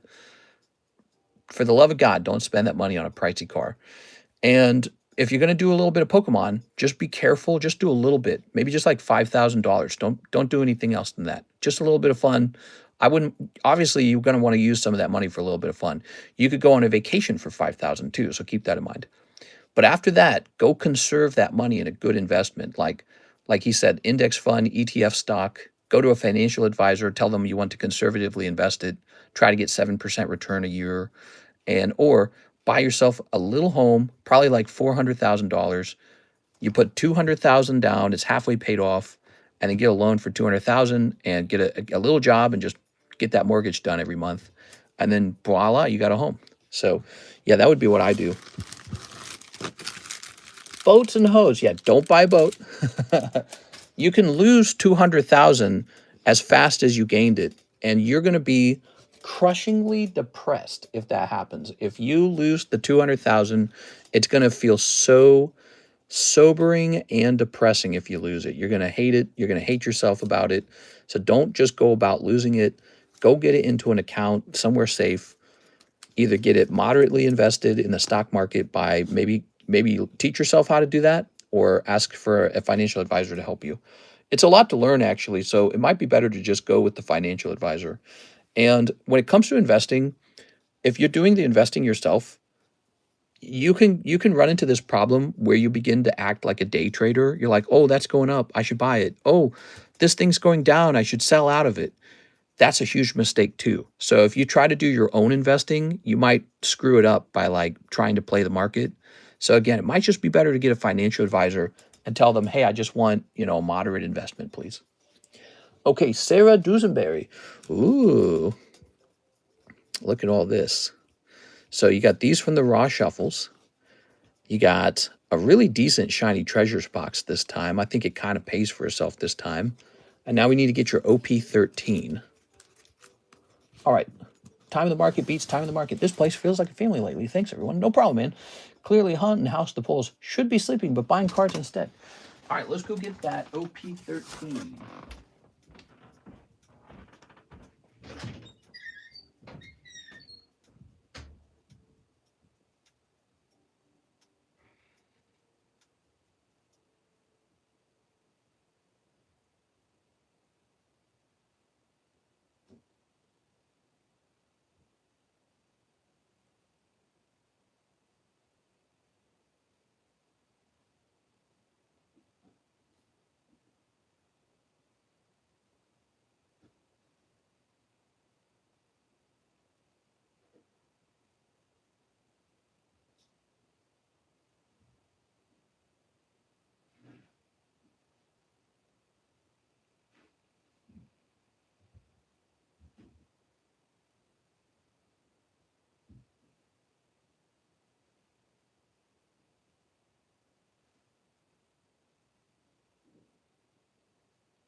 All right, we're in a fresh case of OP13.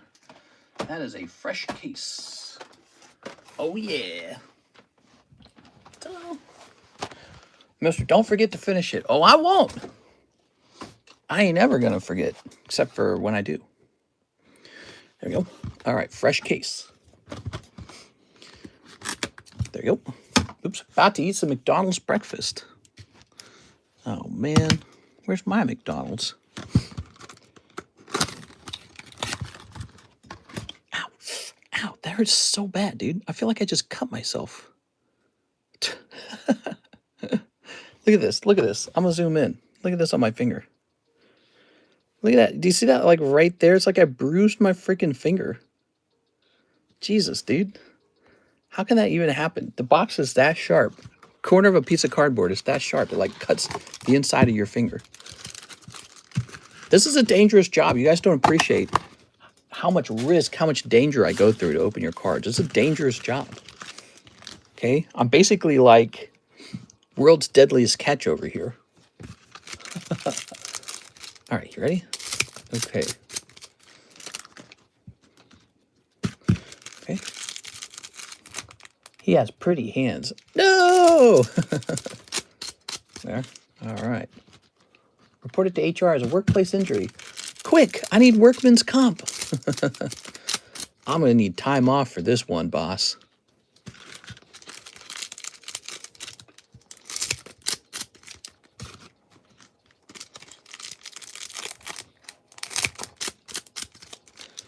All right. All right. Oops. We need to make more difficult boxes to scratch those pretty hands. Hey! All right. Very nice. So, Miss Sarah, let's see what we got going on here. You ready? We've got a hollow. Whoa, it's 5:41 a.m. How did it get so late? I didn't even notice it. There we go. Here's a hollow. How did it get so late? What the hell? What the heliante? Quip is HR. All right. Oh. Oh. There you go. 6 says now. What? It's too late, 6. Here's a hollow. All right, come on, box. Let's have a big pull in this box. Okay. Whoops. Just leaving this. Lovely.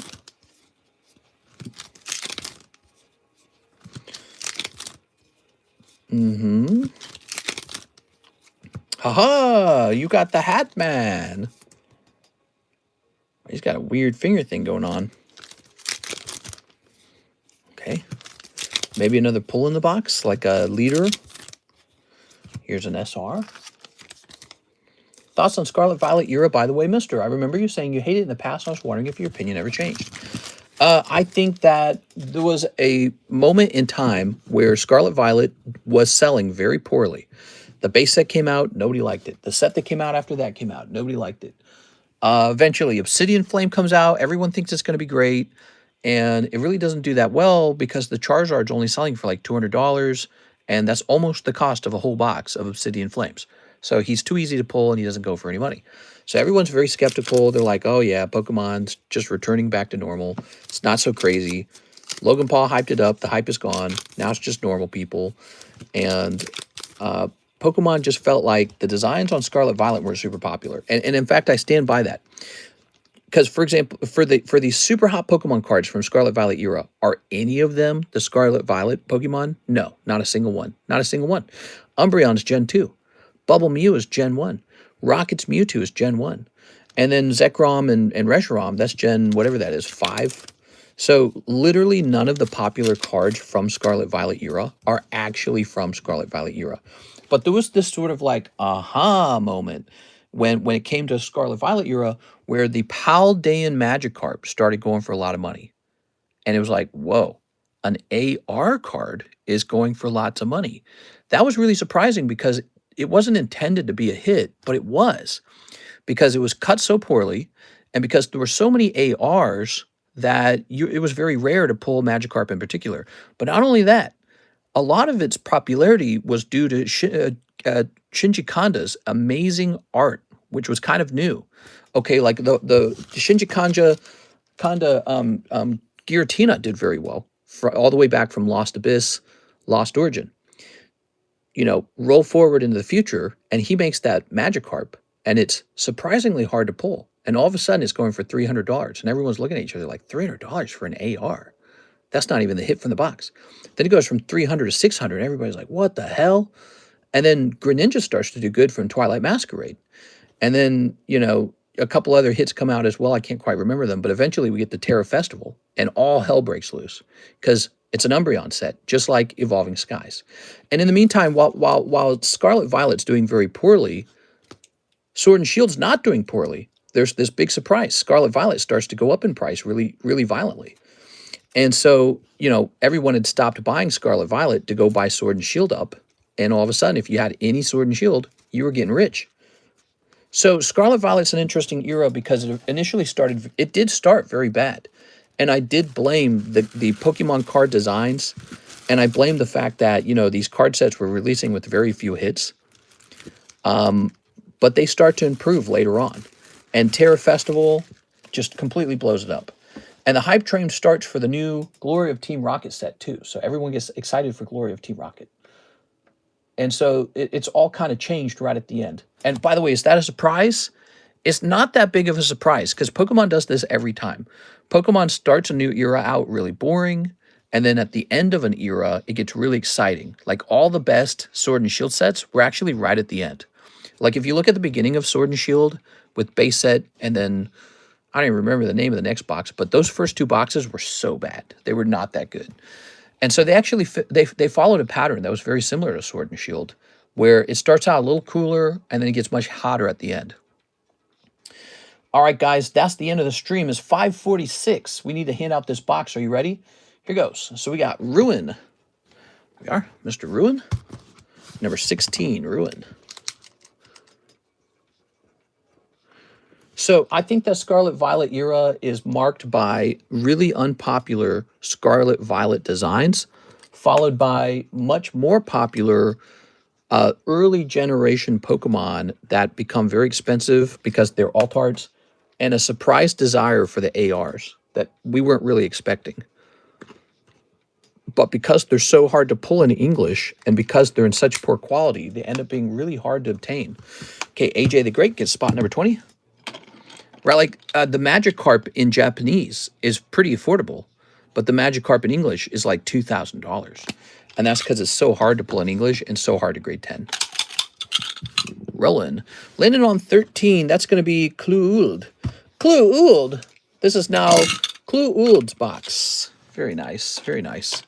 We're going to open this at the beginning of the next stream or when Clue-Uld is here. Is he here right now? He's not here right now, is he? Clue-Uld. All right, so that is his, donated by Andyman, $50. And someone else made a $50 donation, Miss Sarah Dusenberry. This is the next giveaway. We also have an Aovic giveaway to host, too. It's just a nice little $10 slab. Is there no way to get spot number 1 when you roll the dice? Yeah, that can roll a 1. That can roll a 1. So Sarah makes it on to the August donations list as well. I called her Sarha because I am dyslexic. $50. Wow. So much generosity on this page is crazy. All right. Is there no way to get spot number 1 when you roll the dice? Let me show you. So right here, spot number 1. We're ignoring this dice. So we just look at this one. See?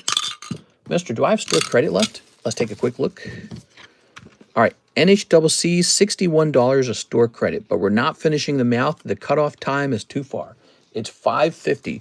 The closing time for the channel would have been 5:30. So we're 20 minutes past that. I'm going to bed. Okay. I apologize, but we'll be back on for Sunday. So it will be right back on Sunday. There has to be an official cutoff time. It can't run indefinitely. Okay, guys? There you go. All right. I had a lot of fun. Mister, how much store credit? $61.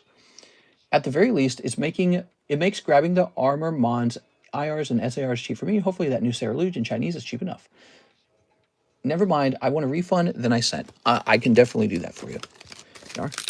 6, I know that was frustrating, but we have to have a cutoff point. The cutoff is 5:30, okay? But I can get you a refund. Here we are. If I ever win a giveaway, I'd like to donate to Cyberstan.